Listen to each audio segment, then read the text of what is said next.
Smiling. You just kind of like, Okay, wait, we're on. Okay. Good morning. Today is the regularly scheduled meeting of the Board of Selectmen. Today is Thursday, January 22nd. It is 8:34. Wow. Tuesday and Thursday, 8:34 exactly a.m. This is a budget meeting. So in front of you, you have today's agenda. Do you have any additions or corrections to the agenda? None yet.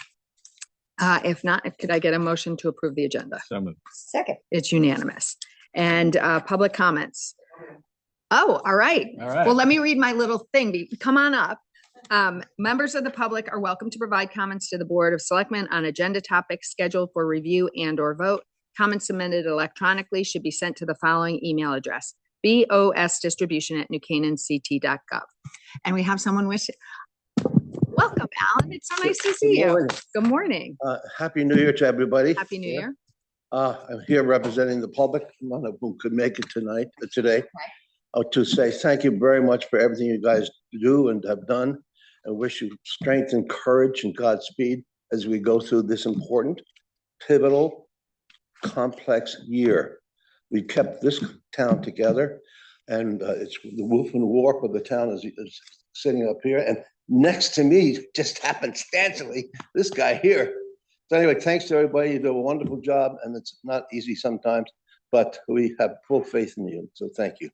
Thank you, Alan. Wow, we're very blessed, you know. Oh, yeah. Alan, you should identify yourself to the public who will be I don't want anybody to know. giving you the pom-poms. Alan Haas, Yeah. a long-term resident. By Yes, the way. and a member of the New Canaan Public Schools at one I point, was. a long time I ago. almost forgot that. Yeah, I know. I didn't, Alan. I didn't. So thank you, a gem in our community. So thank you. It's always nice to have, you know, an occasional positive comment. It's very nice. Thank you. Okay. And we have no other okay. So moving on, it is the budget review, and the first item on our agenda is the Public Works budget. Good morning, Tiger and Maria. And we have just for those watching, if there is anyone watching, we have a number of members of the DPW staff. I see the highway and engineering and wastewater treatment facility, and I don't know who's back there. I can't see who's back there on the spot. That was Danny. Oh, okay, so same. Okay, thank you guys for being here. And apologies in advance for the upcoming snowstorm. I know, you know, we should start, because I did say, you know, I hadn't thanked Parks after one of the last storms. So on our last meeting, I thanked them for all their works, and, you know, please, you know, take back to the guys how much we appreciate all the work. I mentioned, you know, that following New Canaan moms, and they all were complimenting, you know, our road. So, you know, I know it's going to be a rough one. So get some sleep. Everybody get some sleep this Saturday. Put the coffee on now. Yeah. Oh, that would be hard. Yeah. I would wait. Yeah. And if there's anything we can say to the public in advance of this storm that would help you guys do your work, please let us know, because we'll get that message out, because I mean, if it tends to be what they say it's going to be a big one. So if there's anything we can do to help you, like notify the public to do something to make sure, you know. I did notice, actually, now that you mentioned it, yesterday I drove up Heritage Hill, and a lot of folks had parked on the street, and you could see where the plows went around them. Right. And those cars are still sitting there piled with snow. Some of those cars still have snow on it from the first snowfall. Oh, so wow. there's like a Jeep out there and two other cars. Yeah. As I passed it this morning, same thing, that they haven't moved since the previous storm. That's a problem, because then we can't clear back to the curb line. Right. So the DOT this morning was out on 84, clearing all the way back to the curb line on both sides in preparation to stack snow. Certain areas we can't do that if the people are still there. And to your comment, if they would stay home and let us work, that would be hugely helpful, especially in the downtown, because the downtown fills up because everybody needs a cup of coffee. Okay. Nobody has a coffee maker, so they. Okay, so maybe that's the message to the community: stay home, let DPW get their work done and parks get their work done and then come back out when it's over. And take your cars off the street if at all possible, If right? possible, or move them. Yeah. Get them out of the one location. So you can plow. Yeah. Well, they make those announcements in New York City all the time. There's no on-street parking during these storms because there's no way you can get down these roads. It's important. So you know where to put the snow. It would be interesting if we could partner with some of the businesses during the storm. You know, there's some covered garages that are empty. Oh, like Walgreens. Yeah. Yeah. You know, that might be something we should maybe explore because especially this storm, it's going to be a lot of snow and it would be helpful to get that going. Okay. Yeah.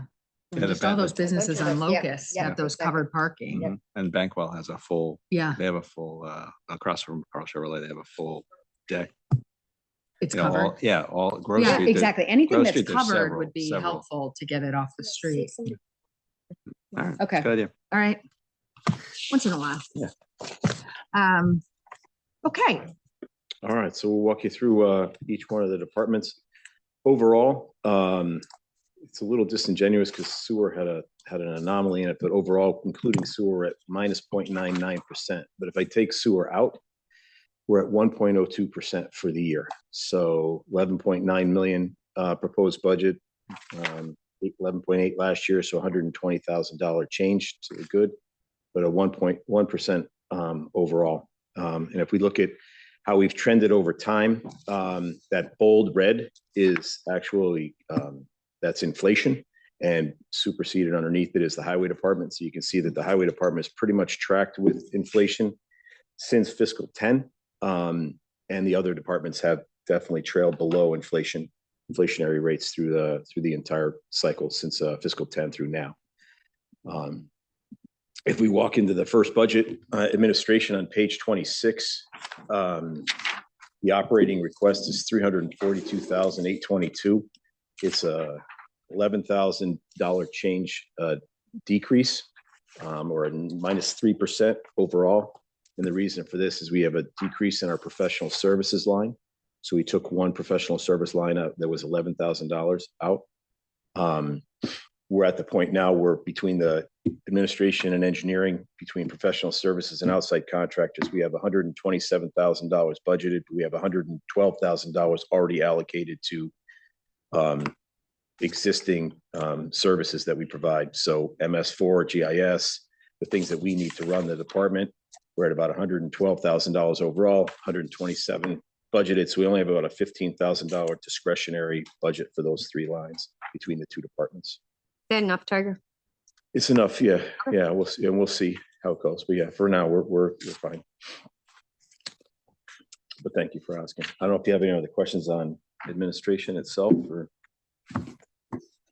Staff you need in admin? we are working on that. Yeah, so we're going to be going back out again on the engineering side. We'll be going back out for an engineer in the spring. We did go out twice and got nothing in return. Except a whole lot of heartache. So we're looking to then Like no candidates. no one capable. Yeah.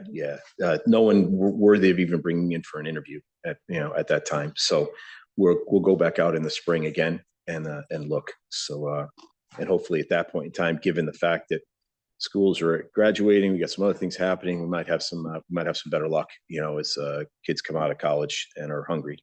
Right. We need some junior engineers out there. Right. County Buchanan needs a junior engineer. Right. So yes and no. We're working, but we do it. Definitely need that other staff member, and we'll hopefully fill that role by the end of the year, by the end of the fiscal year, I should say. Okay. So anything else on administration? All right. Engineering. Operating request of $515,000, total change of $10,000 or just under $11,000 or 2%.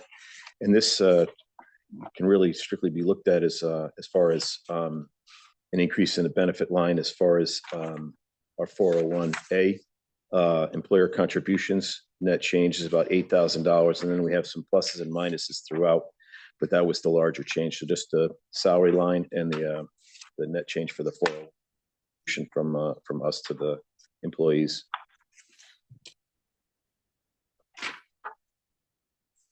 I'm sorry, that was on page 28. I apologize. I like the page numbers at the top of your slides there. Like that. Yeah, that's very very That's helpful. the Between you and Ryan with his like little cheat sheet. right. Well, I have to thank Ryan because Ryan put the page numbers on. So then once he Yeah. puts pages number, I said, okay, now I can follow suit. You know, in the past we were always hunting and pecking, trying to find the page. So Becoming a well-oiled machine around here. any questions on engineering? All right, the next is town buildings, page 29. So 1.563 operating request, $74,000 change, or just under 5%, 4.97%. And the majority of it is an increase in our outside contractors at $3,000, cleaning at $54,000, and our service contracts are $25,000. We're in the middle of our new cycle for contracts. So this is the next year for both cleaning and service contracts. So these have been bid, and these are us carrying it forward to the next year. Is this also reflecting the cleaning? I know the police department got so much bigger. Yes. So Yeah. this is what we talked about before on the cleaning. We changed providers. Mhm. We had a different service provider Right. and we got a new contract because we weren't happy with the prior provider. So Right, but it was, the volume of the size and the nature of the police department triggered additional Yep. cleaning. Tiger, two things. One, I know we didn't spend a lot of money on it, but we got rid of Irwin House, right? So there was one less, or is that under a different? That was here, but Irwin, we only had never one really did person. it. There was the cleaning was very low. A lot of the service was low. So yes, so we did drop by one building. So 66 to 65. Yeah, so. And then just we're anticipating a short amount of time at Waveney to be closed, but we're also going to have a lot of cleanup involved there too. We will. I mean, some of that will be contractor driven, but we'll certainly have that. But yes, that's reflected. It's a 3-month closure, but we still have people in the building. So, recreation is still in the building. So there's still some services that are provided. But. Good. All right. Thank you. Anything else on town buildings? Nope. All right. The next would be the highway department, page 27. I apologize going back and forth, but I've always had the presentation this way, so it's kind of highway is 4.1 million. It's $152,000 change from last year, or 3.84%. We have a increase in our salary lines. So we have a lot of new hires, so they're going through their step and grade changes. So we have that going forward, and then just their overall percentage increase based upon their contract. And then we made a commensurate jump in the overtime line as well. That way we keep our hours the same. If we bring up the percentage to match what they're getting in their hourly rate, then we keep the amount of hours that we're expending the same year over year. So I have a question about that, because typically, even though you're going through the grades, if you hire a new person, they're usually younger and they start at a lower salary and then they move up. So I'm not sure that fully explains it to me, that it's the moving through the grades. To me, that there has to be something else going on in there. Are you hiring more experienced workers so they're not starting at the lower salaries? We have been hiring experienced workers, yeah, and they're not starting at the lowest grade possible, or the lowest grade in that step. So they're starting in at 3 or 4 versus a 1. Okay, so it's not moving through the steps. We're actually starting. We're not getting rid of people at a high grade and hiring a new person and moving them through the steps. We're actually getting rid of people and hiring more experienced people that don't start at the lower steps. Right, they're starting, yeah, maybe a step below, but not all the way down at the earliest, step in grade. So we've very rarely hired someone. This is from a salary perspective, a 5% year over year, that's more than the contractual rate of increase. So right, it was 3% contractually, and then the rest was, what was given to us. But yeah, that's the only thing. Do you have a comment on that? I think we need to dig into this a little bit.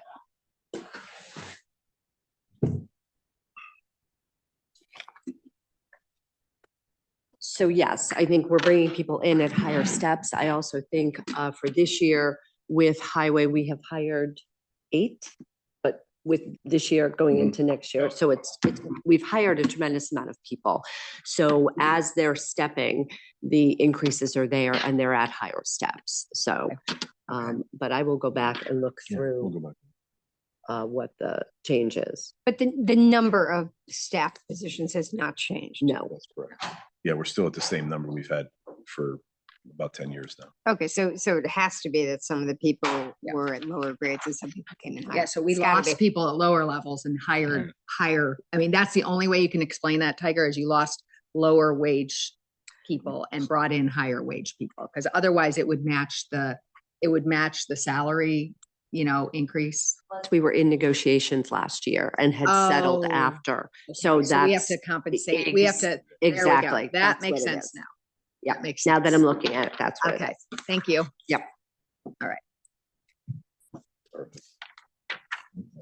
Timelines in there as well.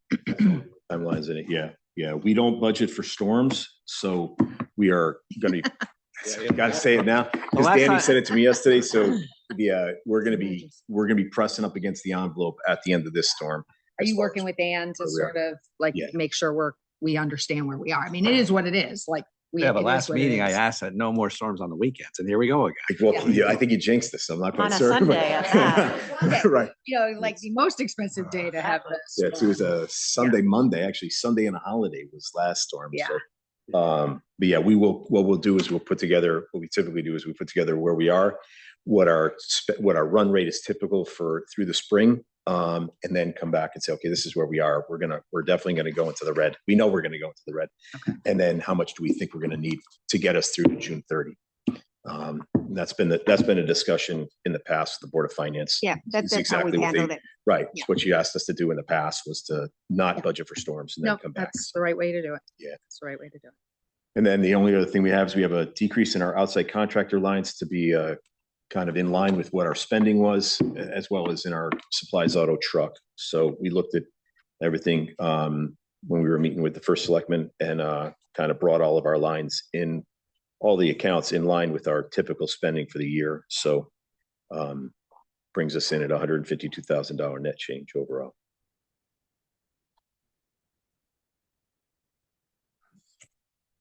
Any questions on highway? No. The next is the transfer station.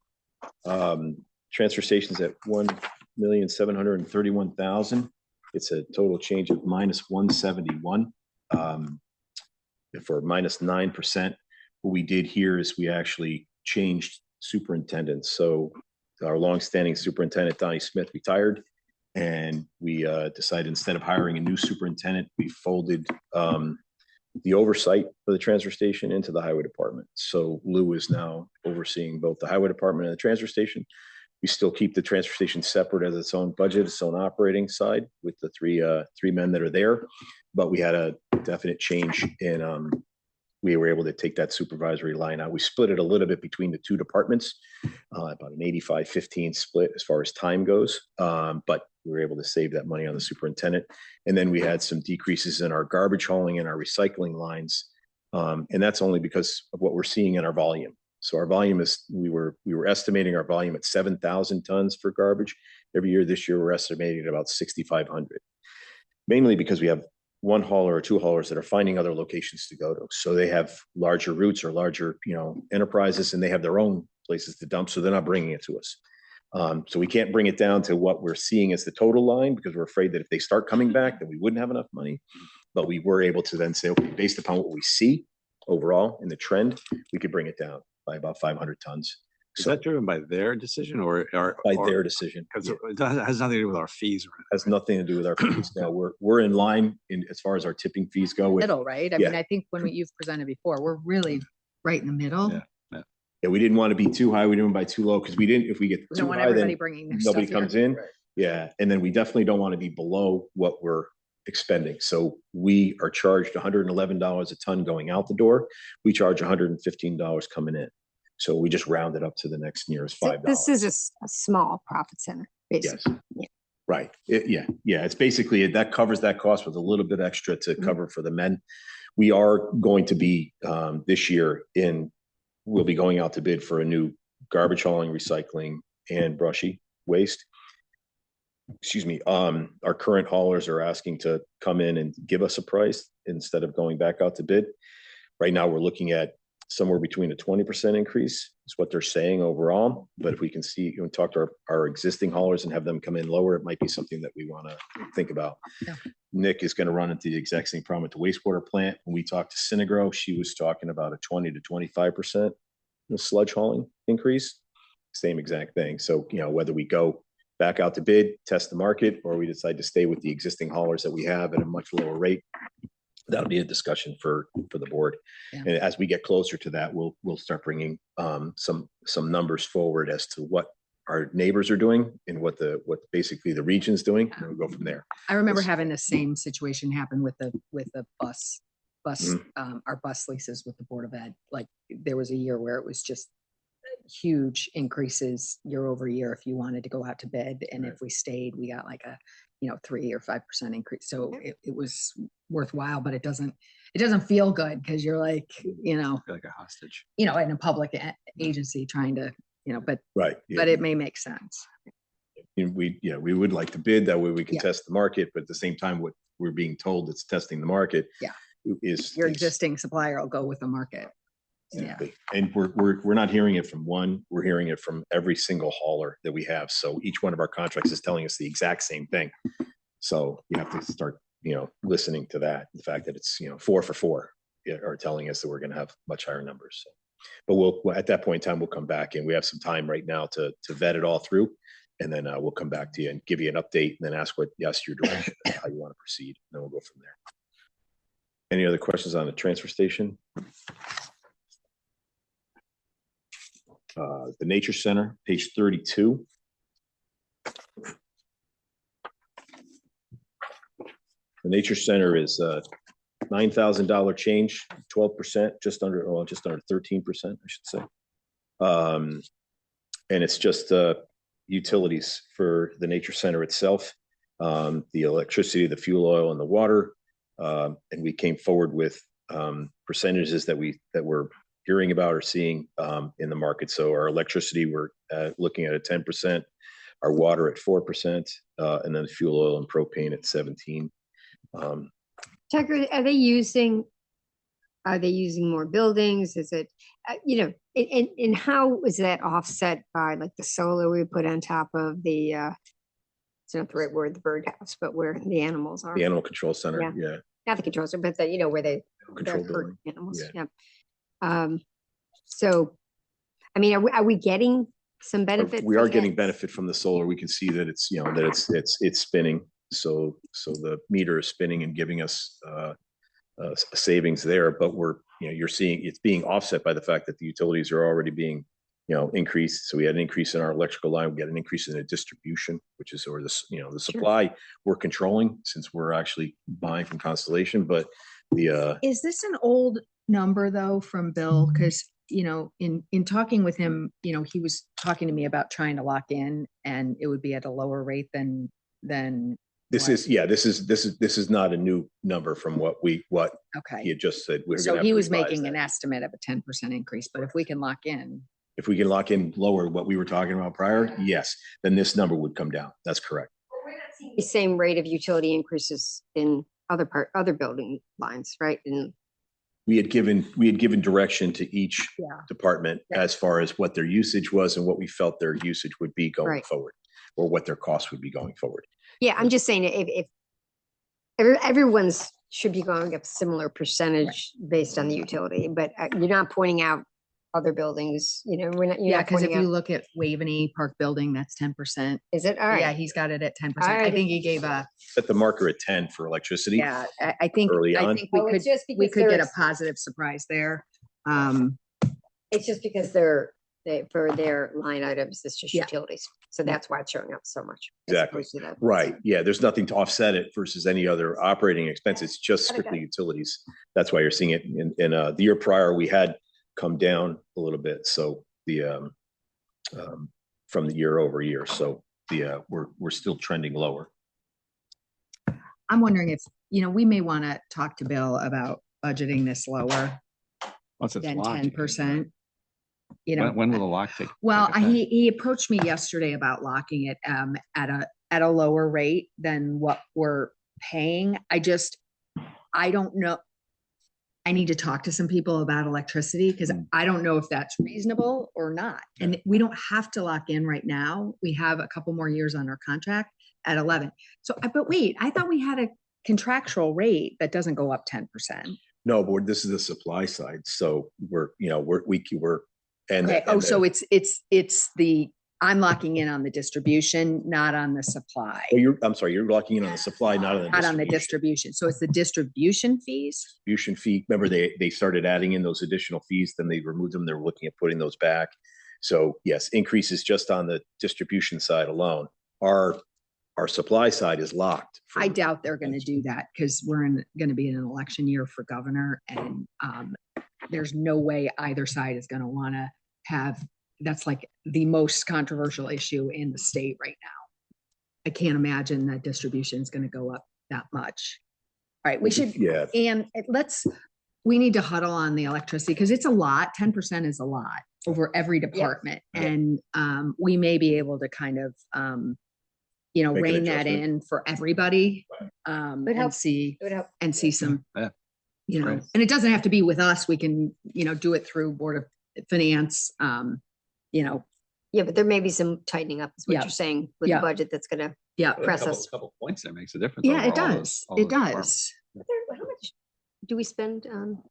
I don't have that number. A big number, so it's a big know. number. Okay. Yeah. Okay. It's a lot of buildings. Yep. All right. Thank you. And same question on the nature center so we're down are we down the greenhouse and the house we demolished? I guess there was no power or anything. The Audubon house it had already been disconnected. Everything was gone. So there was no savings there. Yeah. So that came off. Greenhouse, I don't think they've been greenhouse heating they're still utilizing. You just took the ramp off, but they're still utilizing the greenhouse itself. They are looking towards demolishing that building and putting up a new. Right. I just thought, I thought we were reducing the footprint a little bit there before we expanded it. So maybe, it was just really the ramp we took off the backside. So that was outside in the elements. So that really didn't have any bearing on the utilities themselves. You're welcome. Anything else on the nature center? Nope. The next is town utilities. So this is our streetlights, our hydrant service, page 29. And streetlights are our hydrant service in our town sewer. So our fees to ourselves for utilizing the sewer system itself. And here we're looking at what we did is we put in a 5% for the town utility sewer fee. That was what last year's number was. We're looking at probably being the same number coming forward. Our street lights at 4.9%. And then we made a reduction based upon usage on what we're being charged on our hydrant service. So we took off about $43,000, $44,000 there. So that's a minus 10%. So you're seeing a minus 6% overall, but it's really just looking at what we were budgeting versus what we're being charged from Aquarian and from First District for our hydrants themselves. Okay.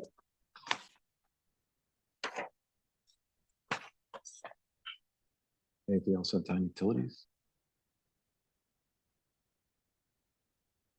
that CHP line. Well, we have a CHP line for each department that has a CHP. Mm-hmm. So for a combined heat and power unit. So highway department, the Lapham Center. I'm just noticing the negative. In the town building line. Yes. Yeah. So we reduced that by $10,000 based upon what we're seeing Never for. runs. So we've It talked, never runs. but we've talked. Yeah. So we've talked about this. So are we still working on trying to get this thing going? I mean, is it? Yeah. We have a service contract with a new company. Yeah. Correct. I feel like we're here to try and fix it more often than any. Joe's nodding in the back. So yes. Joe. This is just one of those decisions that, both Amy and I were in the loop on this when we did it way back when. It sounded like such a great idea, but boy, when you look back on it, it's like, what did we do? Yeah. Yeah. So can you just give us an update on the new service provider? What's going on? Yeah, so the new service provider is also having challenges keeping the units running. some of the units are, getting 6 years, they run 24/7, so they get a lot of hours on them very quickly. When they run, we only pay for basically, if they're not running, we're not paying for the service, we're not paying for the gas. So they're an asset that's sitting there, which isn't good. But it's not costing us any money for them to sit, besides the fact that they're not earning the savings we thought. So our electricity would be the alternate energy source if the CHP unit isn't working. So like I'm seeing in the town building, gas going down 40%, but our electricity is up 11.8 on this bill. And that was one of the original thoughts with this, is we knew for energy costs over the years would be going up, and this would try to offset some of that and be a. Yeah, I mean, it's a small percentage of the energy costs, right? So it's designed to only really they're sized so that for the heat, really. So it's just a small portion of the energy. So it's not like, it's not like it's taking on the full load of the building. So it's just a certain percentage. It's also to kind of decrease the strain on the electric grid as that goes up. There's other advantages to it. Yes, there was the grid. Do you know how the WISE system, I know it's not yours, is it up? I mean, I know they put it in. Is it functioning? Do you have any idea? I just spoke to Margaret last week about it. And just briefly, it was just a passing question. And, they're still working through they have a slightly different system than the town has used. They're actually implementing battery storage in addition to just the CHP. So they're still bringing it on. Yeah, they're not quite there yet, but it's almost there. Okay, I'd be curious, well, yeah, and it's also, asking it's her. also multiple years later in terms of technology and stuff. And the fact that they have a pool, they have a big mass to heat 24/7. That's CHP is really shine in that. That is the big benefit when you have pools. I mean, I went to that individual, the presentation where we had the Utilities Commission hosted a company that was looking at getting individual homeowners, because we do have a homeowner in town that has his own CHP unit. Now he's super smart and is able to repair it on his own and do things that 99% of the people in this town couldn't do.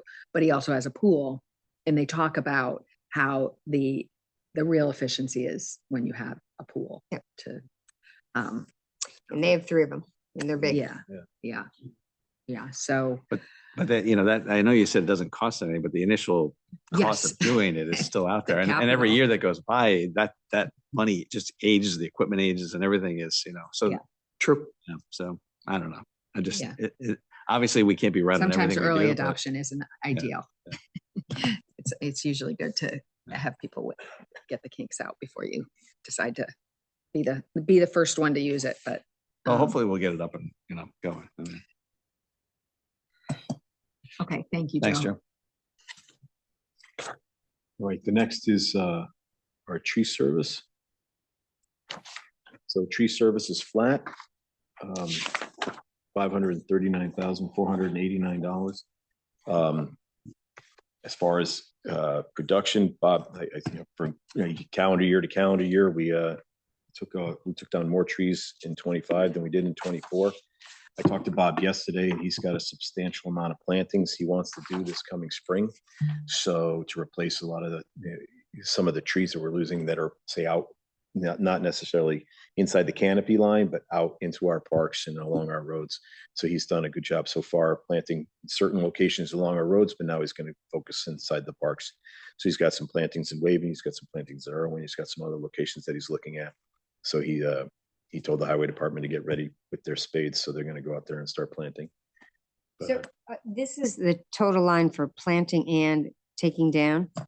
We have a tree, we have a capital line for tree planting as well, $25,000. Thank you. Okay. Yeah. So, but we have inside our tree maintenance line. If we needed additional monies, we pull from that tree maintenance line. So that's our pruning and other work on a tree. So if we had to do some treatments as far as, whatever the tree might need or the trees might need, and then we use that for planting as well. And so this is flat. So does that mean that there's no upward pressure on the bids in terms of the cost of taking down trees? I think we don't really see a lack of upward pressure in many things. So, and I just want to make sure Yeah. we got a lot of trees, disease, dying, or trees get old. People forget trees just get old. I'm always concerned about this line because, the planting is very important, obviously, but also taking down old ones. Right. Enough? We were able to, that's why I was tracking, number of trees year over year and number of stumps and pruning to see. And year over year, we seem to right now be holding, we did an increase a couple of years ago to get us to that, basically what I call the 12th bid. Some of his bids are larger, but so it might be at 9 bids or 10 bids for the year, but they're larger in scope. And not too large that no one's going to bid. Yeah, that's sweet spot. Yes, but we're seeing basically our takedowns. We're able to hold. We're being able to hold that line so far. Yeah, but it is something to think about or worry about as far as what's happening in the future.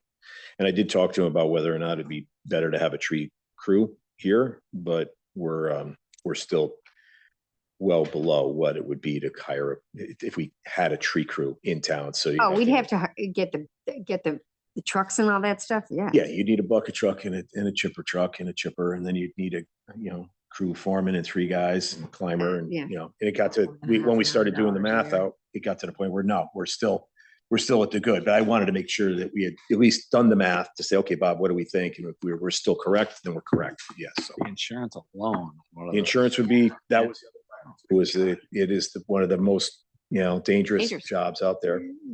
So that was another factor to consider. But we quickly on the back of an envelope got past his budget number, and we still had a lot of room to go. And then we said, okay, at least we know we tested the water. Okay. And asked the question. So. But the trees we plant on South Avenue, most of them are doing well. And, I think we asked this question when we were doing that, but $25,000, any idea how many trees that buys? I mean, is there It's about 25. About 25. Yeah, 25 to 30. It's about $1,000 a tree because we try to buy them a little bit larger. When we're putting them out there, the residents don't want to see a sapling. They'd like to see something of substantial growth. But there's a where you get too big, then the tree takes too long to then recover. So we're at about we estimate about $1,000 a tree. Yep.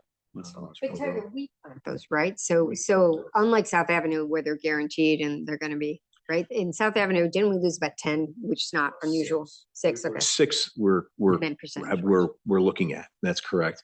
We planted all the ones on South Avenue. Okay. But they came with a warranty, and the warranty is there provided that you plant it successfully and that you water it and maintain it. And we've done both. So the warranty will hold. So when we plant other trees, we had a warranty on them?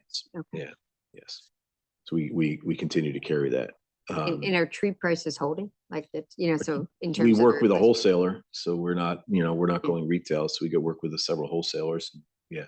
At present. Yes. Judy and I always ask you this question, the tree question. Right.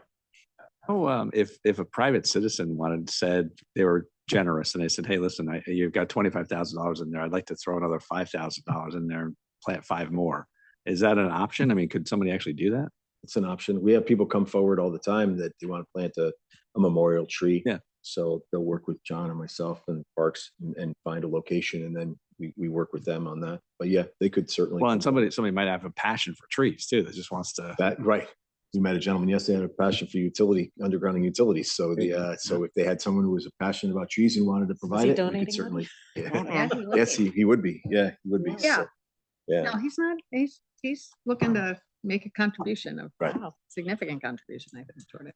Yeah, wanted to. We have a special projects account for trees, specifically for tree planting. So that would be they would just work with myself and John and Ann come forward that way.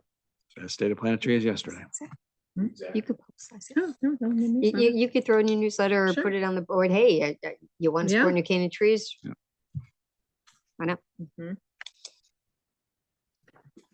All right. Any other questions on tree service? All right. We'll get to our favorite. This is a wastewater plant, page 45.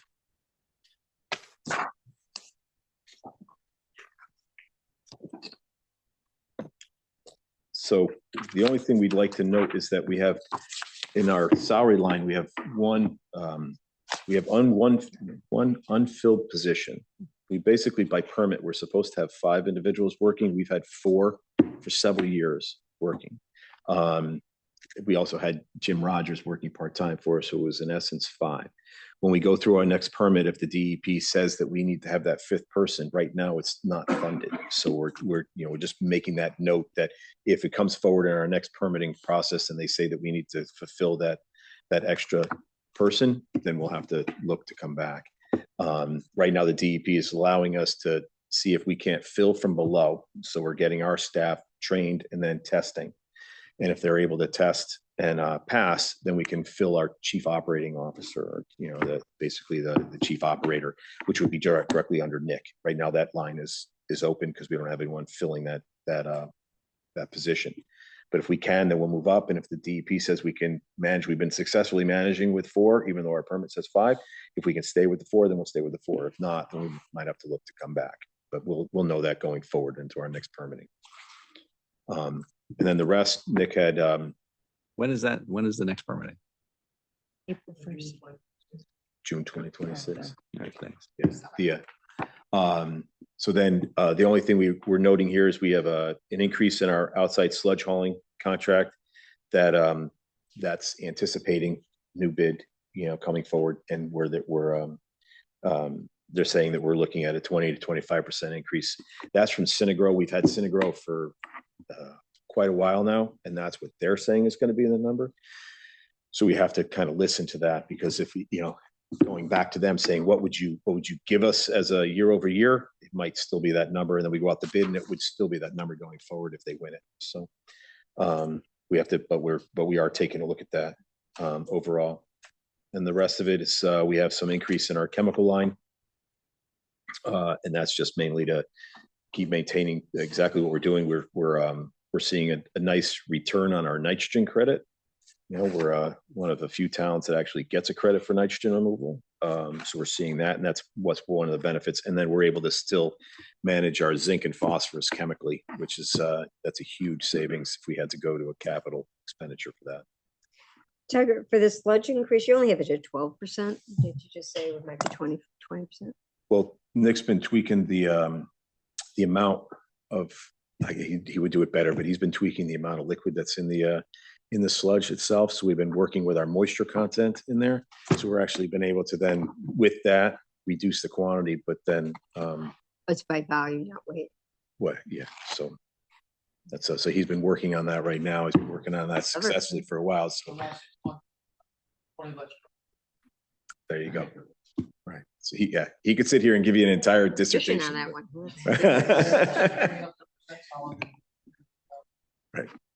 Right. Hope they don't get wise to weight versus volume. No, they actually were, when we talked to Synagro, they actually were commending Nick on it and saying that that's exactly what they wanted to see. They wanted to see something Concentrated. Yeah, something more concentrated. So it was working to their advantage as well. So that's a good thing. So it's a savings for us and a saving and to their advantage as well as they process it forward. Yeah, see, those are one of those weird little efficiencies that no one would know. Right. You would know. Right. And we would know because we said 12% versus 25, but that's the type of, we have really good people working in the town who stretch a dollar. Well, thank you. So any other questions on operating for sewer? If not, we'll go to the favorites, which is capital. Our overall capital request is just over 19 million. Our last year's capital request was 14 million. So we're up about $5 million. Look for my page. Year over year. Yeah, we'll get to each page. Engineering is page 178.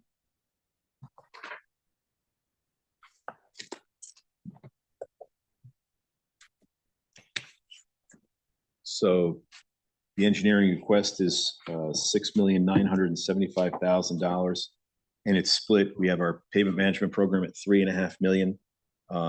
We have our ADA improvements townwide at 350. Last year was at 250. This is for the walkway. One of the predominant locations is the walkway between the parking lot between Dunning and the water tower turf fields. and Lapham or Water Tower Turf Field 1. So that entire walkway that goes from the tennis courts, that blacktop walkway all the way around, that has to be redone. The cross slope is not correct, so we have to take that out. We're looking to put that back in with concrete because we can actually manage that slope and grade a lot better with concrete than blacktop. So that's our main focus for next year would be that location. And That's then under the ADA line, not the sidewalk. that's under line? the ADA line. Yeah, And that's gonna cost $350,000. a little bit under, but I still have the work at Vine Cottage to do in a couple of other small locations. So yeah, We still have to close that up. yes. The then we have $750,000 for sidewalk improvements. We have about $4 million outstanding, not including South Avenue, for replacement of existing sidewalks, not new sidewalks, so just replacement of existing. It's about a $4 million backlog of work, and each one of those is past its useful life. It's it's in its process. We successfully tackled our bridges. We successfully tackled the paving. We worked through our buildings. And now we're working through sidewalks. So we're trying to go neighborhood to neighborhood. The two areas of focus this year coming up would be behind the Y again to do Danvers, Whiffletree, Butler, and then go over to Southwood Drive, tackle Southwood Drive, and then we'll still be left with sidewalks on East Avenue, Heritage Hill. Both sides of Heritage Hill are basically the two larger areas that we'll have to focus on. We are at present under design for the sidewalks on East Avenue from Main Street all the way to Route 123 to New Norwalk Road.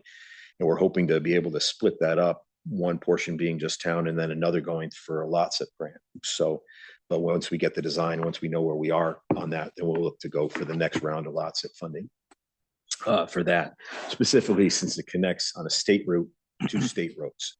So we were successful on Park Street for doing the exact same thing. Park Street, we got a lot set grant from 106 to 124, basically connecting that, redoing the existing sidewalks there. And we're hoping that that'll be gain final approval from the DOT in a couple of months, say, and then we'll look to go out to bid for that work, and that'll be done, and that'll be completely funded by lots of funds. That's about $900,000 worth of work. That's a long stretch from A long 123 stretch. to Yeah, all the way. it'll stop at connect- Seminary, but yeah, right around Seminary, St. John's. But it's a long stretch. Which if we can get someone else to pay for it, fantastic. Right. And that we fit because we went past the train station and we connected two state routes. Mhm. In this one here, we're going to connect two state routes and come into our downtown area, and then in essence go past some of our lower income housing, so past Millport. So that should help the application itself. So Tiger, for Sure. the, not talking about the state. So the 750, we hear it, if I miss this, so this is all repair? This is no new? No new. We have $4 million of existing walks that we have to repair, How many miles of sidewalks do we have? just under 20. And they last about 20 years? 20 plus. Now that that we've got some that are approaching that amount. But yeah, with doing them with concrete versus asphalt, a lot longer. The Longer asphalt, than 20 years? yes, yeah, properly maintained. There'll be no problem. Properly installed and maintained. The sidewalks on Main Street are 15 years old now. They went in 2012, and Okay. yeah, I think I replaced one panel so far, and that was because of utility pole that went in, not because of anything that was there, because of the sidewalk itself. So we'll see those expand forward, so that the blacktop ones tend to, in 5 years, they'll get a transverse cracking because it's so long. Yeah. Keeps working itself back and forth, and then eventually it cracks in one spot, and then you get a big crack. You don't get this small one, you get a 3-incher, and that is really hard to repair. And that crabgrass goes in and just. And then everything, right, and then the shoulders of it start to fall in, and the shoulders fall in on the grass sides, either side. So because there's nothing to hold it. There's no bulk to hold it. So you get a lot of degradation on the blacktop one. And in the past, it used to be almost it was a lot more of a savings to do blacktop versus concrete. Now we're seeing that the cost is coming very, very close together, where you look to do concrete because you're going to get a much more useful life out of it than before. It used to be $7 per square foot for asphalt and around 12 for concrete. Well, that's a big difference. It's twice the amount of money. Now we're at about a 12 and 14, 12 and 15. So now we're much closer together on that. So it behooves us to look at doing concrete instead of asphalt. And this is all separate from the Pine Street ones and stuff like this. This is all looking forward. This is all looking forward. Yeah, Pine Street's already taken care of. It's Right. already Money went budgeted to- for. That's already set. We did pause the contractor because What? of the weather. It just wasn't worth it to try to battle it. And so I just said, let's just wait until March and we'll come back in again. But he'll come back in March, finish that, and then we'll pave the road in early April. I already spoke to the contractor about that one as far as getting right on it. That way, the people there won't be affected through the summer months, and it'll be nice. It'll be a nice venue for everyone for the summer, to walk through. That blacktop versus concrete, I mean, it seems like we just put those sidewalks in at around the athletic fields, for instance, and they need to be replaced. I mean, I know that's an issue of Yeah, it was probably, 2007. yeah, that's So why. you're Yikes. right. It's 2007, right? Just. Wow. Somewhere around there, right? Yeah. So it feels like it. Yeah. Ask John and I. It feels like it was yesterday because I remember building it. But no, it's been quite a while. Yeah. Interestingly enough. And you look at like I looked at the sidewalks that we walked around behind the Y, for instance, and I don't know when that cul-de-sac was developed. Now that was a lot longer than 2007, but those paved sidewalks have literally broken up to where they have to mow the lawn in between them. I mean, that's Correct. That's really bad over there. Yes, that's why we're focusing there. In Southwood, if you walk Southwood, very similar, where some of them have actually almost disappeared. Yeah. Where it's just a bunch of rubble left. Heritage Hill, while they need to be replaced, they're in a little bit better shape than those two areas. That's why we're focusing there. And then East Avenue is just it's a much more of a major thoroughfare. So that's what we're looking at, and looking to get grant money for that instead of town money. And you look at the finished product, if you could drive down Putnam, for instance, behind the Y, and it's amazing how nice they look. I mean, the grass is all grown in and it just looks like it's been Transforms the neighborhood. Yeah, it does. When we did the first one on Fieldcrest and Village, it transformed the neighborhood. It basically made the neighborhood pop. And then people took an interest at that point, started planting trees, started doing some additional work because once we made that sidewalk pretty, then they wanted to beautify their properties even more.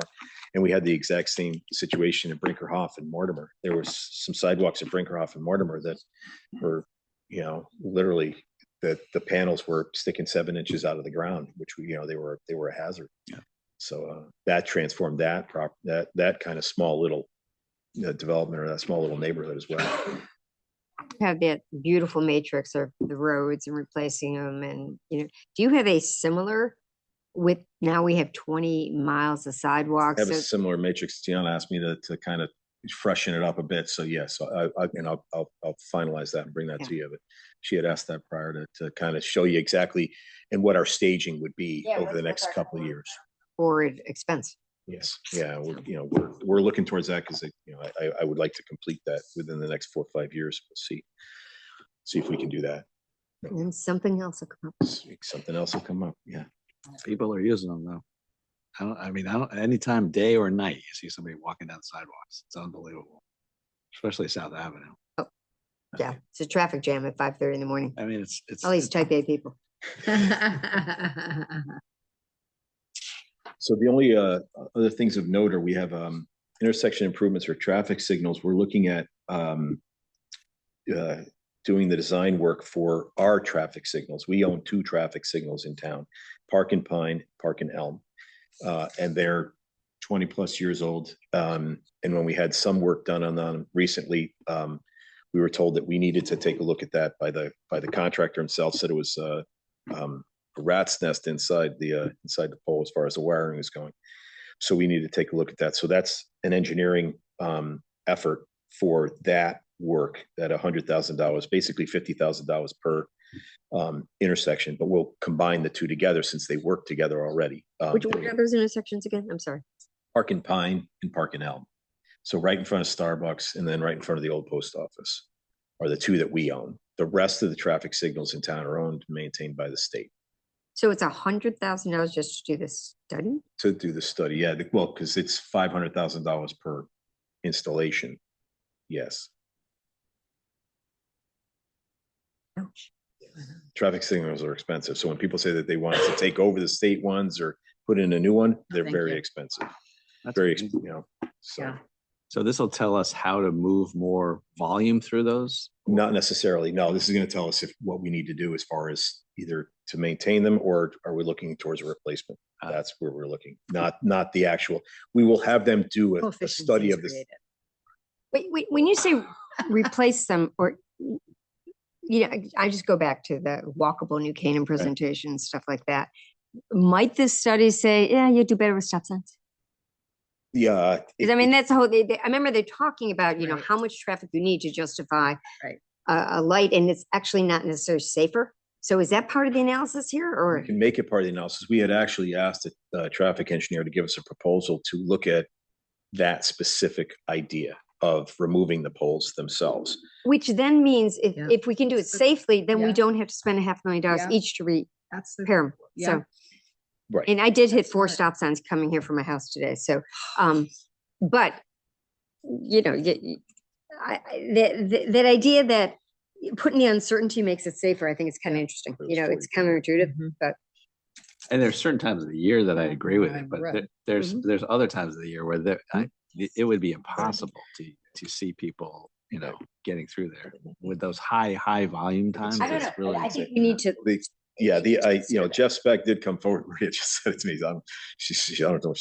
I'll say it. So it was test, not study. So it was basically what Jeff Speck had told us to do was turn the lights off. Yeah. Okay. Put a And then temporary. put a temporary stop sign out, turn the lights off and see what happens. And that's, we have to talk about whether or not we want to go and do I that. was But gonna that say, was, Park and Elm could be a little dicey. that was why we, Makes me a little nervous.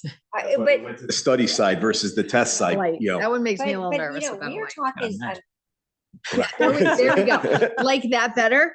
Like that better. but I mean, we are talking about some serious money, and Yeah. we should know if the safety aspect of it justifies it. I mean, Right. it's not, and then it's not just money now. It's like every 20 years from now, people are going to say, "Oh, we got to We'll find out replace these." instantly, I'm sure. My email will tell me instantly if people like it or not. right. What I would Chrissy will know too. really support though is, I mentioned the peak. Off-peak hours, you sit there and so many times you're the only car, or there's 2 cars and you're sitting there forever and you're waiting and waiting and waiting. Those are the moments where if we turn the lights off at a certain time, it might make more Make sense. them yellow flashing. Right. So Right. there are Right. opportunities to do it. And part of the study too will be, right now we're on a set with loops versus going to cameras. So cameras would be that, where if you're the sole car at the intersection, Just a program here. it'll set, the DOT is going to cameras everywhere as well for that exact reason. Loops are very difficult to maintain. They tend to break down because of salt in water, and the cameras are much more efficient, where you can just, it'll read you. You're the only one there sitting there. It'll click you off, let you go, and then click it back onto the main drag, let it come back on again. So we can, but those are things to look. So will all of this be considered in the study? We will ask the engineer to do that. Yes, and they're fully capable of doing that. But actually, that would within the amount that we're looking at right now. Yeah, And the study scope, because I agree the test not study approach is probably better on something like that than like paying the engineer study money, like to contemplate. If we tested that with a stop sign, we could do that inexpensively. Yep. we just have to decide that we want to do that. And we'll go and test it. See what if it Exactly. When we had actually asked for study to how much it would cost for the study, it was quite expensive, and it turned us off to that fact at that time. But it would be, if we don't need them, $1 million big old savings. $1 million for two lights is not nothing. And the only other thing of note is that we have $1.5 million in here for intersection improvements for the construction side, but that's for a lot SIP grant. We have to actually put it forward to you. It's in the other column. For $1.5 million, we are hopefully optimistic that Westcog will say yes. We're on the top of their list. We're in the green versus the yellow or the red on their list. one of 5. So we're hoping that Westcog says yes. If Westcog says yes, then it goes to the DOT for a commitment to fund letter. At that point in time, we'll go through the design aspects of it. And this is for the intersection of Farm and 106, looking at putting in an additional turning lane. So while we'll have to do the design side of it, and we have money set aside for that, the construction would be on lots of. Okay, so we have to put this in. If we don't get the grant, we don't do it. Is that right? Well, yeah, then we'd be looking at being self-funded, and at that point in time, we'd have to reevaluate. Yes. Yeah. It's again, a lot of money. Right.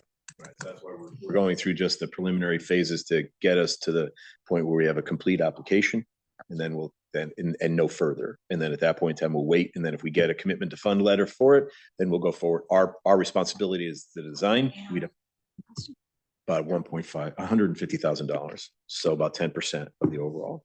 Do we own That's just an that's just an intersection we get a lot of complaints about Yeah. because as you know, in Yeah. the morning, Is it- Step by it's step. super backed up. Do we have enough property there to add another lane? Yes. Yeah. Yes, we do. Yeah. Huh. Yeah. And we had asked the DOT to do it back when they came in for some improvements they did in 2019. Actually, we asked them in 2019 for improvements they just completed, and they said that's not part of our scope. So even though we were 5 years in advance of when they were going to go do the work, they said it's not part of their scope. We said, well, you could take care of it in one shot for us, but that was not. They were just looking at signal improvements themselves, the signal heads and what have you, but not anything as far as alignment. Is the 1.5, is that inclusive of the design or is it designer? No, that's just purely construction. The design's on top of that. So is that, do we previously fund the design? Previously funded, yeah. I have it in a couple, in intersection improvement line in past years. Yeah. But do we undertake the design before we get the thumbs up? No. So everything, all that is, if we get the grant money, then we go forward. If not, we look hard, right? All we're doing right now is scoping. So basically just to show that it will work and that is part of the application process. We have to do that for the application process. If we get the thumbs up, then we'll continue with the design. If we don't get the thumbs up, then we will be reconsidering. Yeah, and the reason I'm asking is because the capital ask year over year is big. So if that's kind of like in my mind, kind of a gray, net out the 1.5, Mhm. you know, in terms of where we would really be. Just trying to see where we're Right. tighten stuff up. Yeah, I mean, if I take that 1.5 off here, then really our ask is 5.4, 5.5, because it's 6.9 right now. Yeah, but I it's a have that difference. added, but it's in the. But I'm okay with the ask, knowing that it's like, we don't necessarily go forward if it would. Okay. No, So, Gianna won't like, let us, again, so you kind of in your head, you that's an go easy one. 1.5 less. Yeah, Okay, yeah. all right. Anything else that we have? The rest of them are very small guide rail improvements, signage. We did an analysis and look through. Dion asked us to do an analysis and look through and see exactly where we were on each of ours and timing. So we're timing out tree replacements kind of every other year, timing out some other work that we have, cameras, things of that nature, trying to stay work with our workload and be able to then whatever we budget for, we're able to complete. So Mhm. we pushed out drainage off of this request and a couple of other items. So I don't know if there's any other questions on it, or we can go to town buildings. What are we doing surveys of? Is it just we do year in year? Those are parcels that we have that we own. We don't have very good data. I could let Maria, you want to? We hit a few, that? we have contractors hitting, underground lines And a fair amount in Waveney and right, and not only that, but around Morse Court, the sidewalks that we had to have surveyed. So there's a lot of initiatives that in order to actually go forward on some of these sidewalk improvements, we need improved survey. For example, the parking lots in the back that we're taking a look at, so we need some survey there in order to be able to have a ramp system. So there's lots of bits and pieces.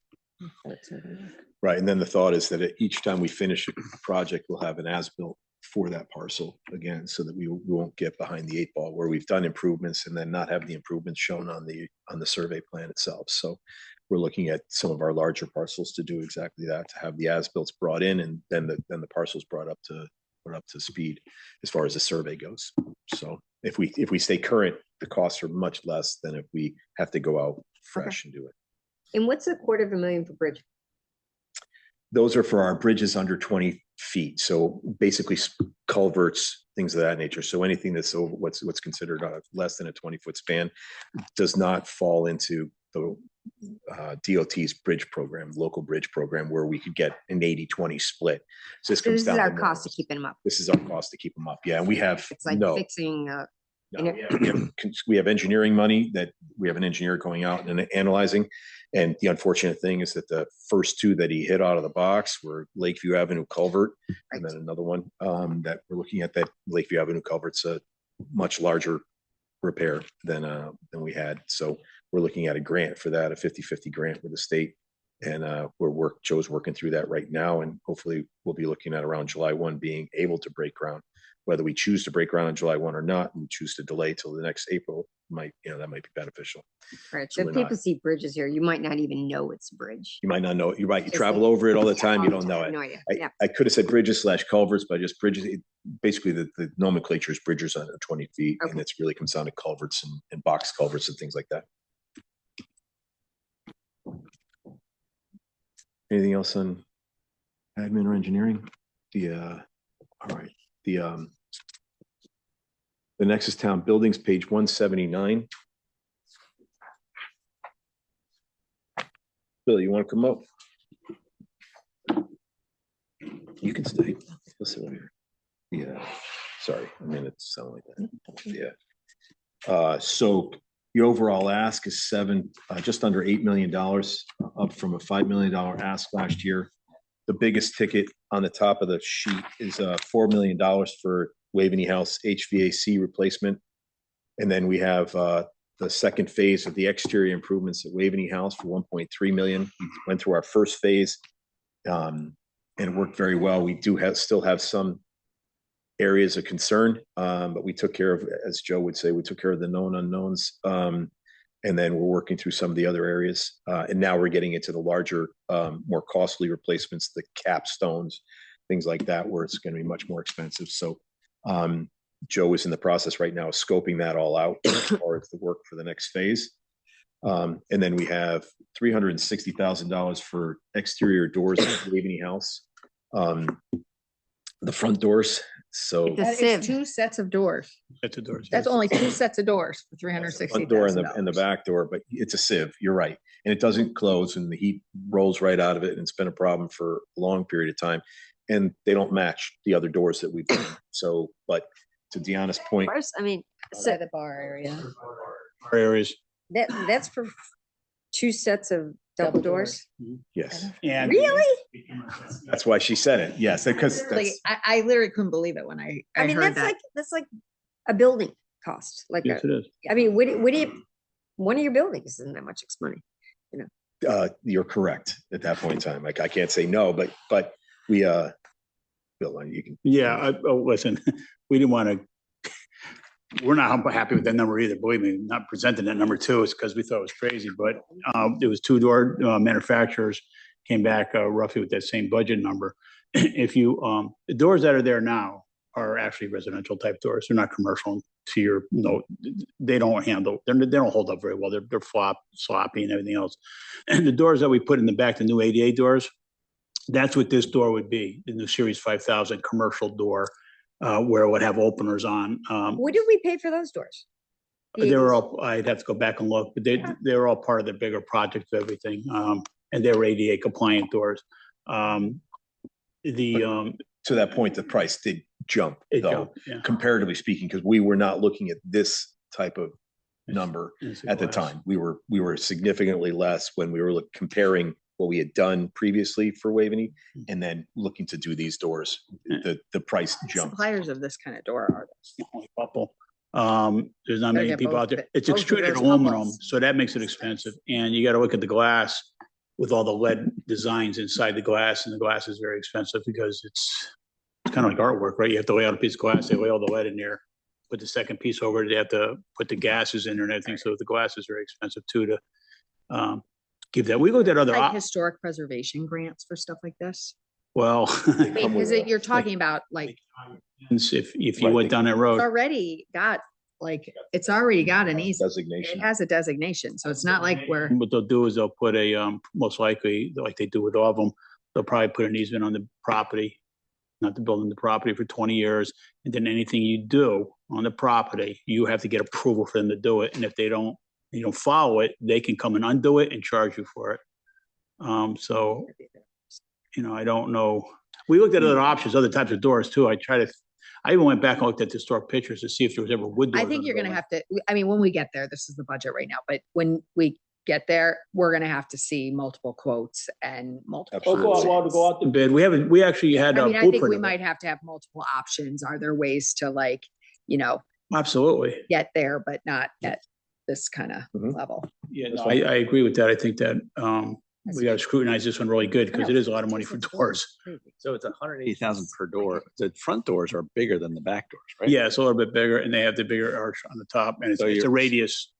So when you screw in aluminum, it gets into. So you're talking about replacing the entire. It's not just doors; it's the entire unit that goes in. Yeah, because the doors got to change a little bit in the sense that I have to raise the header up a little higher to accept the closures because that's why the doors flop. Now there's no way to put a closer on there that works. Well, anybody that's been to Waveney has said the same thing. Those doors are awful. They were bad when they first went in.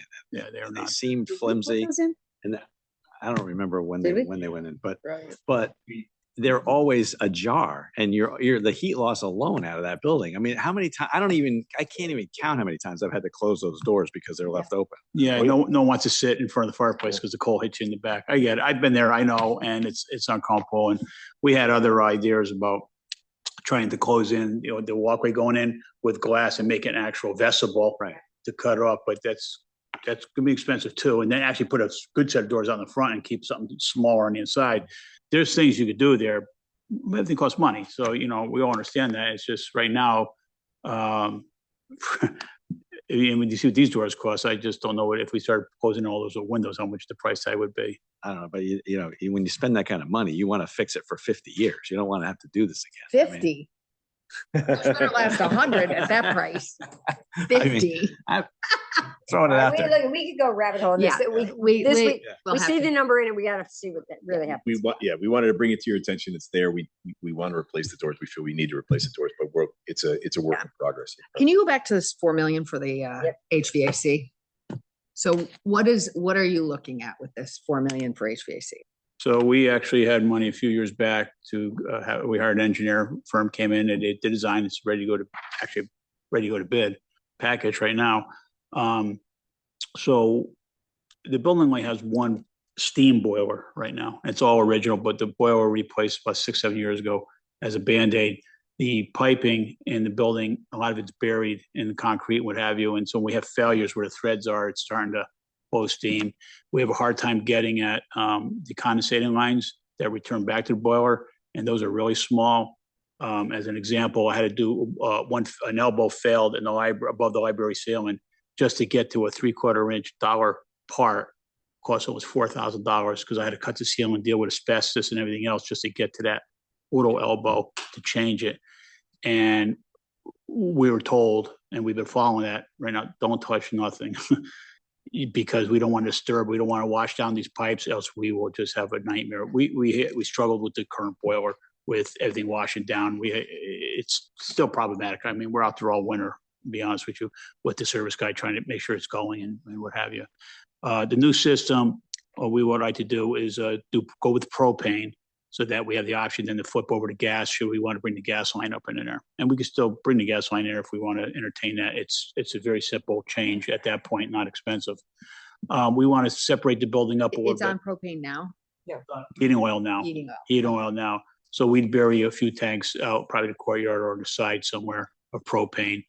It's cleaner fuel. It's easier to maintain. Yep. And what we would do is split the building in half, where we do the second floor view through the attic with their separate units, and then the first floor through the basement, put units down there. And we would also take into consideration, we looked at the environmental issues that the building would have, because it's all concrete and rock, and about how you do hydro air and not create an environmental problem.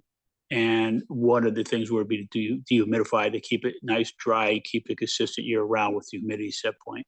So that's all built into this budget. It also would be multiple units.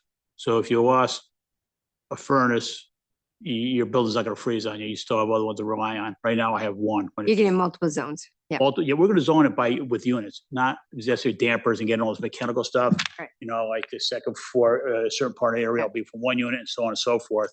And then you could dial the building back accordingly too. You So can, how is the heat or AC gonna come in? So you're gonna go to the attic. Do you have to put in vents that it's gonna come down? Because right Yeah, now it's like so- radiators, right? yeah, so that's interesting because that was one of the things we took consideration. We don't want to destroy the interior fabric of the building. And what we devised was similar to the town hall, like we have in the old section where you have your heating and air conditioning units. Well, there's ones there now that have radiators in them. What we would do is take the radiator out, make that a coil box and use that same, so you would never know in the It first looks the floor. same. Second floor, the only option I have there is actually do ceiling vents. But wait, the coil, that just does the heat. It doesn't do the AC. You could do the AC too. You do Does- four it pipe can do system. both? My office Yeah. does both. Yeah, Okay. yeah, you do Yeah. both. And then the second floor, we'd come through the ceilings with regular vents, traditional vents, because we can't get any other way to do that.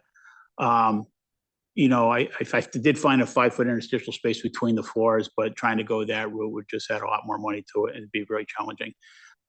Doing it the way we're doing it in the attic, there'd be very little, if any, environmental issues to deal with because we've already discovered how we're doing it. The basement, there's a dollar amount in there to do the rest of the abatement down the basement of, I think I put 300,000. That's the 300,000. Yeah, we already did. That's all we already- that pipe stuff you were doing? yeah, we did all the water pipes. We baited those and got those out of there, and that's all nice new copper now.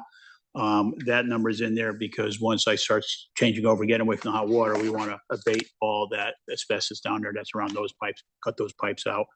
I'm trying not to abandon anything in the building. I'm trying to remove if it doesn't be needed because it's very complicated and very confusing when you look at this mechanicals in the basement, what works, what doesn't. So as we go along, if it doesn't need to be there, get rid of it, clean it all up and get rid of all the environmental issues along the way. You'd have a much more comfortable building. You'd have air conditioning now. That was a request. I think, were you on the committee? We've been talking about this for a decade. Yeah. So, right. It's been going on for quite some time. And So I think the bigger picture on this is we bought the thing in the late 60s and did nothing. Yeah. At all. 67, we bought it. It wasn't until 71. Until it leaked. And then we did the roof. And then, you know, the big push in the last couple of years is, you know, we had the water issues, sealing the outside, which is coming in lower than we expected on that, right? Like Yep. appreciably. And the hope is that this comes in lower, but we did have a summary sheet. I got to pull it up about like how much we put into Waveney. And I think with this, it would get to like, I don't know if it's 12 or 15, but like for the span of this building, and then we have to kind of put it in context. Mhm. You know, we get this big building that whether it's, we're never going to not have it. So, and then I think what we should do is pull up those. I'll try to find them. I'll come talk to you about it and let people know big picture. What have we spent on and like, what's our go forward on it? Cause I think we do this, our go forward infrastructure wise kind of stops. In terms Well, of- it doesn't necessarily stop, but it definitely shrinks. but you also have capital. I mean, you have ongoing maintenance, but like the big picture. This is the things. biggest, this is the next, and hopefully the last biggest step of this puzzle. Right. We did the bathrooms, we got the 8A compliance, we got the water lines, I got a whole new electrical service in the building, I got a new water line service in the building, so. Yeah, but everything's let's work on getting the whole number for everybody because I think it's important. It's broken down, but you're not too far off on your numbers. And I Right. know at the time when we had that assessment done, it was a big number, scared everybody, and there was no way of doing it all at once. We determined that if you had to try to do it all at once, you'd be shutting the building down for a few years. So we figured out a way to kind of implement this along the way. And this has Yeah, been. and way back when the initial analysis, Steve, you might remember this was something like 25 million. And I think this is coming in somewhere, and I gotta look at the numbers, between 12 and 15. I'm not saying it's inconsequential, but we also know what it costs to build a new building Yeah. too. So, Trying to but I rebuild that think we building should today. get that in the record so people go, this is what we spent. This is, as people look forward to The whether ratio. it comes in this capital. calling We for- keep putting it off. And $25 million renovation, just think if you were to build that brand new, what it would cost you nowadays to build it just like that. we would never build a brand new. Yeah. Right, exactly. a- So that's a- it's basically that's a- priceless and you want to Yeah, that's just an keep odd it. analysis. So I think we have a good solid plan. I really like the engineering firm I've been working with on this. Very thorough. Two people were working on it and we went through that building many times. I spent many hours there going through everything to come up with the plan. And so to be definitely efficient building. And again, you have the option to either go with the propane or just switch it to gas. Gas line's a little further away, but it's getting closer. And, we've been kicking that around, whether it's the values there to bring it to the building. When you have to, obviously we have to heat the building, but the AC allows us, we've talked about this, the June, July, August use of that building has never really been there. And if we can, the wedding venue idea, that's really the seasons that and you could take, everybody That's feels okay. in this building, you take it's a the, pea shooter. I get it, but at least, That's like nothing. yeah. Okay. But it condition the space, make it comfortable in fall and spring when it's cold outside, but you put 100 people in there, it gets real hot. That is, you'll have the ability to cool it down then. So you think it's crazy, but we do this building too. We actually cool areas down in the winter because they do get too hot. So you'll have that ability. You'll have a lot more flexibility to make it a comfortable space to have more events hopefully there or whatever you guys want to do. Yeah, let's make sure we have the whole totals on this and what we're. We'll put the whole. It just, I think it helps people. Helps Yeah, people. I got the whole report so we can forward it over to you. And you can take a look at it. Right, and then we'll do a tabulation like you've had in the past, or what we've done recently in the past for you about where we are on each project. And I know when we were, pushing last year, and I think it was smart to get the water issue, the number we anticipated came in less. So Markedly like, less. we do sometimes have positive surprises. Sometimes. the doors were not a positive No. surprise No. for that. savings. The next item of note is the powerhouse reconstruction, or the town's portion at $875,000. The powerhouse is working. Joe's working with them now on working on their bid documents and closing their funding gap. They have a small funding gap left. Joe's been working through on what their overall expenditure might be, and they're at present looking to hire a professional estimator to come in and give them an estimate of cost so that we know exactly what that estimate of cost. That was a request from the Board of Finance and from us to make sure that we know exactly what the number would be. So then before we go down the road and say, oh, you don't have enough money, before we get to bid and find out that they don't have enough money, should that come to pass. Yeah, none of our money goes out till all the money's in the bank. And how do we spend it? Are we spending, is it like dollar for dollar? How we spend it as it goes out? Have we determined that we should? We can. This one's a little bit, at that time, if it came in at $3 million, it'd be $1.5 million. And the thought is to expend the donors' money first before we expend the town's money. But we can sit there and say, okay, we're going to expend your initial half versus our half, and then go from there. But they'll in this instance, they're responsible for the contingency. So you're looking at, if say the bids came in at $3 million, it's $1.5 million and $1.5 million from the town, really wouldn't matter at that point in time, 50-50 all the way through. And then any contingency item would be on the town players. Yeah, and just reminding people, it says 875, or you keep referring to the $1.5 million with us That's because that's ARPA money. It was said, yeah. So just so people know. Right. We had monies in previous budgets, Mhm. $250,000 of which was ARPA. Yeah. That's correct. And then some predates. And they've Wow. expended the differential already between the $1.5 million. That's why they have it's been allocated. It's been out, they haven't spent it. Right. We haven't spent it. It's been allocated. That's correct. Yeah. Sorry. Yeah. And so that's sitting in our capital somewhere. Where's that money? that's sitting that's sitting on our capital side on the, each one of the allocations was bonded. But I don't know if it had been bonded yet, but it's in the bonded capital side, but I don't know if Ann is bonded for it yet. So it might just be a number on a. Yeah, piece I don't of think paper. you can bond it. Yeah. We don't know when the construction would be, and we only have a certain amount of time after post bonding to do it. So I don't believe it's been done. So, then the other item is the education building at the Nature Center. This is a split. It's $550,000 to do the work. We're estimating $200,000 from the town and $350,000 from the Nature Center. This is to change their floor plan inside their education building. Bill Flynn had spoken to you about it, about kind of dividing it up, getting them some more spaces for education, and then bringing in some compliant bathrooms in there. And then we have the animal control building and the old incinerator building, both of which are we're looking towards demolishing both buildings. So it's really a look at the environmental aspects and then what it would be to take the buildings down and then create a usable space in that area. So if you go up to the transfer station and look where the swap shop is, that's considered the old incinerator building. Even though we have an older incinerator building to the left of it, which is the animal control building. So that one was built in the 50s. The incinerator was built in the 70s, which houses our salt area. And the thought is that those buildings, in essence, before we continue to spend more money on them, they should just, in essence, come down.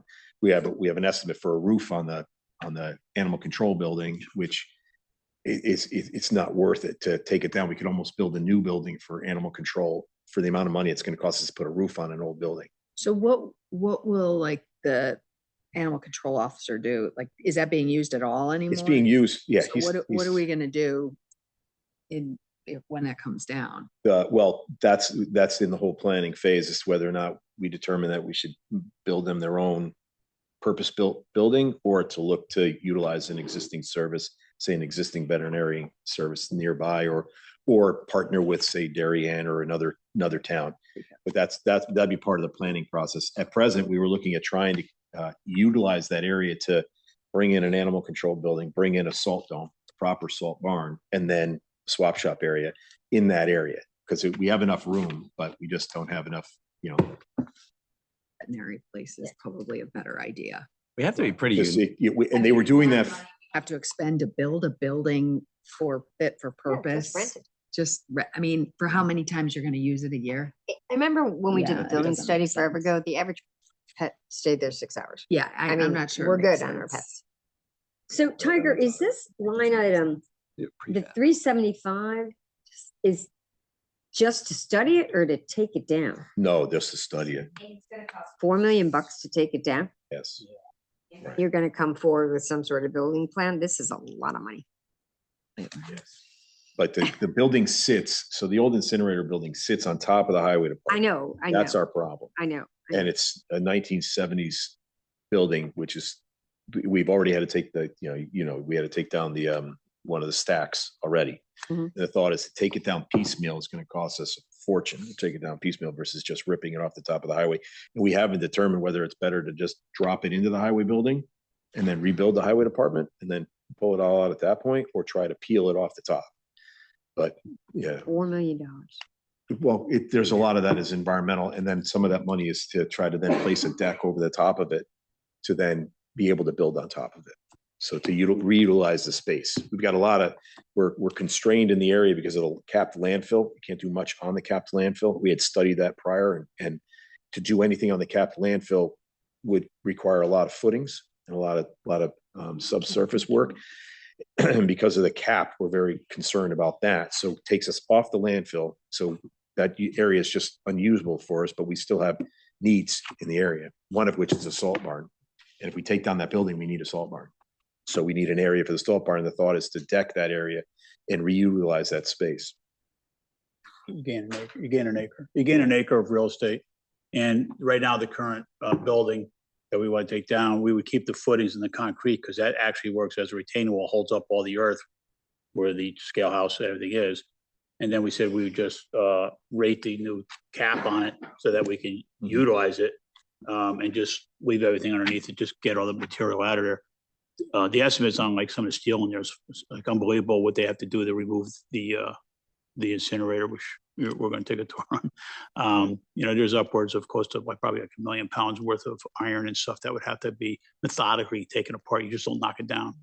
You'd have to have a huge crane there and you take it down piece by piece. It's just massive. When they shuttered the building in '98, they should have taken the building down. Yeah, they just And closed the then doors. we added insult to injury by building the highway department, in essence, where the ash chute was. So where the ash comes down, we built the highway department right there. So the break room is actually where those push walls were to carry the ash out. So we created a secondary problem trying to shoehorn the highway It was department inside cheap. there. It was less expensive at the time. That's correct. Yeah. But we're faced with a 1970s building, 50 years old, sitting on the top of where we have 30 people working, 26 people working every day. And it's definitely creating problems with the building underneath it. We're chasing problems all the time. So Whatever you said. $375,000 just to study? It's engineering too. Right. It's engineering. I think that's a lot of money. it's well, at 10%. Two doors, two sets of doors. Yeah, but it's like, there are some mechanics. It's also, it's a part of the, you have to have a plan, an engineer plan to take it apart. You just don't knock it down. It's not like a house, something where the engineers have to come in and take it apart. They go, it's gonna cost you 4 million, so therefore it's gonna Yeah, cost you the 400,000. 10%. But Yeah. they're two different functions, design. I mean, the design should drive the cost as opposed to a guesstimate on cost driving the design. And believe me, engineers, they don't get paid a fortune. I'm not saying, but it's like, how many person hours is 475,000 or what is $375,000?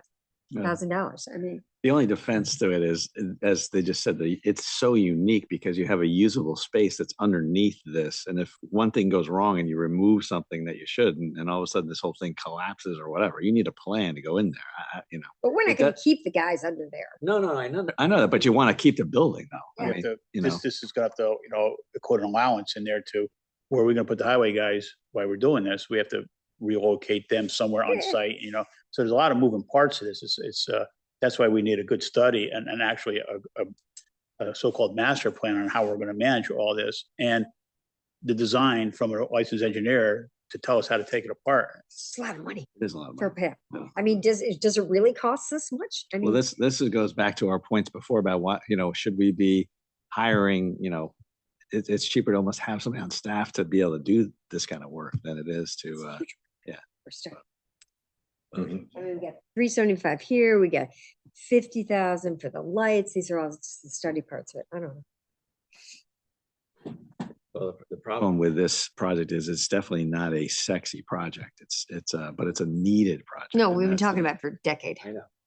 But Yeah. the taxpayers will say, well, look how beautiful Waveney House is. Isn't this really nice? And they appreciate that. But over here, we need it desperately, but it's, you just don't see it. And Yeah, we don't have the preservation to say, let's save this, Yeah. because it's what an incinerator looked like, Take a museum out of it. Huh? Yeah. We're Darien Bring you Swap. down to Winston-Salem, you can see the smokestacks that are repurposed into coffee bars.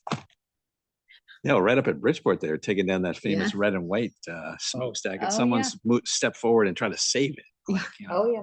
Mark for the boaters. Even though, I was even gonna though say, it's I privately see funded. across from the beach club. The one in Norwalk too, same concept in Norwalk. So somebody has come out of pocket to do it themselves and they're getting protested. Wild. Okay. Ouch. Center school lighting, 130,000. That's a typo. Sorry. Shouldn't be in there.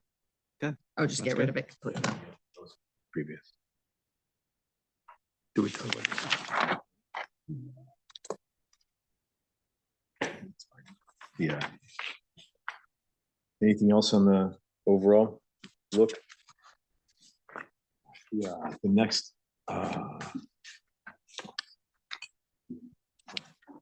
next one's the highway department. Yeah, page 178.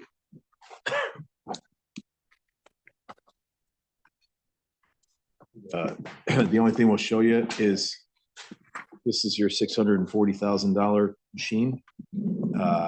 Arrived on December 12th. So looks almost exactly like the photo that we had presented during the original. So, yeah, so, There but we go. There's that building we're talking about in the background. upper left-hand corner. That's an attractive view of it. Exactly. That's too bad. Blue sky, nice white. I know, perfect day. A really Right. nice truck. We can take you through. I mean, Deanna's going to take a walkthrough, but if you want to take a walkthrough with them, you're more than welcome to, I've gone or through it. separate. would I've be seen the- it. Yes, yeah. So the interesting thing with that is that it's when it was shuttered, it was basically shuttered on the day. So there's work gloves sitting on a workstation that have been there collecting dust since 1998 because the gentleman was never allowed to go back in and get his gloves. So they locked the door, closed the door, and said, "That's it. You can't go in anymore." So lunches were still in the refrigerator, things of that nature. Yeah. So it just got shuttered and it was done. DEP said, "You're done. Shut it. Close it." And anything that was in there at the time stayed. So, and it's a time capsule from 1998 if you want to look at it. You can talk about the grant. Sorry, limited because we're creative. So the next is the highway department. The request is $719,000, down from the 1.1 of last year, and we're back to basically our standard items, replacing a two-wheel drive dump sander.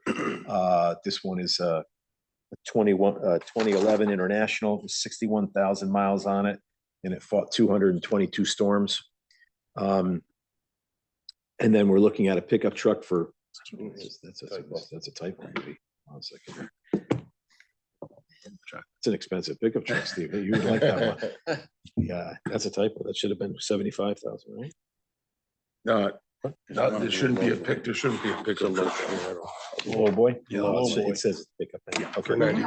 Peace. I promise. I want to hear about this pickup. It's better than that $600,000 truck. You're gonna have to get rid of that thing right there. So It's gonna be a low boy dump truck for 95,000, I believe. That's correct. All right. So we're gonna change that right there. All right. That's just on the slide. It's on the sheet is better. You're right. So much for doing it at nights, Yeah. And then we have a new ad, a skid steer. We haven't had a skid steer. Parks Department has a skid steer. And this is for a skid steer and a couple of appurtenances. This is going to help us with our drainage work. It's going to help us with. Am I going to pretend I know what a skid I know. steer is? Like, literally. Thank you, Amy.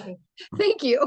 A bobcat, the little, so yeah, that's The only one on this dais that knows anything about what you're talking about. Sorry. We just didn't know this. The other things we got, all right? Any of these trucks, he will know, we will not. I know. That's a skid steer. Thank I'm gonna have to start taking rides in all of these instead of just. Yeah, there we go. I want to know. Yeah, yeah. And then we have a tag along trailer for $52,000, a 20-ton tag along trailer. This is to move some of our pieces of equipment and move some of our materials from job to job. And then we have our standard $25,000 for equipment refurbishing and road striping. We have a replacement of our salt brine tanks at $10,000. And then we had a late add to the budget of our fuel dispensing units down at the highway department we're brought over from the previous location to the new location, reinstalled. And now. Is that a gas pump? Gas pump and diesel, both. So at a replacement of 87,000. So we have two different islands. We have a diesel island and a gas island. Is this just for the unit or for fixing the? No, just for the unit, not for fixing around. But there won't be any work. They can do everything inside the pit, so there won't be any damage in and around the. Not that. So it's a new pump. Yeah, a new gas new pump. units. Diesel Yeah, pump. the not to say that the pavement around the areas is in any great shape by any stretch of the imagination, but that's the public doesn't travel in there. It's us. So we're fine with the way it is. But no, this is just for the units themselves. Those tanks are underground or they above ground? Okay. Yeah. Thank you. And the current ones are just broke, old, what? Current ones are they're old. They're starting to fail, and we're having issues with them. We've got water in one of the, not in the tank itself, but we have water in the space between. So we're having problems with leakage. So that has to be rectified. We can't get water into the fuel. We'll ruin the fuel. That'd be bad. So and that was the reason I say it was a late ad is because literally we had submitted the budget, and Freddie went out there, took a look, and had a problem. Opened up the areas and said, "Oh," and then noticed it. So we were able to have it added. That should do it for the highway department. I don't know if there's questions. The guys thank you. The guys have done a great job. Parks has done a great job. The weather forecast this morning did not make me happy. Danny had been saying 13 inches, and I'm going to blame Danny because he had kept saying 13 inches, 15 inches, even up until yesterday. And then it came in as a 10 to 12 and a 3 to 5 or something like that. Yeah, this weekend was more than we thought it was going to be. Oh, yeah. Yeah, we were hoping it was going to, and even now they're saying that if the cold stays in, it'll keep the snow out. But if the cold moves, once the cold line moves, it's going to bring the snow in with it. So that's we're hoping that it's, not snowmageddon. I mean, it's but- across the country. I mean, it's crazy. It's a big. Called my daughter in North Carolina. I'm like, do you have a shovel? Do you have, Mhm. do you have sand? What? Yeah. I'm like, it's not a joke. No. I mean, it's like, But it's like, Nashville- you need to Nashville- prepare. They said Nashville might be down to the second coldest it's ever been. I mean, in the it's history of insane. recording, so. But the people in town here will help out by staying home. There we go. Okay, help these guys, just saying. Right. Go get your coffee ahead of time. We might be having Russ do the emergency call out. Please stay home. Get your car off the street. Helpful, yeah. I mean, the governor's gonna probably close the roads, He starts closing the merit, he closes some things just to allow because the DOT has the same problem. The DOT, they get stuck in traffic and then the snow's piling up in front of them and they can't do anything, at that point. So they're stuck and all the cars are having a problem similar to here. The downtown fills up and then we're having to go clean it and then clean it again. For the parks, you get at the Board of Ed buildings, schools, the parking lots fill up for whatever activities they have, and then we're having to then treat ice around where the cars were, and that's much harder than to fight it initially. To come back in and battle a snowpack after. I had a resident ask me what she should do, so we might put out a PSA as far as like what they could do on their properties, because she was asking about what we utilize. She can't utilize all the things that we have because she wouldn't be able to buy them. But as far as putting down salt prior, pre-treating, she was trying to battle from the top. So the snow, and then she would throw the salt on top of it. And she said, it's not working. I said, no, it just creates little holes inside of it. You got to kind of put it under, pre-treat it first and let it sit and wait. So we might put a little PSA out to try to help residents as far as this is what you should do, this is what we do. And then That's a good idea. from there. Yeah, that's a great idea. What main thing is to pre-treat it and then let the salt work underneath the snow. People don't realize that the salt is actually working underneath the snow. And then it comes to a point where we've got to come in and scrape it off and reapply at a certain set of inches or temperatures, but they don't realize that it's actually working. Yeah, it's and doing put its that out. job. That'd be helpful, like your little DPW. Yeah, that might happen on my DPW update on the Sunday morning, the Sunday afternoon, new time. And stay home. I asked that last time, so I did say it last week. I said, if you could, please stay home. I don't know if anybody paid attention. No, didn't pay attention. Deserve a call out. So. Yeah. Yes, exactly. Okay. All right. All right. The next one is, I think it's transfer station. The transfer station, page 180. We have just one ask. That's for loader tire replacement for one of our loaders for $30,000. We have two loaders. One of them has foam filled tires, one has solid tires. We need to replace the solid tires with foam filled. And then we can then extend the useful life of both loaders since we can utilize them for same purpose. Why do we going use forward. foam filled versus solid? I don't. Comfort is what it is. Okay. So the solid tires are terrible. They rattle everything and rough ride. They bounce the driver around. Yeah. You can imagine since it's solid, bounces them around. And given the fact that way back, that was the thought was solid filled. You don't have to worry about them, but foam filled works just as well. We don't have to worry about nails. We don't have to worry about anything that traverses over glass, nothing of that nature. It just, yeah, but then we're able to, with this ad, we feel that we can then push out the loader purchase. We pushed it out a couple of years because we can then use both and then extend the useful life of both of them going forward instead of limiting the use of one. So. Anything else on transfer station? The next is parks.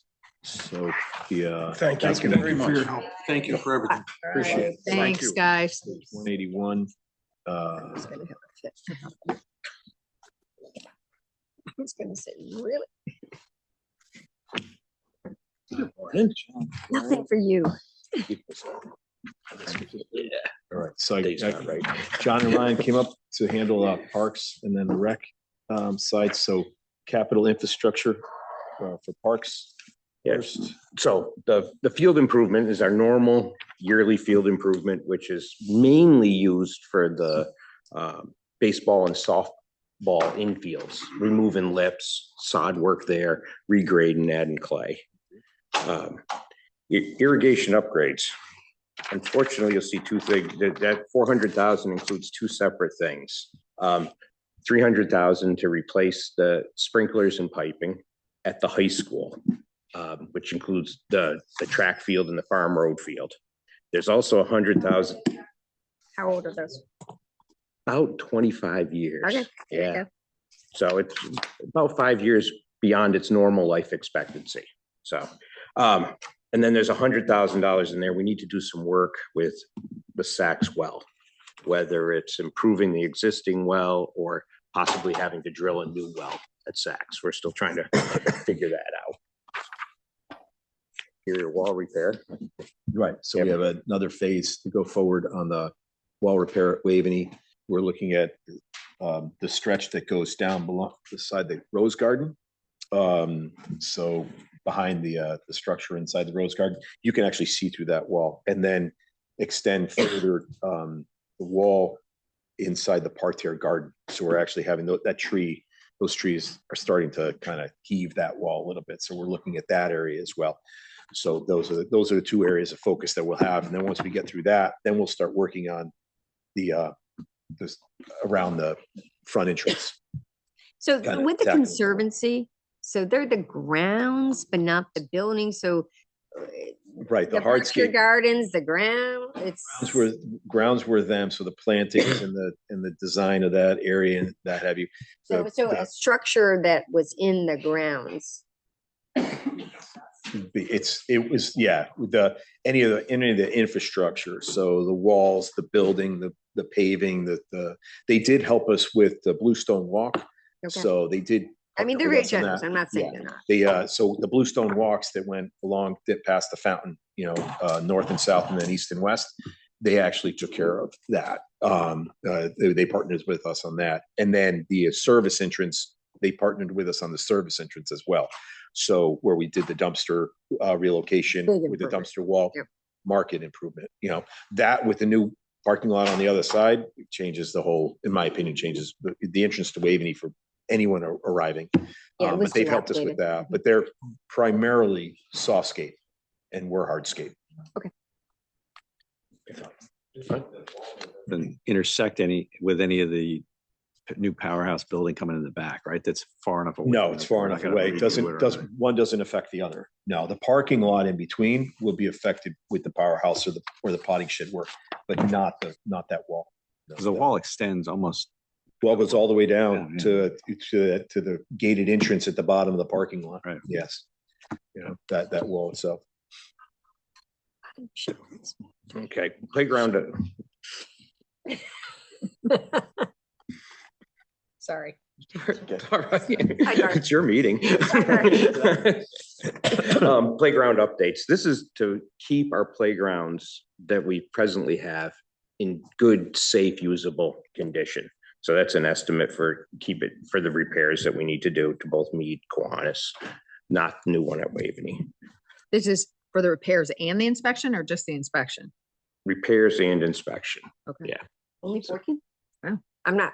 Just to keep it up to keep it in safe, usable condition. It unfortunately, it's a lot of money compared. How many playgrounds total Do we have? do you have? Okay, because we have Ed Dixon Park, which is very small. We redid that, I'm gonna say probably 5 years ago now because time flies. We have Mead Park, we have Kiwanis, and we have the new one that will be going in up at Waveney. And then we have the ones at the schools, which are different. Schools, which the schools take care of. They Okay. do their own inspections and their own maintenance on those. Thanks. Fence backstop, this is the normal number, except we've increased it some because we're at the point where we need to start replacing the fence at the dog park. It's at that point where it's starting to rot, so there's 10,000 included in that. Dunning is for miscellaneous repairs to the Dunning infrastructure. Since we inherited the maintenance of that building a few years ago, we need some money there. Always need some money there. So A lot of use. it gets a lot of use.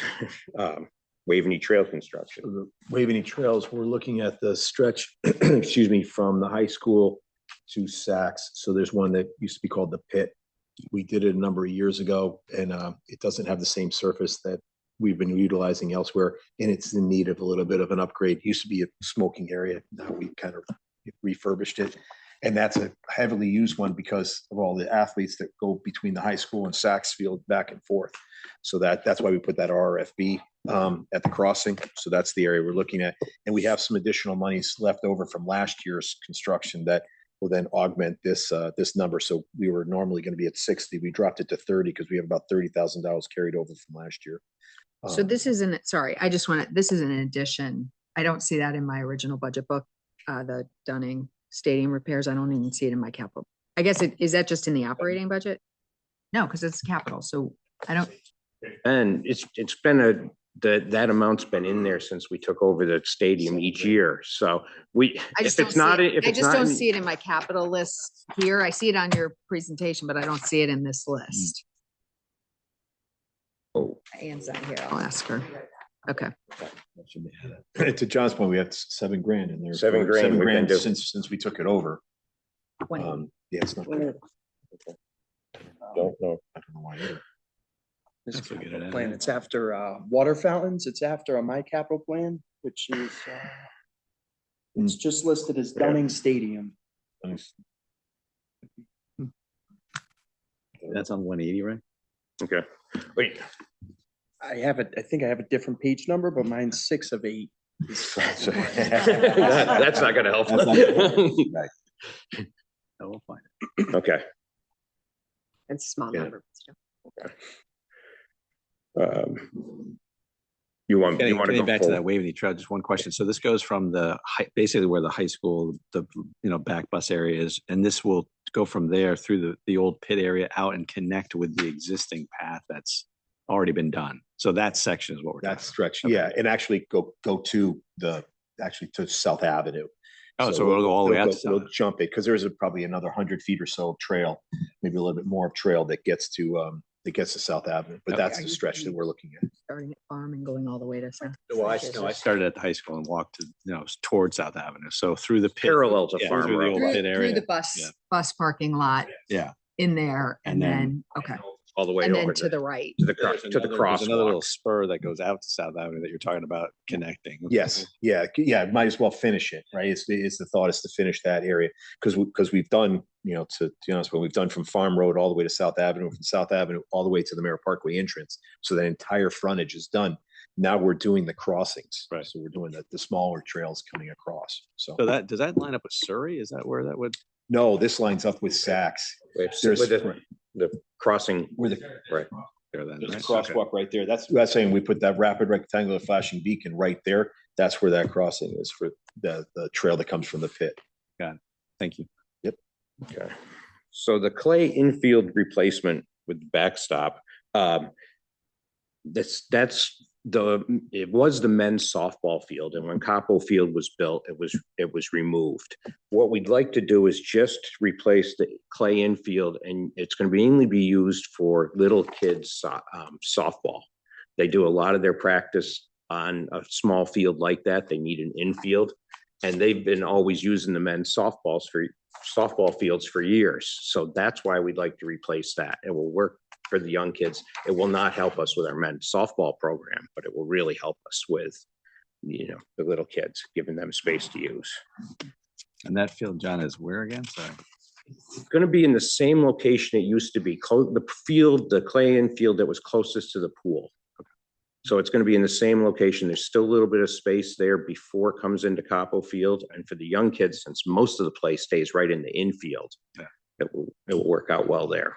It will include stripping out the existing soil, putting in clay. We'll put in some irrigation so that we can maintain the clay right around there too. And so the clay is just between the base and then you have green, where in the infield, right? You're not gonna, the whole thing's not gonna be, is it all clay, the entire infield? Infield is all clay, yes, minute. for softball. There is no grass center on the softball field.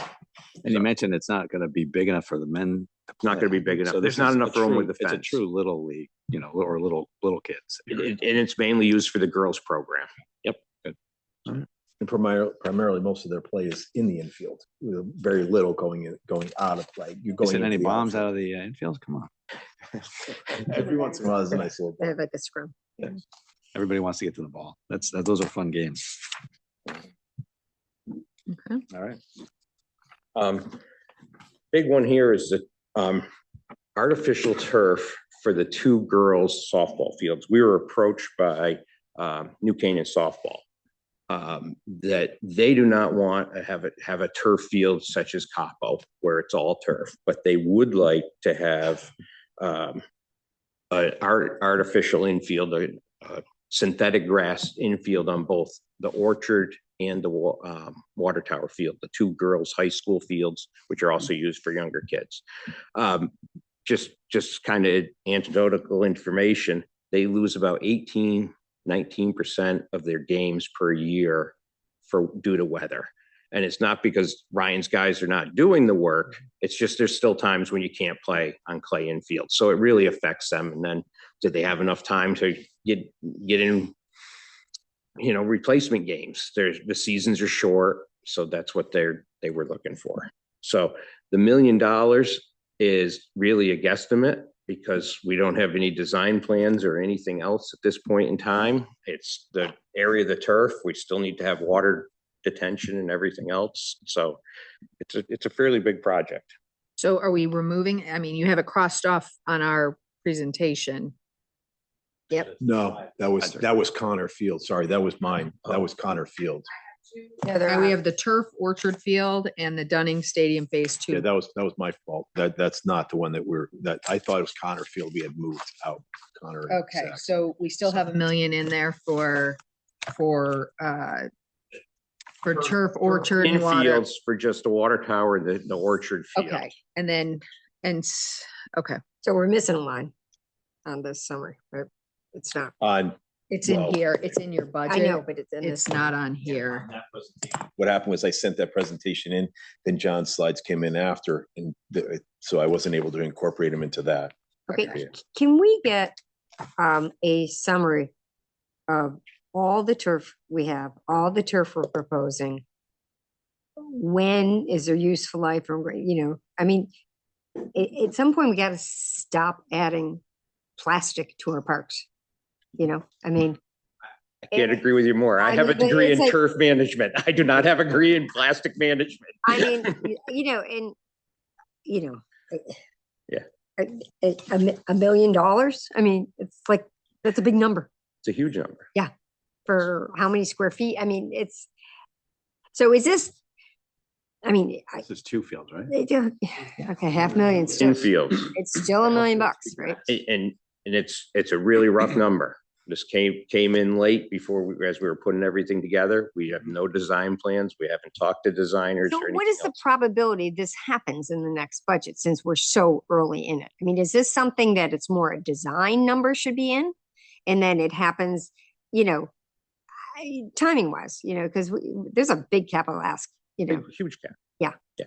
And to be fair, I don't know whether, the Athletic Foundation has looked at this, but they've been involved in pretty much every project that we've done so far when it comes to turf. And this, usually like Mike Benevento or somebody would come as well and say, hey, this is the next thing that we're doing. But I don't know whether, At the point in time, the softball organization came to Ryan and I to discuss it. Same time we probably need to talk to our lawyers though, because it also is a Title IX. Yeah, I get it. We got Title IX stuff with this, so you have to be very. Another expense with the copper field. Yeah. Oh yeah. Yeah. Yeah. No, money is not free. I'm just donating money is saying not free. we need to make sure that we are on firm ground with, equitable, Look, I applaud softball for saying we don't want to turf the outfield. First of all, that's a plus. Yeah. But this, the questions is, is there any alignment with the Athletic Foundation, which is very good about raising money? Is there probability that this really would happen in the next budget cycle? Or since it's so new, is this really a planning? And do we put a planning number in here? So I don't think we'd be able to get it. If this money was approved, I do not think we'd be able to get it installed in a year. No. So being that, is there an amount of money that we need to spend, and hopefully not $350,000, but to design this? That's 100,000. Yeah. Okay. So it's a bargain. So I would say this number should be a design number and it should be pushed the balance to the next capital year. I'd have to rely on Yeah, Tiger that's for a fine. design number. We'll get them a design number and then we'll look at, we'll try to dial in also the construction of the 2 turf fields. Because it's not really just, you're saying then you have to irrigate it, right? There's like, Our irrigation system's there. oh, it would cover it. Okay. Yeah, and we don't irrigate the artificial turf. Right, but the It's- clay, the clay stuff. Places, so don't think I'm completely crazy to help cool it down, but Yeah. it doesn't work well in the Northeast, And but again, period. as you said, to heat, I mean, these cause heat deserts, you know, and Yes. this stuff is hot. So, So is it clay mound and clay bases, or is it all turf? All Flat. turf. 100% turf. Wow. Yep. And there wouldn't be a mound per se Like because softball, yep, So it's like a one sheeter basically. one sheet. Engineering studies, every time we do this, we have to go out and, there's grading issues. and, surveys. There'll be, There's and usually a retaining wall or 2 involved or something, or, Yeah, let's not any do num- that. Any Let's- number let's of, make this any simple. number of issues have come up. A over lot the of, years. a lot of issues. we're on the wrong side of the grading on this one, as far as where. Oh, so then where we're gonna need, watersheds.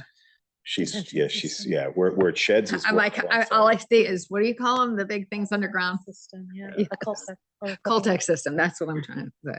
Yeah, because this, when I see the $1 million, it's a nice number, but it's just like an arbitrary, we've It seen is. this in the past where that can balloon pretty quickly if we're in the wrong spot. It never goes the other way.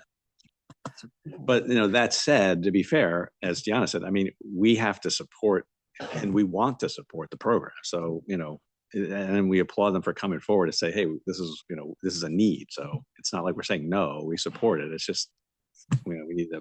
No, and in the baseball, we had, well, it was Yeah. pushed by people who had a lot of money, but there was. And it was that plan was out there and sort of out there for a while. I mean, it took a while to get through. It was a couple of years to get it through the system. So.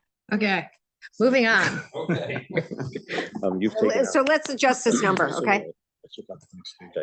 Okay. Well, because it's going. Let's adjust this and then put in your capital plan for it. The last thing is paddle tennis heaters up at the paddle courts. Yeah. So very simply, our heaters are outdated at the paddle courts. What we're suggesting is we replace 2 courts per year. So it'd be really a 3-year project with 2 courts each year. And then the last year would be the 5th court. With that said, I have a meeting again tomorrow with some of the paddle tennis users, and I think they'll be in a position to try to raise money. So then we could look at it 2 ways. We could do a 3rd court, maybe the first year, or stay with the same program and be able to save $13,000. Have they improved the technology for this stuff as far as, To a point, the It's- heaters that they're putting underneath the courts now, are more water resistant, I should say. They're the ones that we presently have are used in, if you were building a building, you need to heat the inside under construction. They're not made to sit underneath. no, it sounds like a rocket taking off when you're over there. I mean, Oh, it's- that, you'll still have a lot of noise that way. But they are a better unit. So 2 units I just saw delivered to town hall that, those are to get us through right now. We'll be replacing those hopefully today, actually, while it's but Little those are bit just warmer. temporary units. Those will just be like, they're not replacing permanently. It's just a temporary fix. It's a temporary fix, but those are replacing the same type of heaters that we presently so- have. So we were able to get 2 units this year. And so there's 5 courts?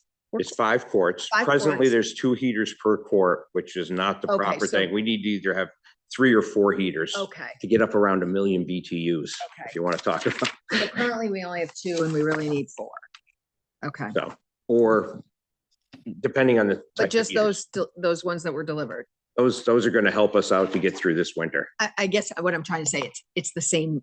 It's like, we won't need to replace those. Those temporary fixes can stay there now for, We will be replacing those because we'll be going with a newer style heater that works much better and holds Okay. up longer. okay. But that's why going over the period of time of replacing these, they'll keep us up and running. Okay. If that makes sense. So you just move them around from court to court as you. As you we replace them. change, yeah, as we do a few courts. Okay, this is the description, but not the. Sorry. Sorry. For parks equipment, so we got 2 vehicles, 10 years old at that point in time, so the 170 is to replace 2. Utility vehicle, it's a workman type utility vehicle. It's a heavy duty workhorse that we can put stone in when maintaining trails. Sander goes in the back for winter operations, etc. The ride-on mower is the 0-turn mower, probably the workhorse of our mowing during the year. After that's to replace 1. We try to stay on top of them. We estimate we get 6 to 8 years out of them. You know, they're even though they're expensive mowers at 14,000, you know, 7 years ago they were about 8,000. So yeah, but they do a lot of work. We took and put 4 things into the miscellaneous small equipment and attachments. What we were finding is a lot of small things. So a stand-up aerifier, which we would be using for, you know, small lawn areas such as town hall here, the front of Waveney House, etc., police department. So that would be 16,000. A stand-up sprayer combination. We are taking over our small area fertilizer treatments and everything. We're not going to be subbing that out anymore with Brian's new assistant. We're gonna do that in-house. So this will help with that maintenance. The Ventrac weed bind. This is one of Ryan's favorite new tools. It will mainly be used on the school athletic fields. It's very slow, but it's a mechanical way of removing broadleaf weeds. And since we can't use any pesticides, the one thing we have problems with is broadleaf weeds on the fields. So this has like rubber little nubs, and as it spins, it pulls them out, and you keep going. You don't keep going over it every day, but you know, every few weeks as the weeds come back, and it will just slowly keep reducing your weed population. And it's an attachment that will go on to our existing Ventracs. And then the last is a walk behind seeder, again, for the small properties. So brush cutters, field mower combination, that will be being used mainly for the fields at Waveney, but it also is used to keep, you know, Irwin, when we mow that, there's more and more desire to mow that every year, like West School, Leach Field, etc. That goes an attachment to go on one of our existing tractors. The artificial field groomer, you know, this is to maintain our carpets. So, you know, it's a vacuum groomer that helps dance around the rubber thing, keep it soft, redistribute it, but also remove all the litter and debris. And we've had one of those in the past. We have one. Yeah, this is to replace the old one we have that is now, I'd be guessing, but around 12 years old. So, yeah, it's the proper thing to do. You know, the other option, we could be hiring a company that pays for the piece of equipment in 1 year. Then if for some reason we have a whole bunch of debris that gets out there, we can easily clean it up. So John, of your equipment, so the vehicle with the accessories, is that replacing something? The first one, that's replacing 2 existing vehicles. They're at basically at the 10-year mark. So we're doing 2 vehicles with that? 170, yes. Okay, and then the utility vehicle, is that a replacement? It's a replacement of 1 utility vehicle that's Okay. almost 10 years old. Yeah. Yep. So just John, because I wanted to follow up on the vehicle. So, you know, because I see in the capital plan, you have like basically most years you only have 1 replacement. So Correct. what, Every few years, just because the number of vehicles, Yeah. we get 10 years out of them, basically. okay, Every few years, we have to add in a second one. okay. Because How many vehicles do we have in total? I'd like to be able, I'd be guessing off the top of my head, I'd have to go through it, but we're including There's like- parks and recreation vehicles. The ones that have license plates and the non-license plate. Yeah, vehicles. I'd say 13. Okay. For park. Other vehicles, as you know, as far as tractors and other vehicles that- with That license makes plates, me we have say an additional yeah, at okay, least because you'll 6. have two times in the 10 years. span Yeah, that you it's have to just every now and then we got to catch up, otherwise. Okay. we Could you go do backwards. 1 vehicle I know instead of that's 2? when I'm at. We could do almost anything. With that said, you know, when it snows, I'm going away next week on vacation, so the truck that I regularly, my take-home vehicle is used to plow. So it will be here for the week while I'm gone, because it doesn't make sense to have it sitting in a driveway. If that's our issue with getting one truck, when all of a sudden we're 11 years old, you know, and it just keeps going. So of course we can. But if it's like, not with available for mileage, I storm- mean, is it just because of wear and tear? I mean, I can't imagine. It's more for the parks trucks, it's more wear and tear. One of the replacement trucks in here is the one that I do drive, and it's going to be 10 years old, but it's also getting up there in mileage. Yeah. Right. Are we having issues with it? I mean, are we having to repair it regularly?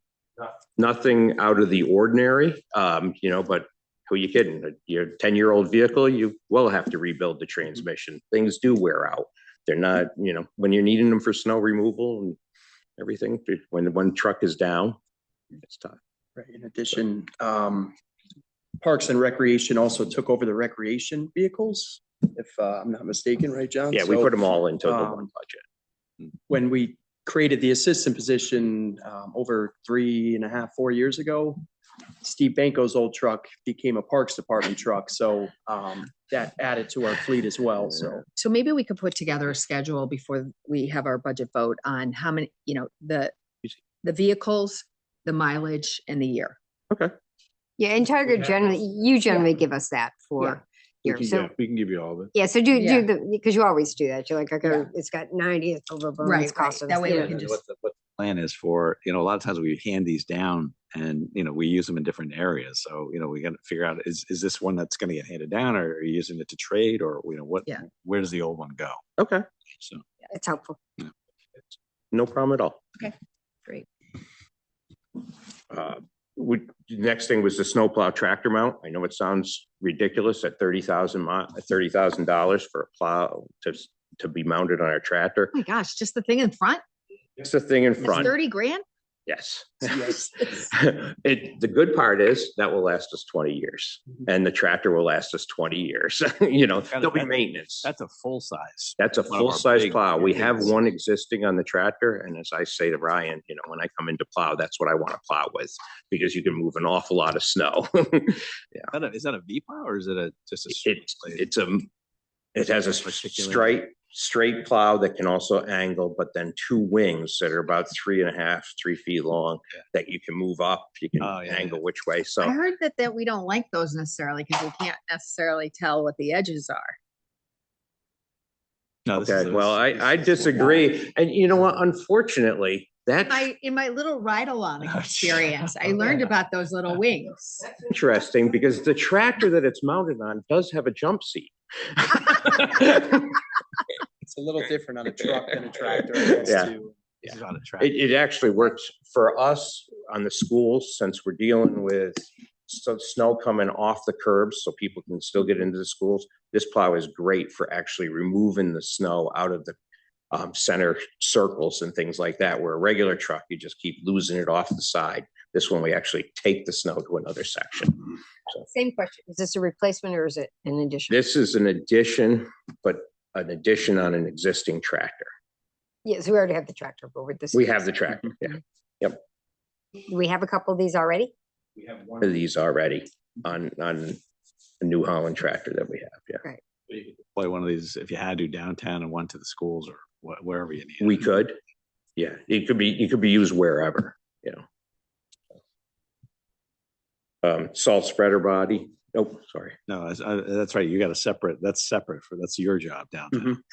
Right. But with that said, when there's snow removal done in the center of town, you know, we have guys that come in and, you know, it's an overnight work, but I usually come in to do it too, but I haven't had to for a few years. So This might be your week. I'm going away. He'll be away. Chose a good time to go. Yep. The salt spreader body, that's a replacement of an existing one. We have two for our hook lift trucks, just so that we have a backup in case there's a problem. And the last thing is a light tower. That's to replace one of the 5 light tower units that we have. So those are the temporary mobile towers you use. Yeah, the temporary mobile ones, like, we use anything from Carolyn to 4th of July to et cetera. Dunning The Stadium, one we're replacing, how old is it? approximately 20 years. Okay. It's one of the ones that Steve Banko bought from, So we're gonna have the other three, it's. are Yeah, gonna you see come it up in there, cheaper. in like, in 3 years, you got nothing next year, and then in 3 years, you got a couple. So is that, again, that's new technology, LED, better light. better light, smaller power plant. It's the one thing they've been able to do is shrink them down, so. All right, Mhm. okay. Yeah, so your year-over-year differential is largely due to the fact you're looking for two vehicles. Like if you had That's one, right. you'd be kind of flat. Yep. And push forward. Okay. So capital recreation, there's two things. One, technology upgrades at Lapham. It's time to replace computers, projectors, et cetera, that type of stuff at Lapham Community Center. We can do desktops over there. I mean, I was working over there and they worked. Sometimes they went down, but I didn't know if that was IT or, are you talking for like the computer room that they have or just through the whole? Computer room, but a lot of it is for meetings, et cetera, the projectors and everything where, when we do Park and I Rec was gonna Commission say, it meeting, is a little ridiculous, we some of the. that we wheel I've in. seen John approaching a computer screen many, many times, Yes. trying to turn on the, Mhm. it's, So it's time. Yeah. So, and the second one is the audio system at Waveney House. We'd like to upgrade it so that when somebody needs a mic to talk to, such as talking about anything and everything, we have a speaker system that would be both inside and outside. And the worst part of that is the house itself. We don't want to do damage to the house to put in speakers so that when there's a meeting, people can talk on a mic. So are these all mobile speakers and stuff like that? Nothing wired into, I mean, No, this would be stuff wired into the house, but just better quality than what we have. it'll go through so would all this parts be of in the the big house? room? How many different rooms would this be? We would do the 3 main rooms Okay. in the house, but we'd also like to do the back patio. So if something's going on and there's people out there, they'd still be able to hear. Do they have a lot of stuff on the back patio? I don't know. Speech, and somebody's out on the back patio, you kind of miss, you miss that groom speech during the wedding, other times. They have weddings? Oh, yeah. Oh, this is at Waveney. At Waveney House. Oh, at Waveney House. Sorry, I'm still at Lapham, so I'm like, what? So I literally am Does like, this mean what are you're we mounting talking about? speakers outside, inside, or is this? Mounting speakers outside and inside. There's some mounted already. Right. Just This is where, like, that number seems low to me based on what we want to do this properly, as opposed to, $380,000 for a couple of doors. I mean, so I just want to make sure that that's enough. Is that Trouble in the stores, is that a good quality system that's going to last a long that time? should be a good quality system. We worked with our sound engineer that helps us with the fireworks. Yeah. So Okay. to develop the number. Okay. I hope so. Okay. That's it. Is that it for, All we have left is Nick. Unfortunately, Nick had to go meet with our consultant for the I&I study, but we can Thank you. I walk you think he through. did that intentionally. You think so? I think he did that intentionally. He was stressing in the back. He's like, Tiger, I got it at 11 o'clock. I'm like, we're gonna make it. We're gonna make it, and we didn't make it, but unfortunately, but yeah, yeah, he dodged a bullet. How about that? So the capital request for the sewer is $1,267,500, down slightly from the previous look. What page? We don't have a page for this one. I apologize. All right. So I I don't just know. want to find it in our Yeah, I don't. town buildings. Public Works Transfer sewers, I station. get 183.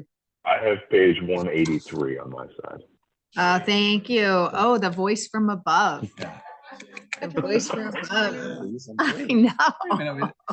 Hey, Ryan, how's the baby? Ryan, how's the baby? We're doing okay. He's figuring it out. We all had colds for about a week, but he's doing a lot better. We're doing well. Okay. All right. So we have a just basically a replacement of a submersible pump for $36,000. We have our motor control electrical rehab for $20,000. This is part of a phase work that we've had. We've had several years of this work, so this is the last, should be the last phase of this work. We have our $20,000, which is continuation of our consultant work on the looking at zinc and phosphorus. That's part of our permit, is to continue to look at zinc and phosphorus and make sure that our numbers still stay below our permit levels, specifically to stave off a 9 to 11 million or more capital expenditure on a filtration system. So the money that we've been spending on this ongoing study with our consultant has been able to allow us to tweak our chemical usage and then save off this proof to the DEP that we can manage the system and stave off a capital expenditure. That used to be in our capital plan. It was, we took it out a couple of years ago because we were able to, because we were so successful. And at that point in time, we just said, let's not keep it in there anymore to scare everybody that it's out there. So came out, you are right, a couple of years ago. That was John Engels. John Engel. That was John Engel asked me every single budget cycle or out of cycle. Yeah, he would ask me. Yeah, but that was a big save based on, I have to give, AECOM did very nice work with Nick and Jim Rogers at the time to tweak the system. Then we have $30,000 for sewer rehab. It's basically for us to go in and we look at a third of our system every year, and then our areas of concern, basically in the downtown area, the restaurants, Restaurant Row, Forest Street, because that's where we seem to have more of our problems with fog, it's called fats, oils, and greases. Is that just study, or is that the actual work? That's the actual work. That's not consultant work. The only consultant work in here is that one engineering portion, the 20,000. And then the engineering side for our inflow and infiltration for our next phase. So we're going through a phase where we plan for 1 year and then construct that same year for the previous year's planning. So we have at least one more set of phases after this and then one more set of construction will be done. But that's what Nick's going over right now, is the next phase. Actually, he's with he's with for AECOM for the SWIP. industrial SWIP, sorry. right? That's the update. So he's there for our stormwater industrial permit, which is that's up for renewal this year. And then we have $100,000 for sewer relining. That's for areas that we noticed areas of concern. We did South Avenue. That was with Aquarian money, but that was during their work. We did Cross Street. That was a big area of concern for us at the time. And then we have our polymer system replacement, polymer system number 2 replacement. We did system number 1 last year. We're doing system number 2 this year, and that'll take us back out. And again, this is a unit that's 28 years old at present and is in need of replacement. And that should bring us through everything that Nick needs for the year. Except for, we've already budgeted for the UV it's in a prior year, but we got some good news last week, this week. Oh, it was this week. It was a couple days ago. Yeah. This week has been crazy. So we were notified by Congressman Himes's office that the $1 million for the UV treatment center has passed through both houses of Congress. It's just awaiting signature, and they seemed very optimistic that we're going to be getting like $1,092,000 for that system. So we'll see. I don't want to jinx it because it's not done until it's absolutely done. But it's been 2.5 years waiting to hear. So yeah, because we did the walkthrough with him. Yeah, it seemed like at least 2 years ago. Right? Yeah, it was right after I got elected. I think that was the walkthrough right before Christmas. Yeah, then they put everything on. Yeah, hold. that's right, because it was right after. Yeah, they put everything on hold for a while, budget wise. Yeah. Well, and I didn't think we were going to get it because we still don't have a budget. So, but I guess now they're doing these projects. They're funding things incrementally, getting things through. So it's like, okay, I'll take it. We don't get the Colorado treatment. Yeah. Yeah. We do it. Other than that, we're done. We're at the question on the relining. I know, we followed that, sort of soup to nuts along the way. What's the oldest relining we've done? And do we have, are we 3 years in or? Oh, we're much more than that. So that was actually Mike Pastor was here with Jimmy Rogers. Okay. So we did the stretch of Main Street out here and Forest Street. Have we ever, do we ever? 2019 for me. From Main Street, and then we did Forest Street prior to that. So we did that a couple years ago, but I'll find that number out. But Well, I'm just curious because, we have the camera technology now. If you run a camera in there and you look at what that looks like after 20 years, how are these relinings holding up? I mean, because it's the technology and cost is amazing for what it does, but does it we can, hold up? when we go in to jet that out, we can actually, the jetter has a camera. I'd just be curious to see what We can have that camera just to take a look and see exactly how it's doing. But I know Forest Street would be our oldest installation of a relining. I think it was our first go, or the lower stretch of Main Street. But I'll look back. Right now, it's been several years since I'm drawing a blank on exactly when it was done. But I know Mike was here and Jimmy was here, so that's about 8 years ago or more, 9 years ago, 10 years ago for that first stretch that we did, that first sewer relining. But we'll take a look and see. I mean, the cost of rebuilding it versus just a sleeve is amazing. Market difference because the forestry one is 13 feet deep, so we would have had to go basically building to building in Forest Street. And that was the thought, was take out the sidewalks and the road to lay everything back at 13 feet deep, and that was not what we wanted to do. So we did that, and it seemed to take. But I'll have Nick TV it on that next go. We'll see. Yeah. Okay. All right. All right. Thanks, Thank guys. you. No problem. Thank you. I'm gonna take a coffee break. Yeah, coffee break real quick while you guys are setting up. Oh my God, this is expensive. And we did get notification that, I don't know where this came from.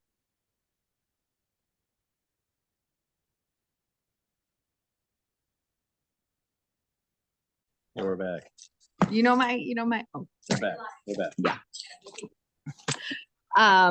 Welcome. Thank you for being here. Okay, before we start, wanted to, thank you. I'll get this. We have a little question going around the Selectman board. And we are going to be talking, we have our attorneys doing a little more research. We don't know the genesis, and having been on the Board of Ed, it was always past practice, but we didn't know why. Why is it that the Board of Selectmen does not opine on the operating budget and only on the capital budget? And so no one can answer the question. Do you know?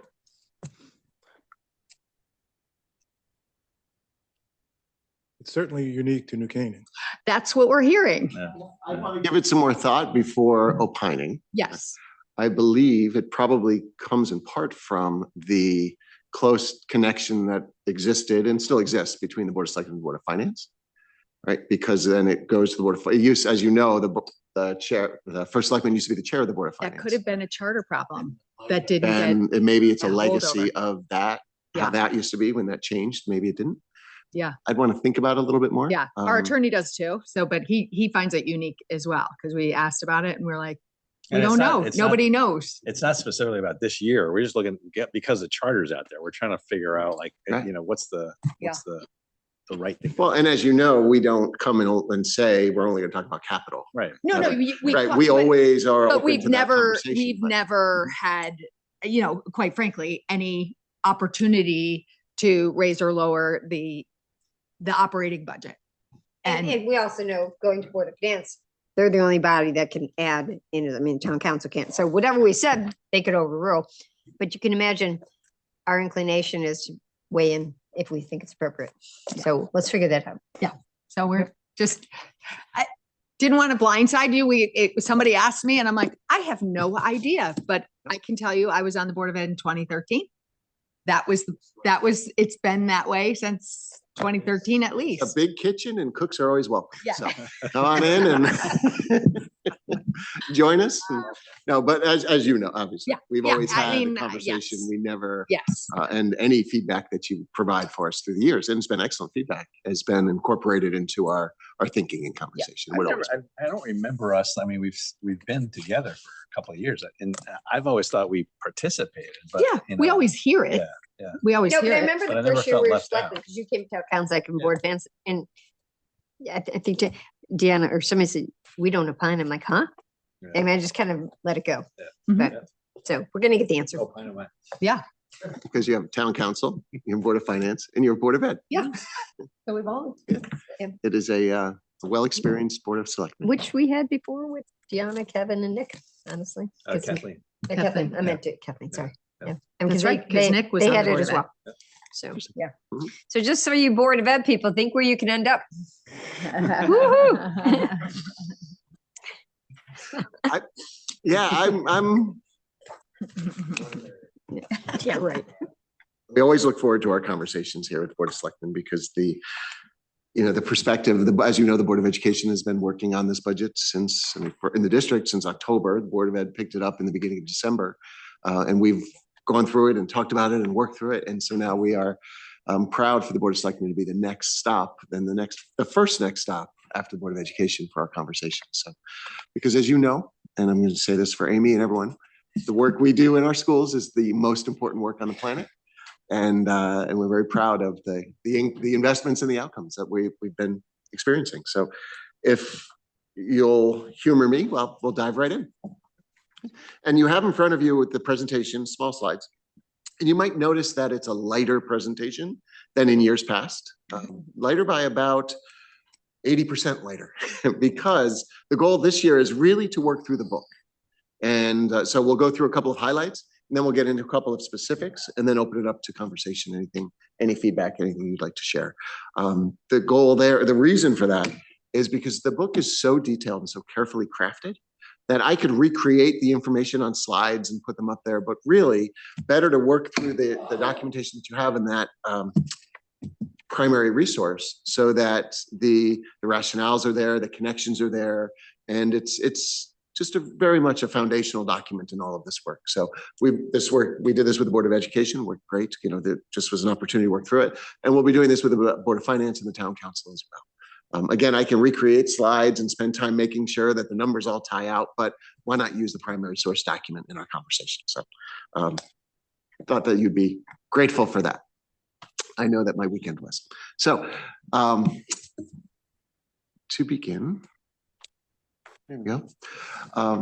As you know, we approach our work with the utmost importance because we do believe that the public schools are the cornerstone, not just of our communities, but it's greater than that even. We are educating children, teaching students to become the people that they're meant to be. And they learn to become active citizens, engaged individuals, good people along the way. And all of that contributes to our communities, to our state, to our country, to our democracy.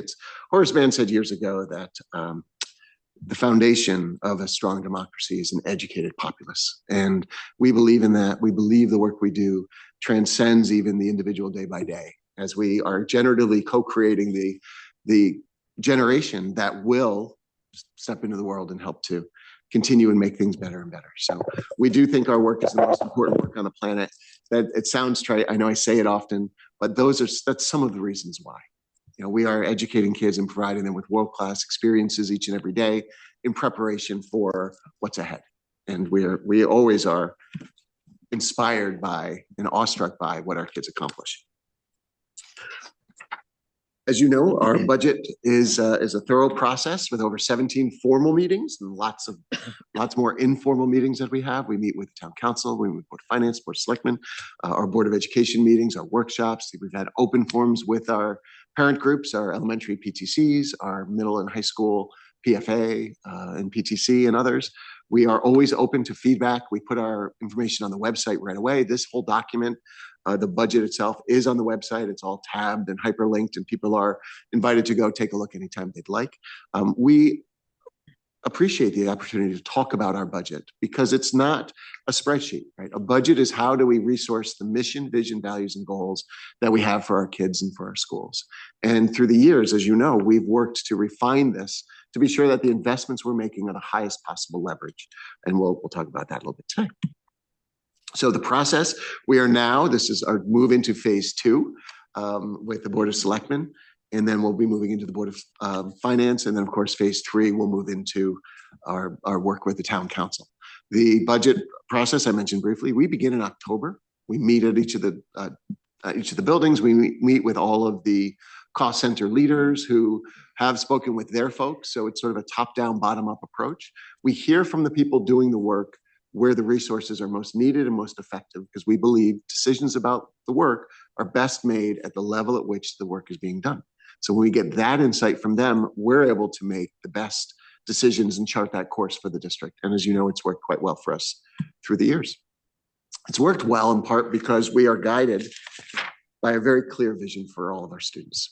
We have, a couple of years ago, all three of you were at the table to help us develop our portrait of the graduate, as were board members, other members from the town bodies. And we came together with parents, students, staff, faculty, administrators, community members to identify these core competencies that we look for in students to develop over time. Because the idea is to create a framework that consists of durable competencies that will apply regardless of what happens in the outside of in the world, right? So we're talking about AI and the disruptions that are coming. We're talking about workforce disruptions, other things. But these are core competencies that if we can ensure that every one of our kids develops the skills in these domains prior to graduation and as they go out, we know they'll be equipped for what's ahead. And of course, the technical knowledge and everything else comes, and we work on all of that. But these 21st, soon to be 22nd century skills are the core dispositions for kids as they go out into the world and navigate the changes that we know are here and are coming every day. As a district, we also have our district goals that are sort of consistently point us to our true north. We've got 5 large overarching goals that have been there for a while. And those are the increased student learning, right? It's curriculum learning and assessment. It's communication. It's our professional practice. It's a respectful environment. And then it's good stewardship. And of course, you can go into more detail around all of these, but these 5 guideposts then frame out our district goals that include about 30, 35 specific annual indicators with anticipated outcomes that we then hold ourselves accountable to. And this is a way that we make sure that we're continuously growing and improving as a district. There are other districts that it works for them to create a 5-year strategic plan and they put it together and then they go back 5 years later, look and measure themselves against that. We think the work we do needs to be more micro than that as far as our improvement goals. So we do this annually, as you're well aware. And again, it's served us quite well. When we talk about a Board of Education's budget, you know, it's a significant expense, but really the reframe on that is that it's a powerful investment. We're investing in our schools, we're investing in our community, in our families, in our kids, our staff, and a couple of the outcomes just this past year show the positive results of those investments. So, for instance, we had 8 students this year at the high school named National Merit semifinalists. That goes to the less than 1% of students across the country for the prestige, and our students did incredibly well. And we often talk about our clubs and activities, and we talk about our Model UN, which I'm so proud of, but our debate club has also been growing and had a great success just recently back in December, where both our varsity and novice division teams swept their divisions. And, you know, if you are a parent of a teenager in New Canaan, we're teaching your child to debate even better, so you're welcome. On the field, our students continue to thrive as well. We have over 70% of our kids involved in one or more sports this past year, which is a great measure of engagement. Right? We want to make sure that our students are engaged in their school, not just during the school day, which is important, but also around the school day. That is the sign of a healthy, thriving school climate and culture. And it's the things that kids do sometimes outside of the school day that positively contribute to what happens during the school day. And you build those virtuous cycles. We have our 4th consecutive state championship for our football team, undefeated, 13-0 season, and pretty rare to be ranked number 1 from the very beginning all the way through to the end of the season. And yet Lou and the team were. Did I just see something where Coach Marinelli got some national award? You did. You did. So Yep. that's pretty exciting. Yeah. Yeah. Really, truly. I mean, he's the winningest coach in Connecticut history. Wow. That's great. He just built an amazing program, and the work that he does with the town, the assistants that he has around him, and really, most importantly, the depth with which he cares about each and every kid who plays. Like that, to me, that was the biggest surprise when I came 15 years ago. You hear about New Canaan football and getting to know Lou a little bit and seeing him interact with kids and parents and families. That's the secret to the winningest coach, I think, in Connecticut. Winning is so fun. Winning is so fun. It's so fun. Yeah. Yep. Well, I think Lou inherited a team all those years ago that put an offer on the board, I think, for the year. I always have a special connection because Lou came in 1981. I graduated in 1980. 4 years I was in high school. We won 2 games, I think. There you go. And it literally, the curve has been like this ever since. It's unbelievable. Yeah, it didn't take him long to win some games, and then it was within a couple of years. Yep, it's amazing. And again, it's a statement about the entire community and all of the engagement, right? Our kids that start young, they work through, and football is a great story in and of itself. It's not the only one, right? So our girls cross country won the FCX title for the first time in almost 30 years, right? And the kids engage. Our soccer team, our swimming and diving, our field hockey. Again, with over 70% of our kids in one or more sports. It's a whole school climate and culture. And it's what happens on the field and off the field, to be fair. Our kids show up to each other's games. They come, they support, they do so generally responsibly. And, but really the school spirit is outstanding and something to be very proud of, and something that I think, again, starts young, works all the way through school and continues even, you can feel it all around. Same with the arts. Our kids in the arts, we've got a significant percentage of kids that participate. We begin early. We begin in our elementary schools with shows, and then we pick it up with the intermediate school. Well, they'll do some like a show junior, like Shrek Junior or Finding Nemo Junior, and they'll sort of learn their way through that. But you've got, for every child on the stage, you've got 2 behind the stage doing something, getting involved. And it's ways that kids connect to the school outside of the school day. And they're proud of that and being part of that community. So just last year, we had 13 nominations for our performances of Les Mis and Jack the Ripper. And the Halo is the statewide recognition of students in theater. And if you didn't see Legally Blonde this past fall, it was outstanding. Sarah Gleason is our choral director at the high school. She moved up from the middle school years ago.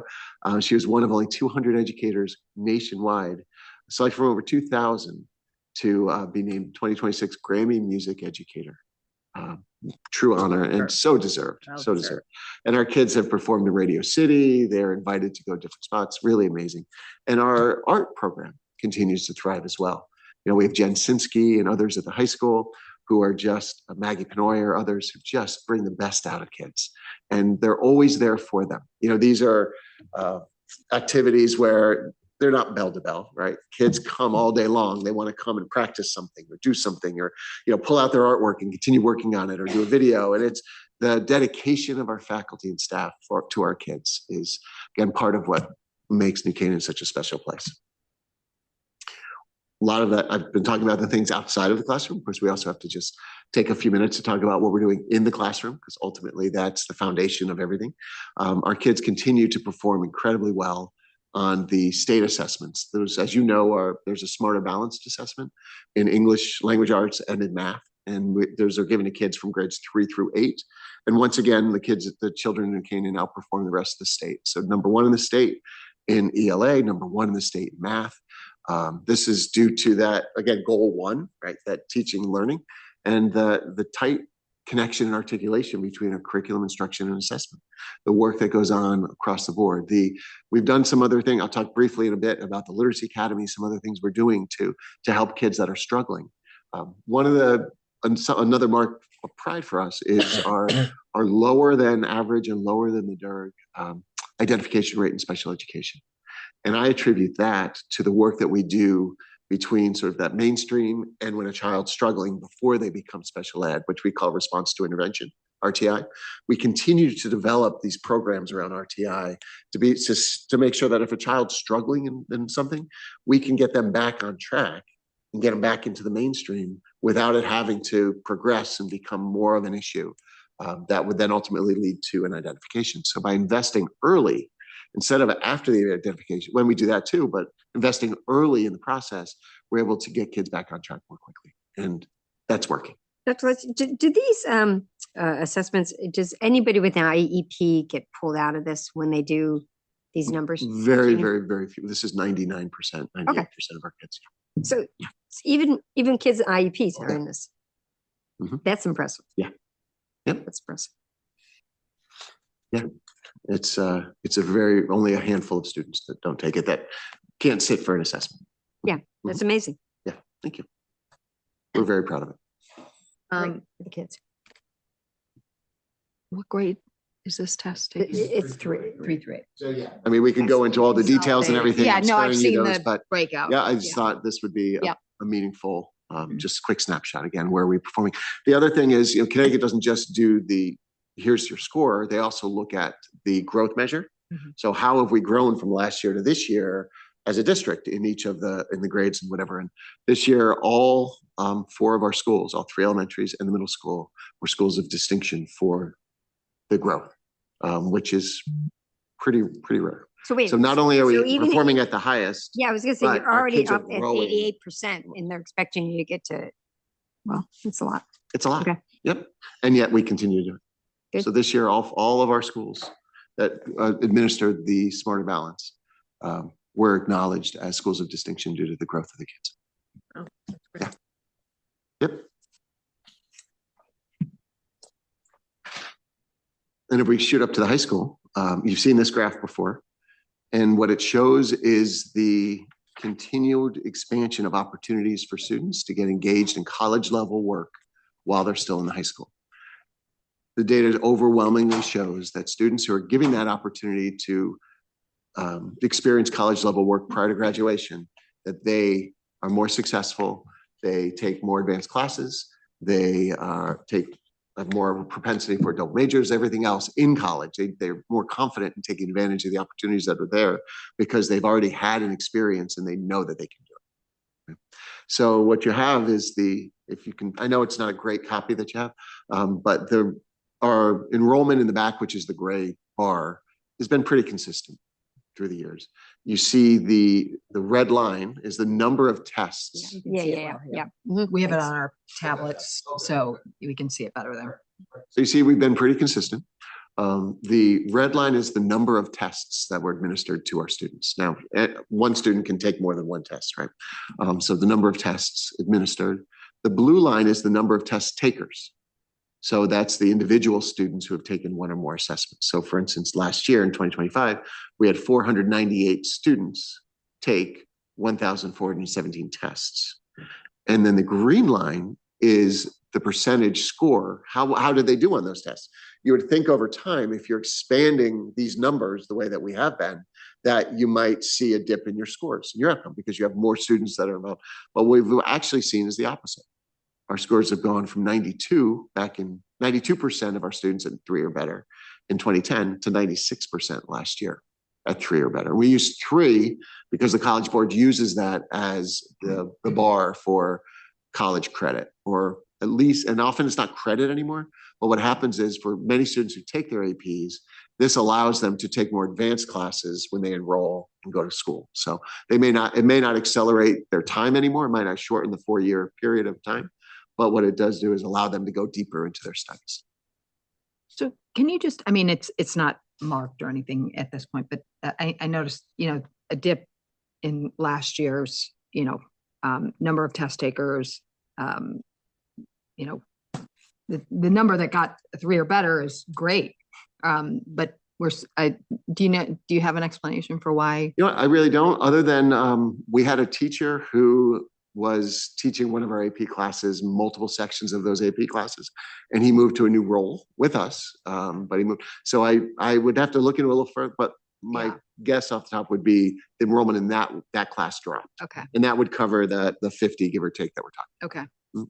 Okay. And because it's interesting, like right after COVID, 2022, there was the drop off again, but so, I mean, we're up higher than those. Right. And that mirrors a little bit the enrollment, right? But year to year, this year to last year and to year before is pretty steady. Mhm. So I would get, and when we're talking about 50 Yeah. kids, it's probably one class, it's probably that. Okay. And it was our macroeconomics class, right? Oh. So Mike Staffaroni moved over to the downtown campus. Yeah, that's And now right. he's the lead teacher down there and doing a fabulous job, but he also had built that program up. So when students aren't sure, Uh-huh. sometimes they'll Yeah. go somewhere Okay. else. Yep. And maybe not do it as an AP, but still do the econ. Mhm. Mhm. We also have, last year we're mandated to offer a personal finance course, Mhm. right, which I think is great, but it was, the way that it was pushed, it was sort of implemented was the class of 2020 Had to take an extra class. they have to have it by graduation. They're already in the school, so we had to move quickly. So that might have pulled some out of econ and whatever. Yep. Yep. So again, it shows that as we continue to provide opportunities for kids, they're taking those opportunities and they have the resources and the support and everything they need to thrive. And that's when I talk about budget being so much more than a spreadsheet, this is what it's about, right? It's about identifying opportunities, figuring out resources. You know, there is a cost to this. We don't have teachers teach AP classes until they go to training, and they have to develop their syllabus. It has to be approved by the college board, and there's a lot that happens with it. But this is the point. These outcomes, this is why these policies and these procedures are in place. And this is what we're investing in, to ensure that every child who wants an opportunity to take college level course can do so prior to graduation. We also have other pathways they can take with UConn. We have the early college experience that they can do, which is actually from one of our teachers who is also considered a UConn teacher. And then they have college credit. And it turns out those credits transfer more easily sometimes than AP. So we'll have students do that sometimes, and sometimes they'll be in both. In more language, for instance, they may sign up for the UConn and take the AP test as well, because they may not be sure where they want to go to school and what their policies are around that. So those opportunities for kids make a difference. I mentioned briefly the Literacy Academy. I'll just mention it again. I know we've talked about it for a couple of years. We continue to see outstanding results from this specific investment. And so we were just talking about the high school and about the Smarter Balanced and about sort of the aggregate outcomes. Literacy Academy is an investment in the individual children who need it the most.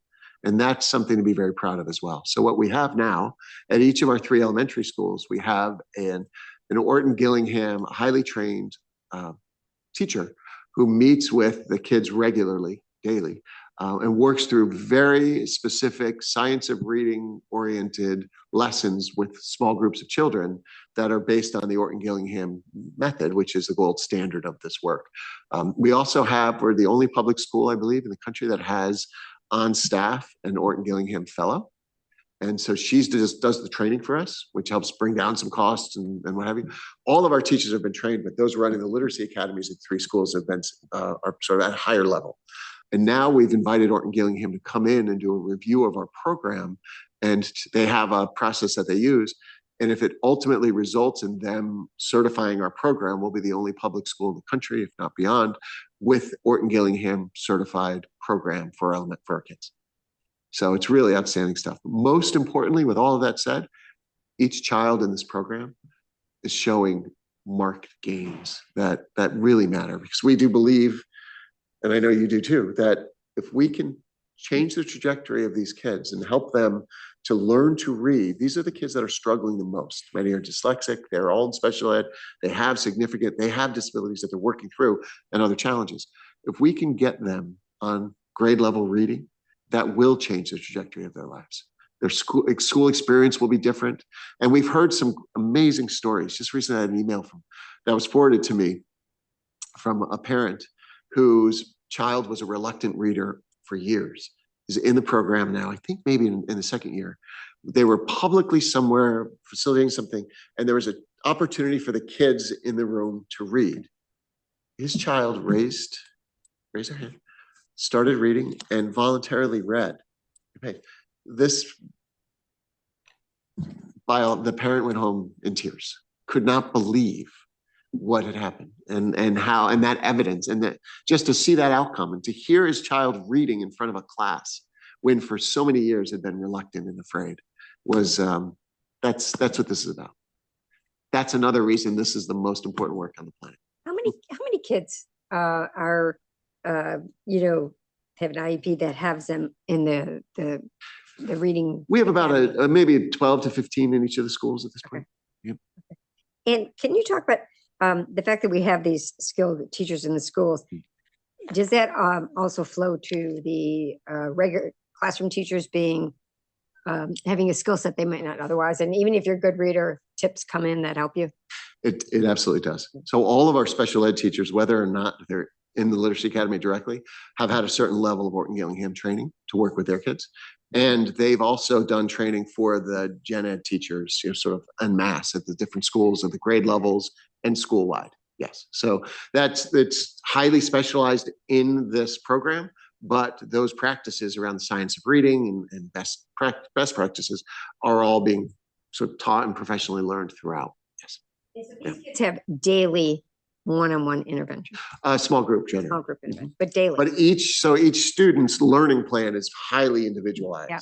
Right. And so, so they get together and they're doing that work, and the teacher spends, hours preparing each day, because it's very specific, right? It's a skill set, and it is very prescriptive because we're teaching children to learn a skill. So it is highly structured, and they're continually assessing and getting feedback and monitoring and adjusting and, grouping and regrouping based on the kids that they have and what their needs are. Mm-hmm.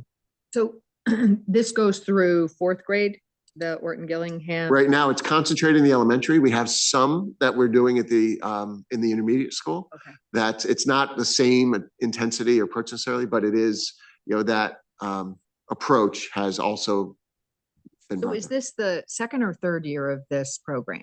The fourth year. So this is a story of, I believe, a district using some of the COVID era money in the way it was intended. Right. Because we tried a couple of things. We tried this, we tried a summer academy, we tried some things, and then we made some decisions about what's the highest leverage, what worked, and then built that into the budget over time using grant and then moving and operating. So it really started with those funds. We could pilot something, prove the concept, and then implement it. So of the kids, you say you have probably looks like about 45 kids in the district in the program. What percentage of those kids are able to move out of these kind of interventions by middle school? Well, our goal is to get them all there. Right. You have a few that are. Because again, the kids, whether or not they something could emerge or otherwise as well as they're going. I don't know. Yes, necessarily. Right. Yeah, I think it would be good data to see. Over time, we'll be tracking. There might be other, disabilities that would require them to need interventions outside of the Orton Gillingham. But But it would be interesting, I think important to see sort of, you've had now a number of years of data to kind of track. So to be able to track how many don't need those interventions by the time they get to middle school. Right. So as they're making this growth, does the growth get them on track? Maintain over the summer, which is often what happens is there's a slide in the summer and then you're catching them up for months and whatever. Does it maintain over the summer? It is. It's not just these kids. It is everybody, right? But we want to minimize that as much as we can. And then does it hold? Right. Does it say? And the data is promising. I don't have it in front of me right now to go through, but the data that we have thus far is promising about. So, because again, it's a skill. So as long as we're giving them the foundational skills and then providing enough opportunities to practice. And when students have certain reading disabilities, dyslexia or otherwise, it's a different approach, right? Mm-hmm. They don't learn to read as the same way that a non-dyslexic student does. And so, maybe it's a little heavier on phonics. Maybe it's a little less on comprehension at the beginning. Maybe it's, it's sort of word identification. It's different things. So it'll be important to track the students that have gone through it just to be sure. You've had one cohort probably either is just ending, has started, probably, and you're getting that first cohort to really have been able to be in it the entire time if they needed it. Yep, exactly. Yep. So to pick that up and to see where they are and how it's going. Yep. Mm-hmm. Yeah. It is, by all accounts, right? The feedback has been very positive, both sort of by the individual kids and families and on the whole. So we'll keep looking at those data for sure. And again, I think it's something the district should be very proud of. The town should be very proud of, because we've got our football championships and we're investing in programs to help our children who need it the most. And they're 7 years old. It really matters. So And that's part of why I love what I get to do and part of what I love about doing it here. And it's just so critical for a kid to not dread going to school. Yeah. Exactly. It's just for a little kid, it's so hard. You know, K3, you learn to read. 3 on, you read to learn. And so if you're struggling to read after third grade, you're right, it defines the experience for kids if they're really challenged by it. And you know, my history is, you know, I was a high school English teacher. Not only do I think our work is the most important work on the planet, but I think that reading is the most important thing. So yeah, it really, again, we do believe it will change the trajectory of their lives. And those are the data ultimately say we'll look out 10, 12 years to show and to see before and after children who are struggling, what does it mean? And I'm excited to see that, because I think it's going to be what we're anticipating, as positive as we anticipate it will. So what does it all mean, right? We talk small, large, individual children, teams, grades, everything else. You know, I don't put an awful lot of stock in external assessments, you know, that, you know, sort of ranking systems. I do like niche more than most, because they give us good marks. You said what I was going to say. Yeah, I'm just kidding.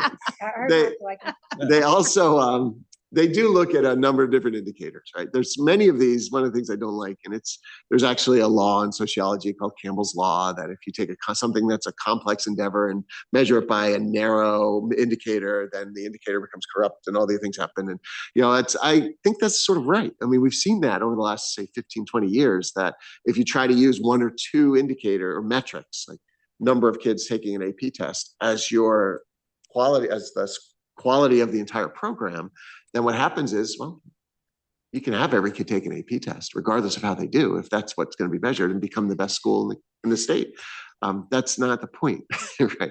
And that's what I like about niche, is it's a little more holistic. So regardless, in the 2025 rankings, we were ranked as the #1 school district in the state. I numbers 1, 2, and 3 elementary schools in the state.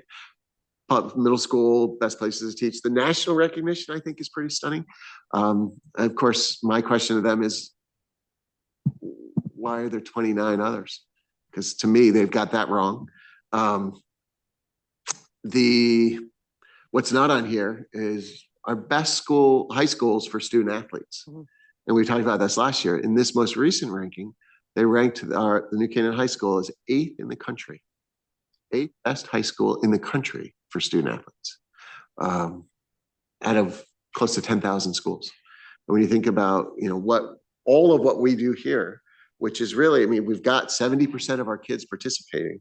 We've got all of the success that we're having on the field and off the field and in the classroom and everywhere else, that for a comprehensive high school that truly does think about the entirety of the student experience, to be considered amongst the most elite in that and all of these measures, I think speaks volumes to the quality of the work we're doing in every domain that we do it. It's a great job celebrating them as well, especially at the end, the seniors, and, you know, the signing days those are really great days. Right, and it was a couple of years ago that he started doing the signing days for our D2 and D3 kids as well. Right, before other schools were, he felt like he really wanted to recognize everybody, because you know, and it really, it matters. Yeah. And again, I think that I mentioned about Lou loving kids, that ethic permeates throughout that department, right?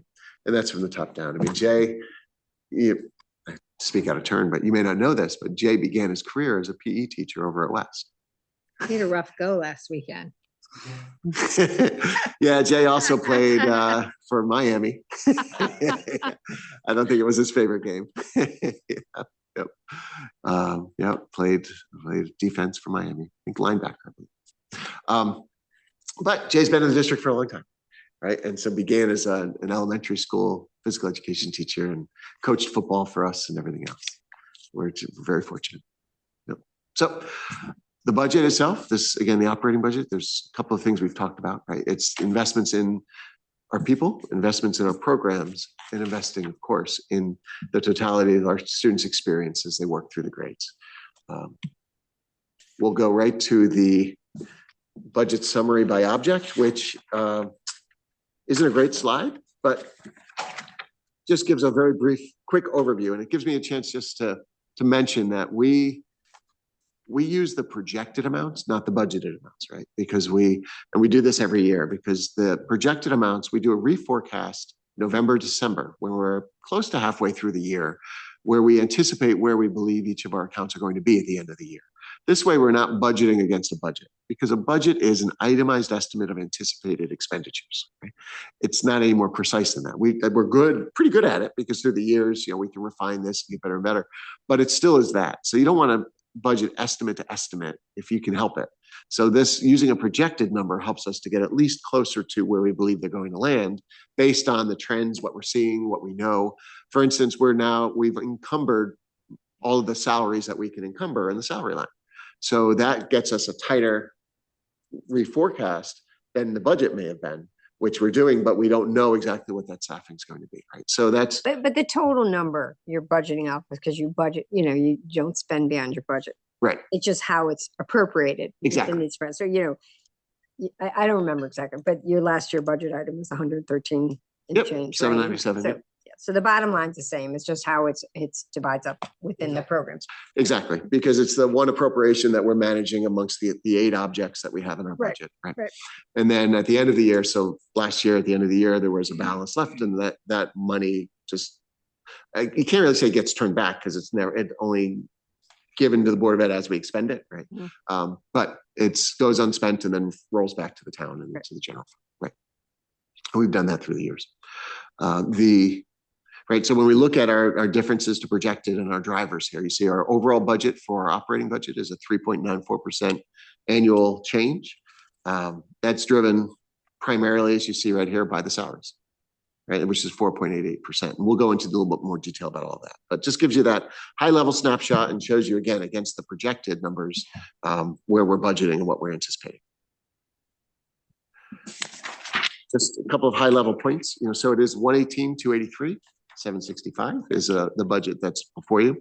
It's an increase of $4.486 million year to year, which is 3.94. Of that, 97,949,354, 82.8% is salaries and benefits, because this is a people business.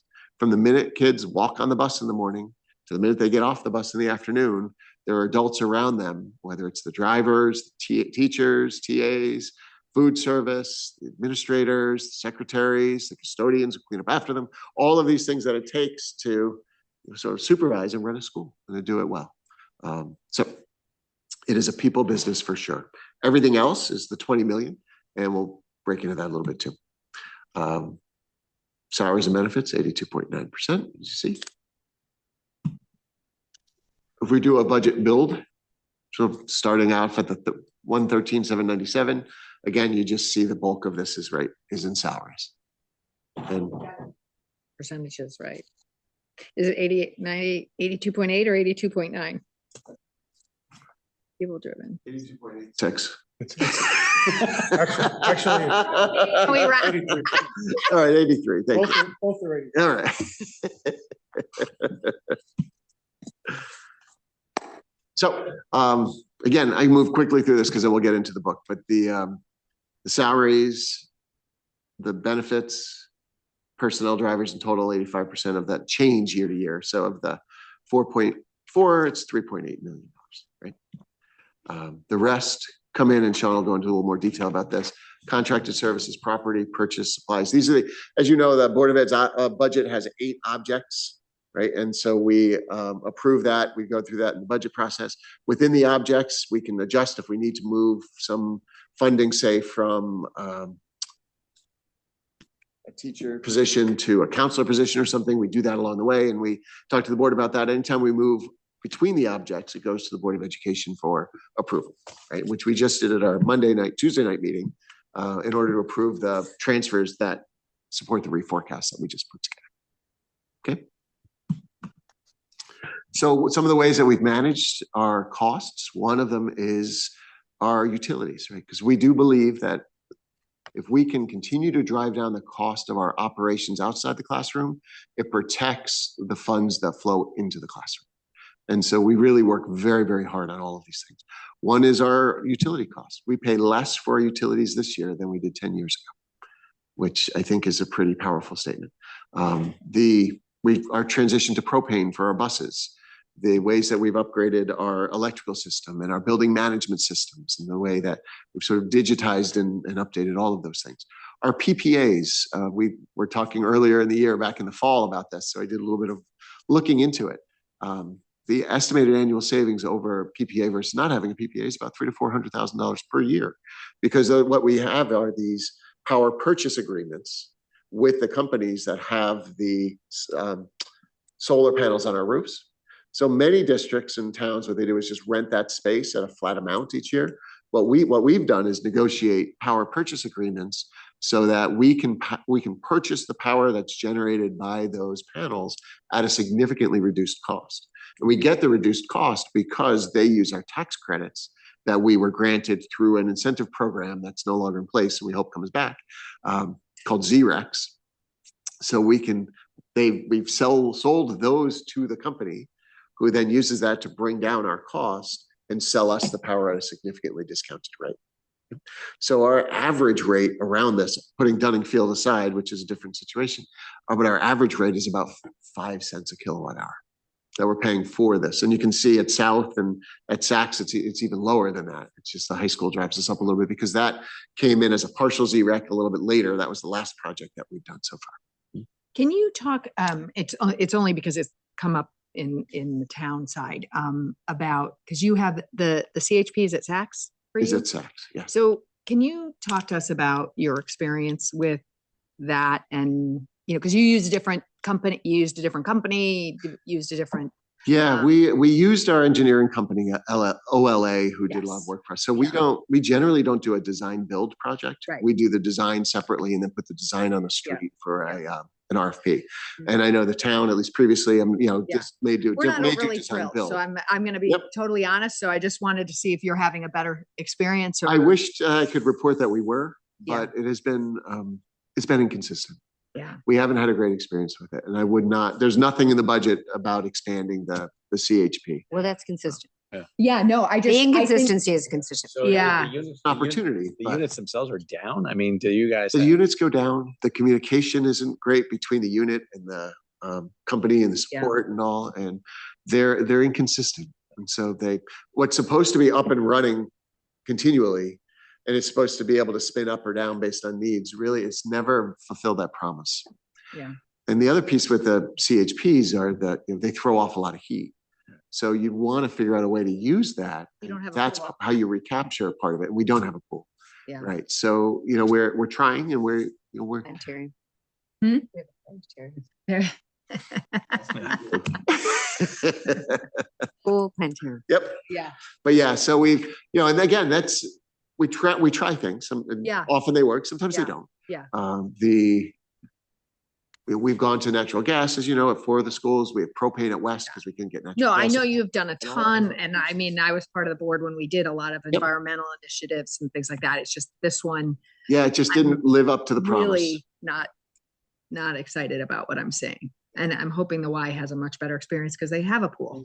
They could do something with the heat that gets thrown. Yeah, and they're going to do a battery storage. So, but okay. Yeah. I think it's important to revisit that publicly because it was at great expense, and we just need to make sure that we're being honest about what we're investing in. Completely. Right. And again, some things will work. Hopefully more work than don't. Sometimes, and that's the bigger point. And if in attempting greater energy efficiency, we largely achieved it. This has been less than so we successful. We tried a lot of different things, and one of them didn't work. You don't always right. Out 1,000. Yeah. What about? I know over the years we've talked about every school changing everything to LED and motion sensing and all that stuff. So are all the schools done now as far as all that? They are. Okay. Yeah, and that it saves significant amount. That was through the Eversource program, an incentive program, where essentially Eversource would pay for 50% of the upgrades.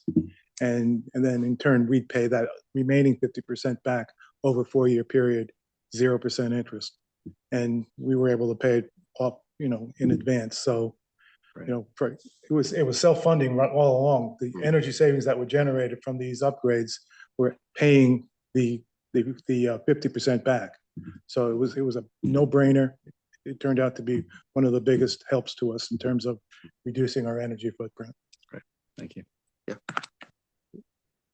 And we keep looking for ways to continue to bend that curve down. Yeah, You know, unfortunately, the PPAs are not available anymore. All that's available now are rental agreements Right. where solar company comes on, installs Mhm. solar panels, and then they maintain it. And for that, they pay us, a fixed amount in rent, Mhm. which is really not as good.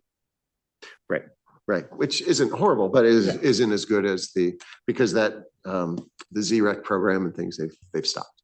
So keep an eye. They've also stopped, as we'll talk about briefly, the propane reimbursement. Remember last year we were so excited to talk about what we were paying per gallon for propane for our buses, where was it $1.17, and we were getting $1.19. So we were paying 2 or 3 years ago, we were paying $1.72 for propane. And we went out to bid and we got it for $1.19. And then around that same time frame, well, we heard about this IRS program where we would get propane rebates of 50 cents per gallon.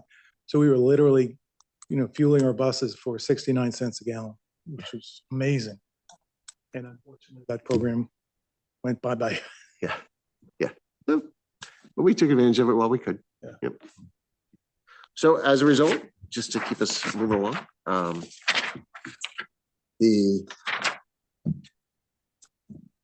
we look at this each year. We continue to be competitive for sure. The ANGLIC is the adjusted equalized net grand list per capita, right? So that's considered that ability to pay the welfare. And the NCEP is the net current expenditure per pupil spending. And again, you see that there are 40 districts that spend more in Connecticut per pupil than we do. This isn't just the budget. As you know, this is also the in-kind. So, and we'll continue talking about and looking at what those in-kind charges are year to year. But for instance, the SROs, right? So expanding the SRO programs, those costs, while they live during the year in the PD budget, at the end of the year, that sort of get reconciled into our books for the net current expenditure per pupil. So that, $500,000, $600,000, $700,000, whatever that might be. The same goes with donations. So the donations for the planetarium, for the athletics, for the weight room, which is amazing. All of those things sort of all become part of this net current expenditure per pupil. So no capital in this, though. No capital. Nope. And again, this is the state that calculates this. And what they do with this number is they use it. One of the things they do is use it to identify the threshold for the excess cost reimbursement for high cost special education students, right? So 4.5 times this number is the threshold for eligibility for excess cost reimbursement. And then we get a percentage of that. We don't get everything beyond that, but we might get 68% of the whatever it is above that amount. Which is not what the state had promised that we would get it all above. They had, and that we haven't seen that yet. We haven't seen that yet. But the so in terms of it has to be 4 times. 4.5 times. 4.5 times. So the 26,000 times 4.5, and then the reimbursement is it 68% of the total cost or over? Yeah, so you're exposed, a lot of exposure. Which is why the way that we do it in New Canaan is something that I've proselytized all over the state. I think everyone should do what we do, which is that we budget for our gross amount, the total amount that we anticipate spending for out of district placements, et cetera. And then the excess cost reimbursement grant, which is a same year reimbursement because it's meant to offset those costs, comes to the town directly. And then if we have cost overrun in that line item, then we can access that to make us whole. So we don't have to freeze the rest of the budget with that exposure. So that protects us there. But it also means that if you look at our out of district placement line and try to compare it against any other districts, you're really not doing apples to apples because most likely they've netted out their excess cost grant reimbursement. For us, it's a little over $1 million is what we anticipate this year. So you'll see we're about 4.9, I think, on the out of district placement. If we did what everyone else did, that would be 3. Can you remind where were we the last couple of years in terms of our ranking? So now we're 4 in terms of how much we spend for operations for kids. Have we moved? So have we shifted higher in that? lower. I 10, mean, and I 12 know years it's not a ago. lot of money when you get into some of these, but it adds Yeah, up. some of these are pretty close, right, as you look at it. So But for the- 4,000 kids, it adds up, you know. Right, so, well, and just, you're right, so to look at, right, it's 4,000 kids, and so if you're talking about $100 difference between one or the other, it's, 100 times 4,000, right? Which could be an in-kind sort of thing around a change, like the SROs or others. So the Anglic is the grand list wealth, right? So that's the wealth of the town. So Greenwich is number one and whatever. The net current expenditure. So we're at 41, 40 other towns spend more than we do. Those are, we're kind of grouped around there. We started, so this is my 12th year. 12 years ago, we were in the mid-20s in that measure. Now we've been as sort of low or high as 43. And this past year, we were 41. So we've been here for at least the last, say, 5 years, give or take, high 30s, low 40s. Was that your question? I was just wondering how we compared against the other school districts. I mean, are we, it's always like, we're within the relative group. Obviously, we want to compare ourselves, but, so, our rank, we're at 26. That's Anglic. Yeah. Okay. That's what you mean. Okay. Yeah. So we're fourth Yeah. in the state as far as sort of town wealth, because that's the grand list. And that moves, right? We've been 2, we've been 4, kind of moves between. Greenwich stays at 1 because they're grand list, right? But and then Weston sometimes, bounces up and down. And Right. Weston has been 2 before or whatever. So that sort of groups in the lower Fairfield County. Yeah, no, I was trying to rank it by spending per kid. Spending per kid, right? So if you look at us there at 41, right, you've got, but within our peers, so you got 30. I'm just, Durga, I can do that later. right, I'm just trying to see how.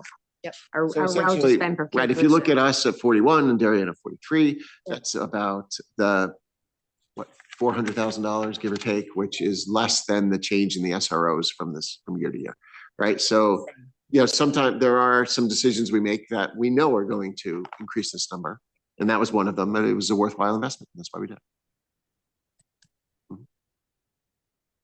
Okay. Previous years, how we stack up.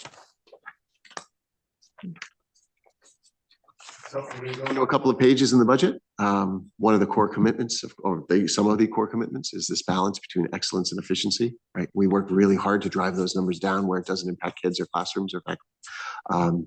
The continuous investments in improvement, that is our goal. Right, our goal isn't to just keep status quo, but to keep trying and keep finding ways to improve on the quality, the delivery of services for the outcomes that we want for each of our kids. And you can see, so this maintains the staffing the way that we are, prioritizes safety, et cetera. So let's see. I won't go to capital quite yet because now we're going to go into the book, and I'll work us through I want to make sure that you're aware of what's here. Okay, here we go. So I have a 1 o'clock call. Okay. Oh, we can do that. I definitely have to be out of here by 1. Okay, so let's begin by, if you go into the book, and you have that in front of you, right? You'll see what we begin with a staffing plan, because the staff is the bulk of our fund, our investment this year, right? So we begin on page 11.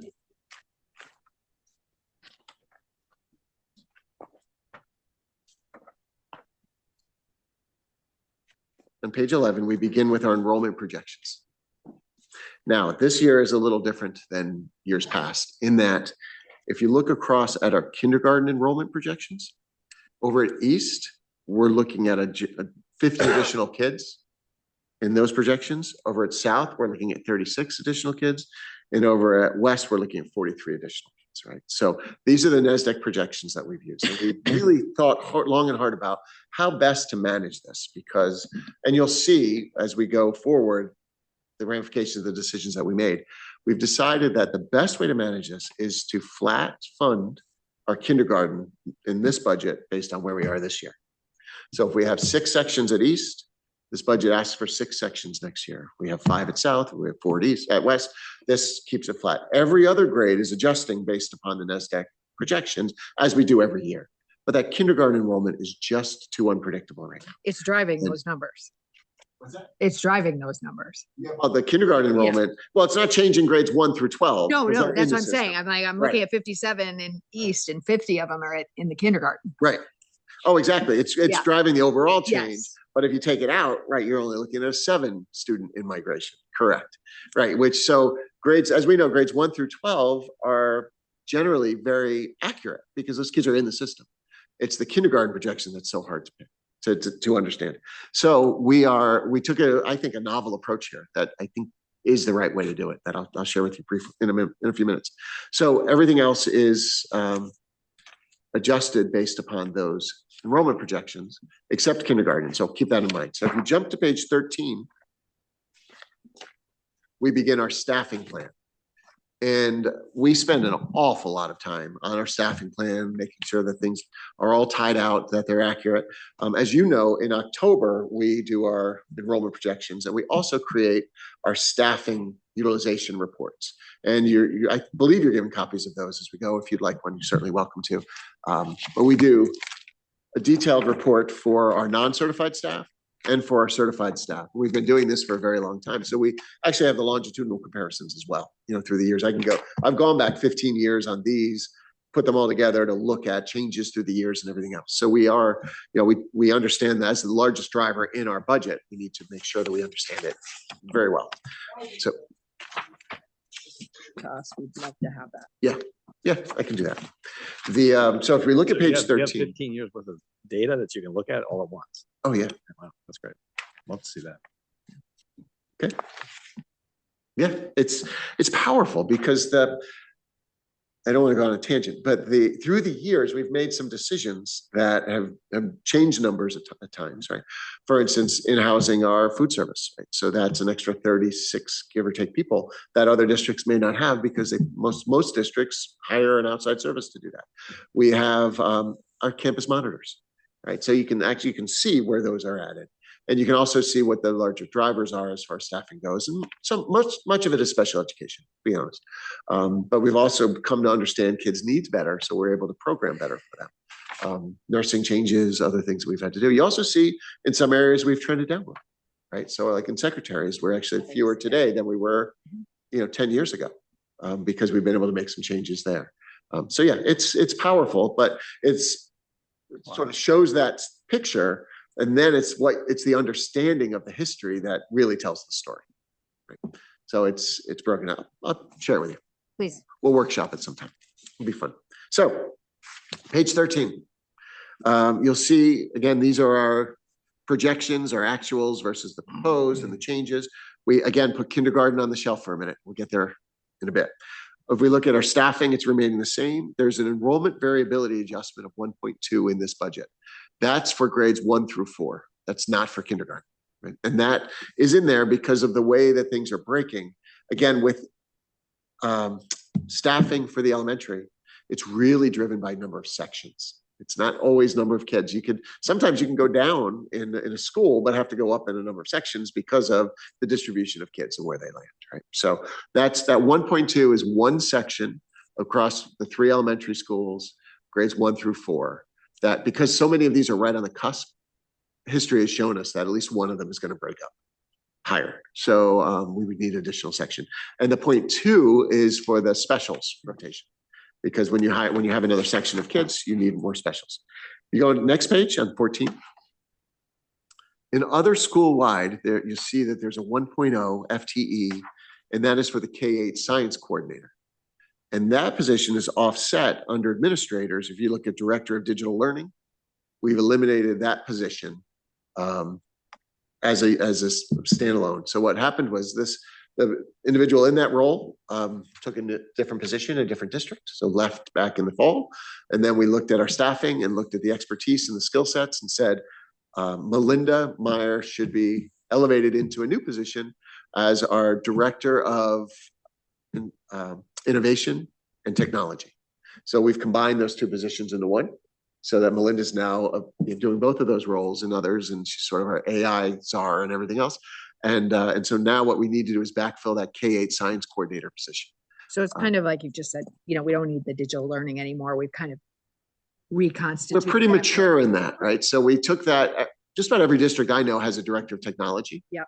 And so we rolled that into the director of instructional, director of digital learning as a way to focus, really make sure that it's all about the outcomes. With Matt going, looking at Melinda's role as director of innovation, we thought this was the next logical step, right? Okay. But So we then do you need hired a K-8 science coordinator.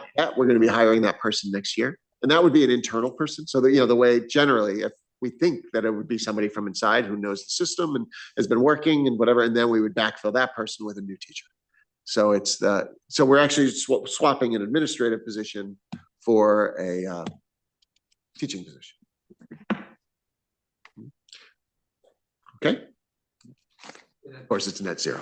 So the overall staffing change in the certified is that 1.2 for the enrollment variability. And again, in the past, if we haven't needed it, we haven't used it. So it's really driven by those numbers. But it depends upon what the enrollment is as we get into July in the first week or so of August. We've got to make a final decision. And there have been years that we haven't needed it and we haven't used it. And it's been part of what's turned back at the end of the year. And there have been other years that we needed more than we asked for, and that we figure it out. Okay, so in this budget, you're not proposing any additional staffing except for the enrollment variability. Correct. Right. Correct. You're moving people. So that's the certified staffing. Yep. And then we'll go to the non-cert. But yes, so there's because of the offset between the director of digital learning and the K-8 science, that's a net zero. And it's really just the 1.2 because we have some concerns about where it might fall between grades 1 and 4 in the elementaries. Right. That's right. Guys, Lee, we didn't recognize there's Board of Ed members that were here at the meeting. Caper and Bill left earlier. We ran late, so we apologize. But Erica Schrudel, thank you for coming, and Laura Kelly, thank you for coming. So, thank you for all you're doing. And now you have to go. Thank you. Thank you. No, right? Good. Not today. Thank you, Steve. Okay. So yes, that's net zero. It's just the 1.2 that if we need, we have. If we don't need, we turn it back. Okay. And then in the non-certified, again, you see we break it down by position, by location, and it's very, very detailed as we go all the way through. Where are we? What page? The adjustments here, it starts on the bottom of 14, goes over to 15. As precise as 0.01 FTE. Don't ask me how much that is. It's like 15 minutes a week or something. But it's what we do. So you see there's an adjustment in physical therapy, 0.07 down. We have human resources. We had reduced a position in HR a few years ago. That person is leaving, and so now we're replacing, and we need it as a 1.0. So that's that 0.4. And on the whole, it's a 0.33 FTE adjustment. So overall, between the 1.2 and the 0.33, it's a 1.53 FTE. Again, 1.2 of that would be used if need be for grades 1 through 4. So I'm sorry. I mean, I sort of understood what you said about the human resources person. So the person that left, were they a part-time person? Is leaving. So there's a little more to it, but yes. So it was, we had 2.0, right? 2 positions. One of them was going to retire. Yeah. And the other one wanted to move to that position. Okay. They were both 1.0s. Yep. In order to keep the person who retired, we can talk her into it. If we moved her position to a 0.6, so she could onboard this person and do the rest of that work. Okay. So for this year, she's been a 0.6. Okay. And that's how we kept her, and we would keep her forever if we could. She's brilliant and skilled, but she won't, it's time. Yeah. And so in order to bring somebody on board, so this person doing 1.0, we have to post that as a 1.0 to bring somebody on. Okay. And it is a 1.0 job. If I looked at 24, 25, we would have seen 3. I think it just happened last year. Yeah, I think so. And if not, it definitely the year before. Okay. I think it was just this year, right? Okay. Yeah. If you look at a year back, it would have, this would be flat. Okay. Mm-hmm. And those are just the fine adjustments we make based on. Okay. And how can you go down in physical therapy? 0.07. I think that's more of just the person who's doing it as part-time and needs a little bit. For hours? Yeah, a fewer, okay. Just is reducing the time a little bit. That's all that is. Yep. All right. The note on the bottom of page 16 is important. So this staffing plan, this is everybody. Right? Mm-hmm. This is all the people. But it's not all the people that the budget supports. Budget supports fewer than these. The 31.04 FTE for food service is supported through the food service.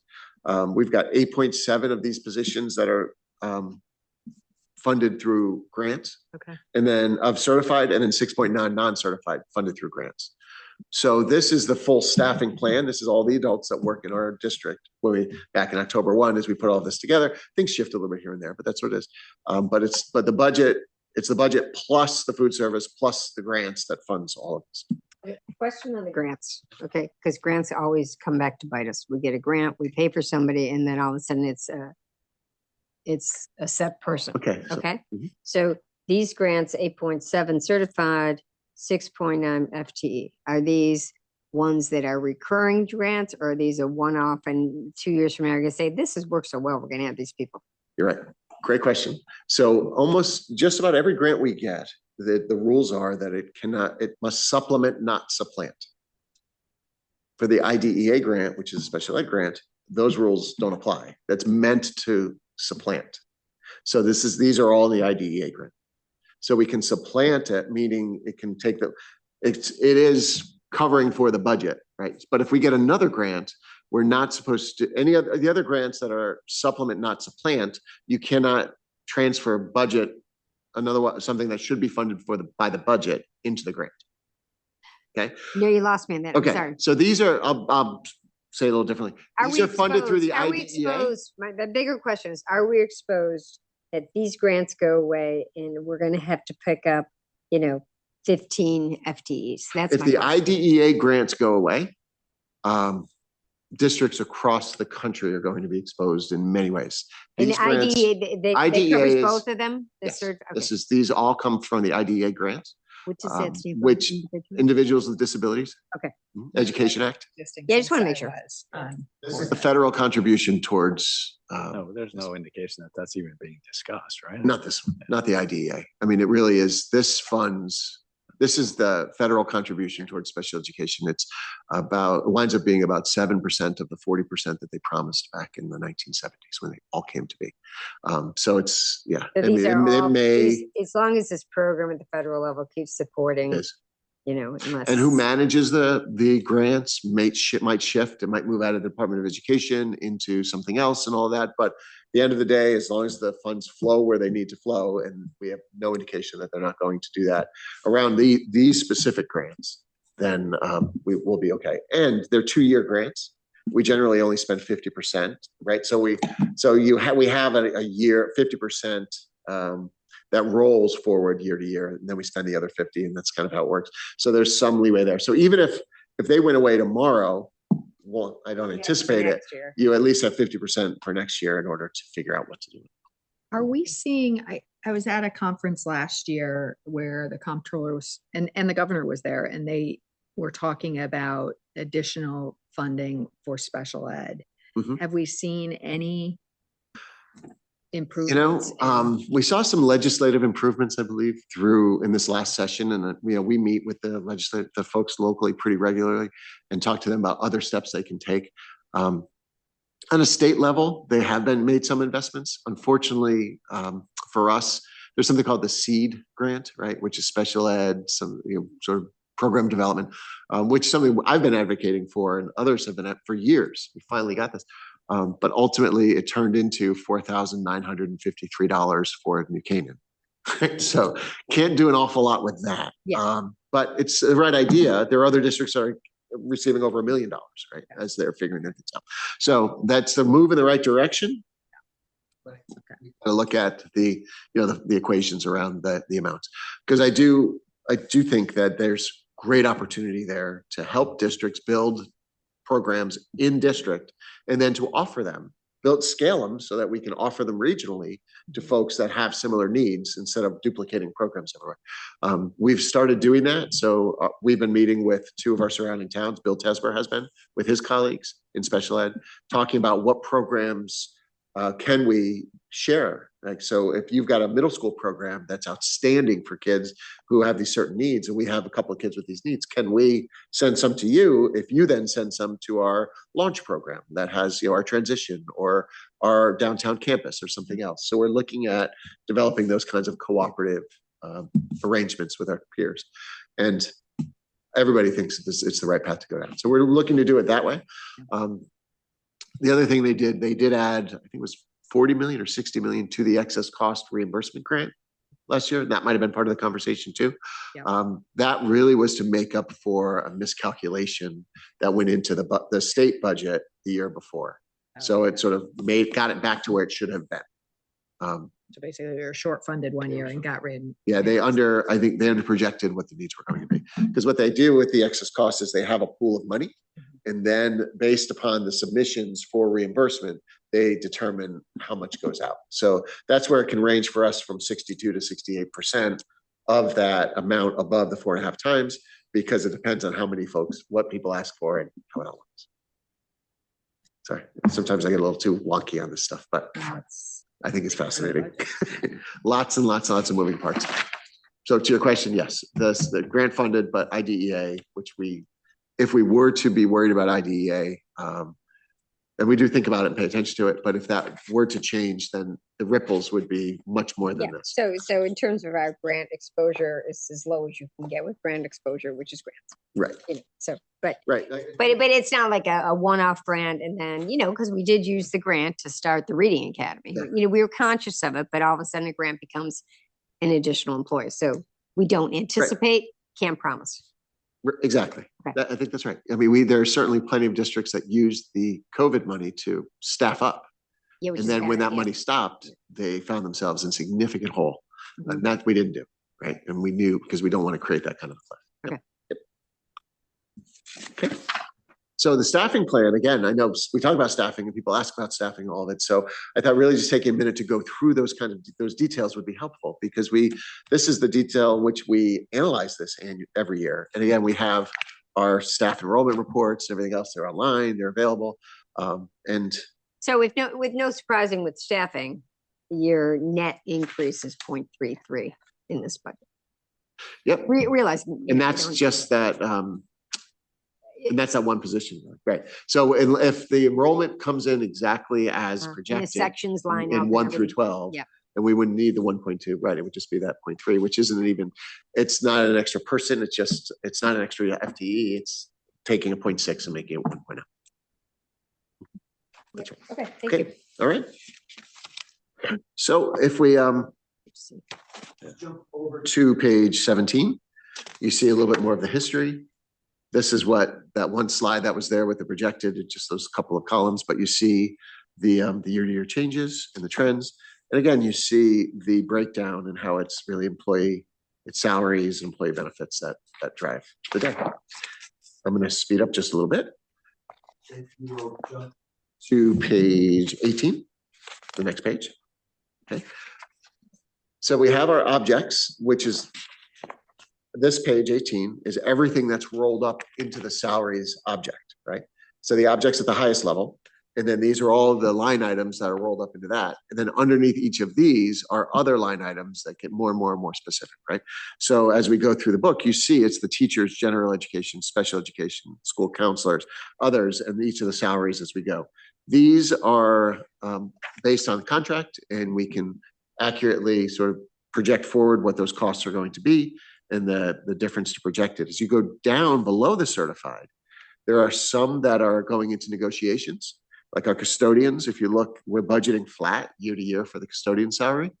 The same goes with a couple of others here and there. And even down below, the overtime for custodial maintenance. Those funds go into the line towards the bottom called salary adjustments, because we wouldn't want to put it into that line because we don't know what the negotiations are going to be. And if we put a number there, then we're signaling all kinds. It's not a good negotiation strategy. So we put it into salary adjustments, and then ultimately the end, as we begin each year, salary adjustments get zeroed out, and that money moves to where it needs to be. Okay. This budget assumes $150,000 in turnover savings, which we save about $36,000, give or take, That was the average when I did it years ago. Maybe we'll do it again real quick just to see how things may have changed, but it assumes, about 5, give or take. We have 2 that we know of so far. There was one year, and probably around COVID, right, where you had a larger sort of. We had a couple of years where we had 8 to 12, right? And then we've also, going back, we've had years where we've had 2. Right. Yeah. So, when you have a wave like that, you do worry that it, you might not have as many the next year. Yeah. And the feds changed the Social Security laws, right? So what used to be folks that receive pensions in Connecticut, or at least teachers, I'll speak to them, teachers, if they had earned credits in Social Security elsewhere, because we don't pay towards Social Security, if they'd earned those credits, they had something called a windfall elimination, where it would be reduced. And then they also had was another factor that was reduced by. Essentially, if they were receiving Social Security at all, it would be pennies, because they had 2 different things that reduced it. Government pension offset, the GPO and the WEP. So they eliminated both of those. So now people that are teaching, if they had earned Social Security elsewhere, they could receive their pension and receive their Social Security benefit based upon what they earned elsewhere. They changed that last year. So there was a 3 or 4 people that I know of that retired last year because of that, who are going to work another year. So with that equalizing, we might see fewer retire this year. Does that make sense? So getting back to that number, so 36,000 you said is that was the last time we did the analysis. That was the average delta. Sometimes it depends on where people leave from. Well, usually a retiree is going to be at the highest step, and then you're replacing them at a lower step. Yeah. But I guess but we over the years we've talked about that. I don't want to go down that rabbit hole. But, It really depends on the position. If it's a physics teacher retiring, I'm probably going to hire another physics teacher with experience who's going to come at the same rate. Right? An administrator, we don't save. Right? They come in at the same rate. So it depends on the position. Yeah. Some will be higher, some will be lower, but on average. That's the average number. Okay, that answers that. Yeah, thank you. At least the higher person won't be subject to step. They've already come in, stepped up. They just get GWI. That's right. Remind me, because I was just thinking about this the other night. With the contract, so they move through the steps, and then there's the contractually the general wage increase that was negotiated. The people on the steps don't get the GWI, or they get the GWI plus the step. They Just get the step. That's what I thought. I just wanted to make sure. Yep, they move through the steps, and then when they move off step, Yeah. there's an annual GWI that's How many negotiated. steps now? We've eliminated the bottom step, so Is it, I'd have to. is it like 18 or is it 15? I think it's. 21 or something. Like 18. So I know you've been trying to pare that down. All right, I'm gonna go out of order. You're gonna get me to go out of order. but Sorry, I'm Page sorry. 129. It's okay, because we're talking staff, so it just makes sense, right? You jump to page 129. It's not the last page almost. You see at the top are steps. Yep. So that's the grid. I know it's very small. So we start at step 5. The steps actually end at 19. Oh, that's right. Because I'm looking at 19, but there's a few missing at the top. Okay. Well, and that's the steps end at 19, and then anyone off grid gets a GWI that's negotiated, but it doesn't create a new step system. That GWI is negotiated each year. So everyone off step will have a same GWI, whatever percentage that is. And this shows sort of where they are based upon that. Okay. And then down below, you see the distribution of the staff across the grid, and then the total cost. So if you've been in negotiations, these are the data we look at when we're doing our negotiations, working with our folks. But what had happened, and not to go down the rabbit hole, Steve, as you said, what happened most of the time when you have steps is people move through the step and you increase the top step over the course of 3 years, which then makes it a significant difference between the penultimate and the top step. And then you have to create that. You have to split that because you've created a super step and you split it. And then the grid just keeps going. And you have this group of people at that top step that are all moving in sync. And to me, that's not a good way to compensate folks. So what we did was say, when you get to that top step, the next step you go off step. And then you get a GWI, and then you continue to get a GWI. We don't change the steps necessarily, but by doing that, instead of having one group of people at this very top, we would have had everybody at the GWI 4 this year. that's in GWI 432 and just GWI. So it saves us money as a district because we're not paying everyone at that very top, because they're instead of making, you know, that super step, they're making a fair GWI each year. And the union likes it because they understand that it's a fair and appropriate way to compensate folks. Yep. So again, that's another thing that I tell people, you should do this, because we did this last cycle. We refreshed it again just this last year. So this contract will be the 4th, 5th, and 6th year that we've done it. Teachers like it, saves the district money, and it works for recruitment purposes otherwise. So it's a good thing. Okay.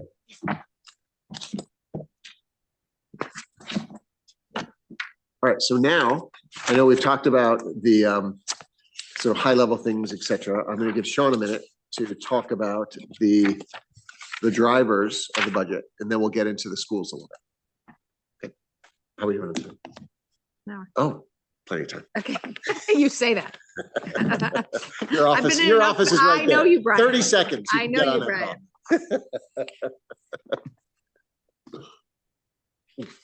All set? Take it away. Okay, before I do the drug, well, before I go to page, was it 2022? Okay. Oh, yeah, this is a good sheet. I did hand out a page. I just go through that pretty quickly. Okay. Oh, okay, great. This is also called the drivers. But essentially, so we start at the top, and this is, you see our 27 request of 118.3 million versus the current year of 113.8, a 4.48 increase or 3.94%. And the purpose of the chart is to identify what are the primary drivers of that 3.94%. And as you see, the first couple of lines, total salaries and benefits, and then in yellow, salary and benefits, that represents 3,812,000 of the 4.486 total dollar increase. And it also represents 3.35% of the 3.94%. Yep. Okay. And as Brian mentioned earlier, salary and benefits is roughly 83% of the budget, 82.8 or 82.9. And is 85% of the increase. And then when you look at everything down below it, these are the drivers, and by no means are these discretionary. You got electricity in there, transportation, interns, supplies, legal, everything. Or everything else after salary and benefits represents $674,000 increase and contributes to the 3.94 by 0.59%. Can you tell me, because I was asking this with our other departments, do you get that electricity number from Bill? Because you're on the same contract. So that number, did you get a 10% number from Bill? Bill told us to use 10%.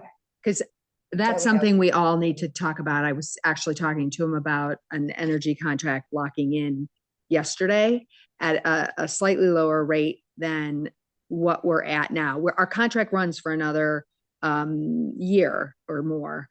I think we should talk, because I don't know if it makes, I'm not an energy expert, and but there is the opportunity to lock in lower than what we're paying right now, but I don't know if that's the right move or not, because I don't follow electricity markets. I will share that 10% felt high. Yeah. Feels high to me too. And if we can So do better than that, some opportunities. Yeah. Okay. Just glad we can Let's talk catch up on that in the next couple of days. Okay. For sure. All right. So that's that chart that I handed out. If you flip to page 22, 23 and 24, it's a ugly set of charts. On the first chart on page 22, again, does a recap of what the budget request is, 118. That includes the ISF. And I know you look at it without the ISF, so we put that on as well. I won't go through every one of these, but just to give you the lay of the land. So total salary expense, if you look at page 23, total salary, the increase is it's up at the top, is increase of 3,547,241. And And again, it represents 3.12% of the total 3.94. On 22, the certified contribution to that 3.547 is 2.531. And then down below, also at the bottom of 22, is the non-certified increase of $309,000. And then the remaining piece of salaries that contributes to the 3.547 total increase are those salary adjustments that Brian was referring to, salary adjustments which are for the non-represented, for bargaining units that have not yet negotiated an agreement yet. Also includes grid progression for certified teachers who are progressing in their degrees. We also have the enrollment variability adjustment. And then So you don't budget the grid progression in the regular budget, you just, we do it separately. Because they have to earn it. It's the degree. So once they're finished, they earn the degree, then it gets got it. moved up. That's moving across the grid, not down. Got it. Yeah, we'll move it up when that Yep, happens. lanes. Changing lanes, sorry. So you do budget the moving the years, you don't move across the grid, horizontally. Okay. We move them down Got it. in order to. Yeah, budget. so you are budgeting. Okay, I just want to make sure because I'm like, what? Yeah, because that would be a significantly higher number. Yeah, that's why I'm confused. Okay, thank you. Other salary also includes allowance for leave of absence. So if we have an unpaid leave of absence, we have savings. So we have 90,000 in there. And then as Brian mentioned, we have 150,000 of estimated savings for turnover. Just below that is employee benefits. So you can see that the internal services fund deposit is $139,000 increase, which is very small. It's 0.76%. And so basically, if you look at the ISF, there's a chart, page 98 in the book, that breaks out the estimated claims paid, which our insurance expert has given us an estimated claims of 20,118,281, which is an increase of 10.6%. Stop loss, we estimate at this point, 1,847,000, which is a 14.6% increase. So you add up all the revenues and the costs, and bottom line is what it results in is that the ISF deposit is a relatively low number. We were able to, based on the expenses and based on our reserve balance from the prior year and our projected reserve balance for this year, we expect we can contain, So you had good experience last year is basically what we're benefiting this year Right, from and it's last always- year's good It's experience. always a year back Yeah. because it's really that fund Yeah. balance on June 30th. Yeah. Right. So we had Yeah. good experience there that Yeah. we're then able to use that 781,000 Yep. to offset. some years it's good. We don't. Yeah, no, as trust well. me. We had a good year and we're expecting another good year this year. So we're able to fund. So those are the 2 years and then the 3 bad years that will follow Yeah. in the 5-year. So Larry, I still fully remember on insured. Board of Ed, the town's insurance guy was like, it's a 5-year cycle. Yeah. You'll get 2 good years followed by a couple of bad. Fully insured, the insurance company would have made at Yes. least $781,000. Yeah. Can we like maybe highlight that somehow to everybody that seems to like be an expert on, fully insured versus self-insured? Survey today. All right, I can't help myself. I can't help myself. Survey survey today asking for what our insurance renewal increase is. And one of the DERGs responded and said that we're on the state plan. And I know, and the guidance we got is for Fairfield County, 15%. Oh, yeah. So the way it works, See that? How many years ago did we foresee that? Genius. it's a rich plan. Yes. I mean, I've been on it before at Greenwich, and if you stay in network, you never get a bill.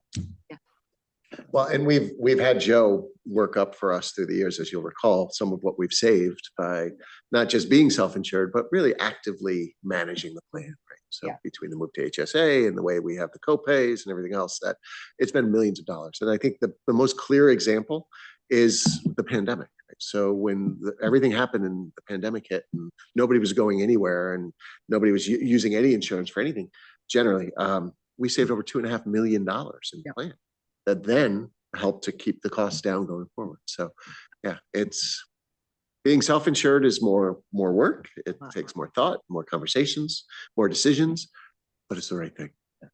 And you need you have a big enough cohort to do it. You do. You need a That's good enough right. cohort. That's right. That's right. And you also need somebody who you trust as your advisor. And Joe Right. Spurgeon does a fabulous job. Yeah, very, very. This good is job. my own offline sideline comment is you don't go with a municipality or a state government to run an insurance program.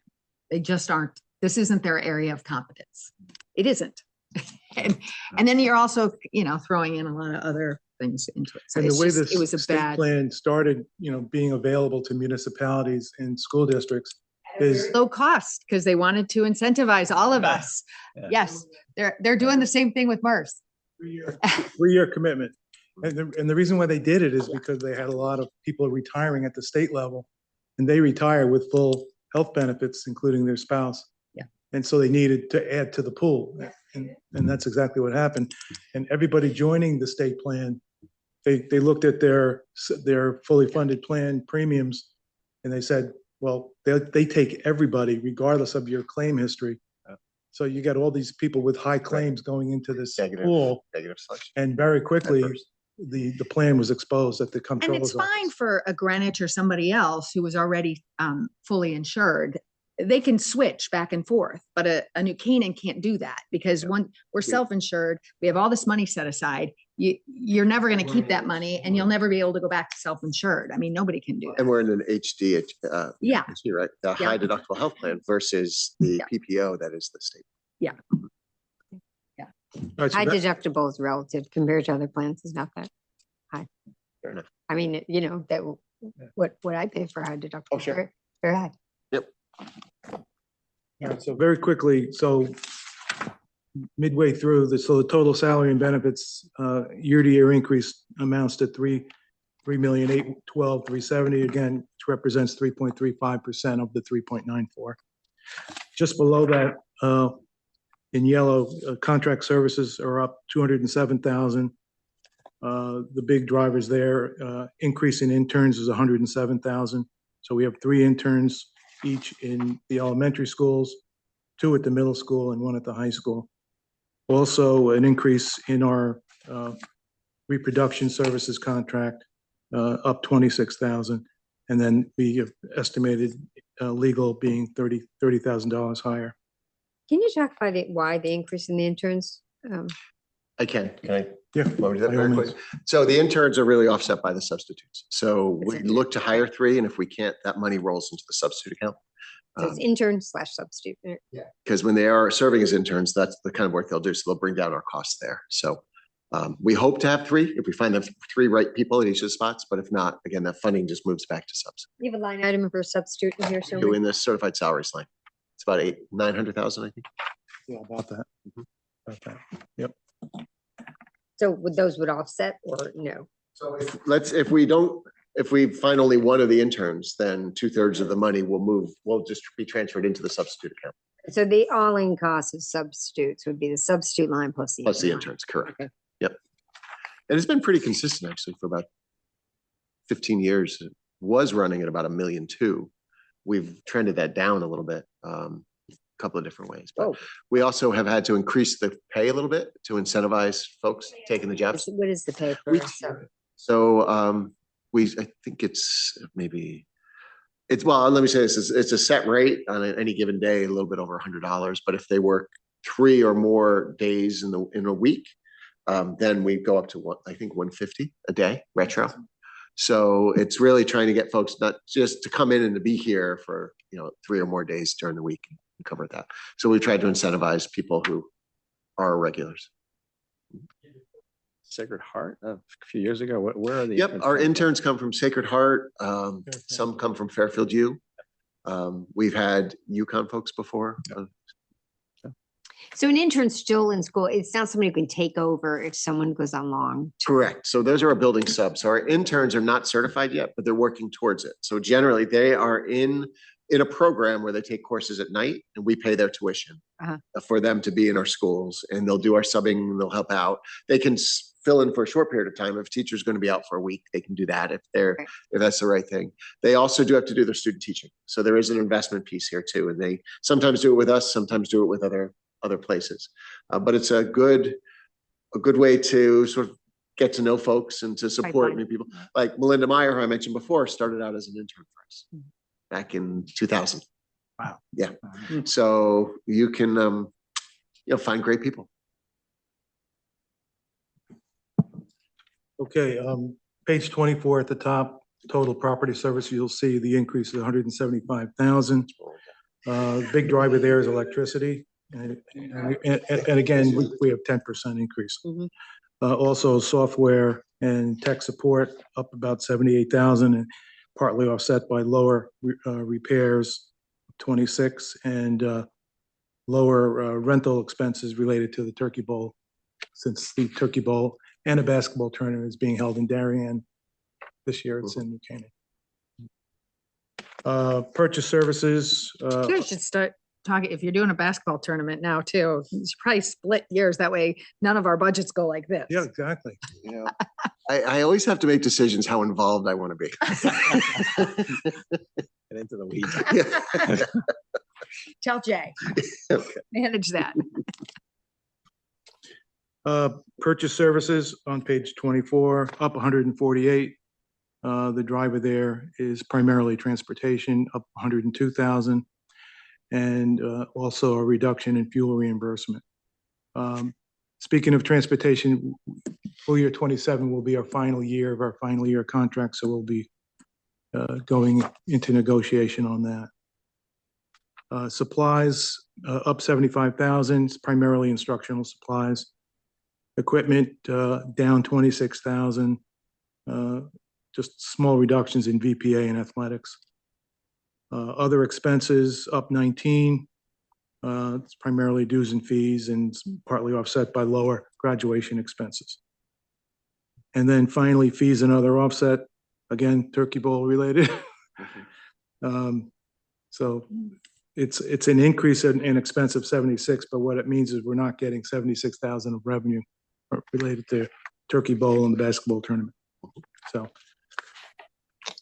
those are the drivers. Thank you, Sean. Ready? We're going to move at breakneck speed now. I know. Well, part like 550. Yeah. Okay. Yes, capital. First thing, jump to page 30 for me quickly. And I only want to just show how how it plays out with the kindergarten piece. I'll use East School as an example. Okay, so on page 30 at the top, and this is how we break it down. So now we've done the objects, we've done some of the line items and the categories. Now we go school by school as we go through all these different cost centers. At the top is our staffing and our enrollment projections. So if you look on the left, it's 25, 26. East has 6 sections across each of the 5 grades for 30 sections overall, which is above where they should be, but that's a different conversation that we'll have later.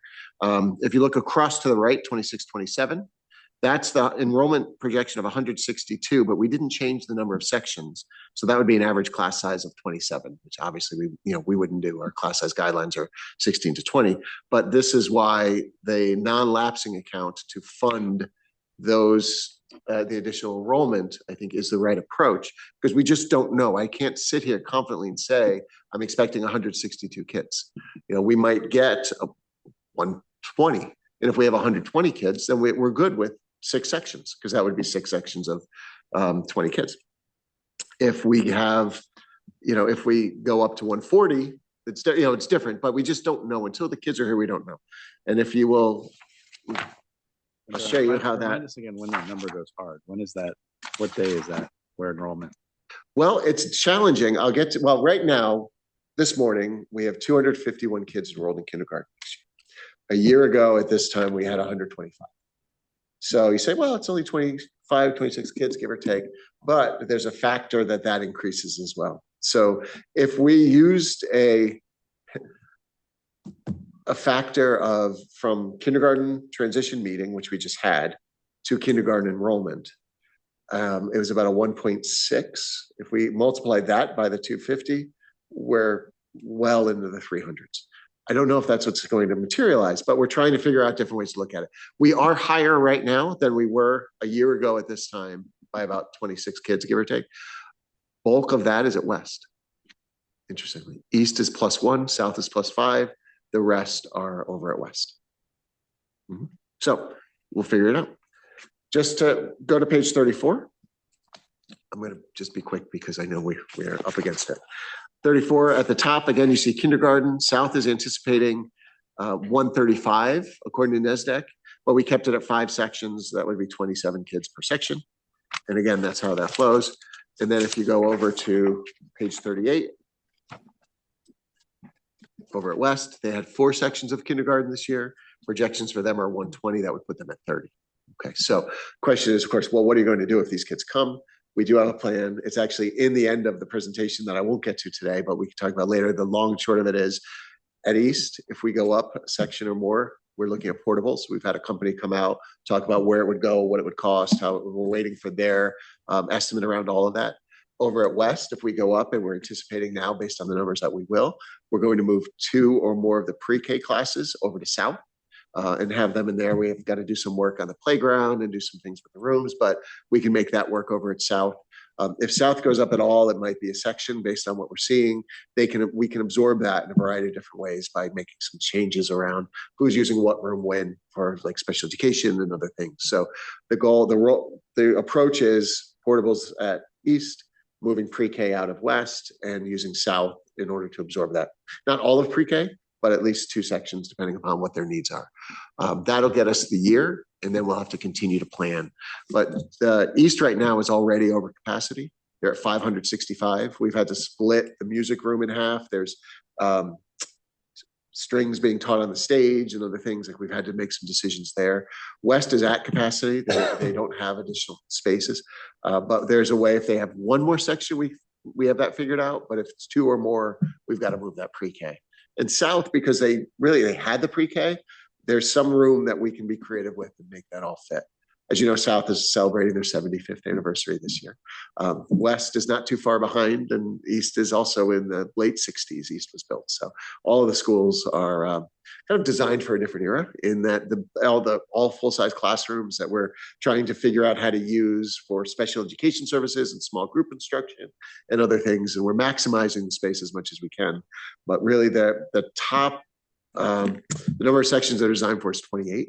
Max, like that's 100% capacity, and we're at 30 at East, and we're at close to that at West. So those are the plans. You'll see the map out there, and that's why we didn't want to build all this into the budget, but we do need the funding available. We need to know by April, I believe, really what we're going to do over at East, and probably at West and South as well, because we need time to make sure everything is set. So we're going to keep monitoring it, keep close on. But it looks like right now West is up over 30% year to year. In their kindergarten enrollment as of this date, right? So a year ago, this time they're about 30%. The others, again, East is just 1 and South is up 5 kids. Okay. We'll have that conversation, I promise you. It'll be fun. Let's go to capital budget, which begins on page 100. Actually, it begins on page 99. And it's a high-level snapshot of our capital requests here. These are all the capital items on one page. I'll hit a couple of spots, but I'm glad to talk about any of them, and Sean as well, of course, Phil as well. The biggest ticket item here is our new PA system over at Saks. We had talked about this a year ago. We've had the implementation over at the high school. It's going very well. As you know, we call it a PA system, but it's so much more than that. Right, we're really looking at a system that is a PA system, a bell system, a security system, classroom enhancement system, and now it's a live translation system as well. Right, so all of what this does across the board now, Saks it's a huge building, right? Over 260,000 square feet, running on different schedules and all. They will benefit, I think, the most from this system because right now, when the bells ring, every child hears it in every classroom across the board. And as you know, our intermediate schools start 75 minutes later than our middle school. And the lunch waves and the breaks and the passing periods, everything else, it's nonstop over there. And this allows you to dial into one individual room or a suite of rooms or ones that you've picked from throughout. So if somebody needs to call into a class, or if it's a bell that's ringing for fifth and sixth grade, but not seventh and eighth, you can zone all of that out specifically. So Can you it's remind me what we paid for the high school? $1 million. And in terms of the square footage, Saks versus the high school, because this is up. The high school is a little bit larger. The auditorium This is is- larger. This is up like 20% from that for a smaller. Yeah, it's well, and it's very, I know it's close. different places, but But it is. It's the complexity of the place. It's the age of some of it. We have other work that we have to do over there. A lot of wiring. A lot of the wiring, a lot of the, I'm working with the vendor on that it's also one. an older building, right? With most of it. So yeah, we've had them on site looking at it. We'll have the hard number soon. Okay. Yeah, I mean, it's just 20%. Yeah. And I know every building's different, but still, that's a big jump year over year when inflation's kind of flattish. Yeah. 2.6. Ish. I know, 2.6. No guess, no get, 20 versus 2.6.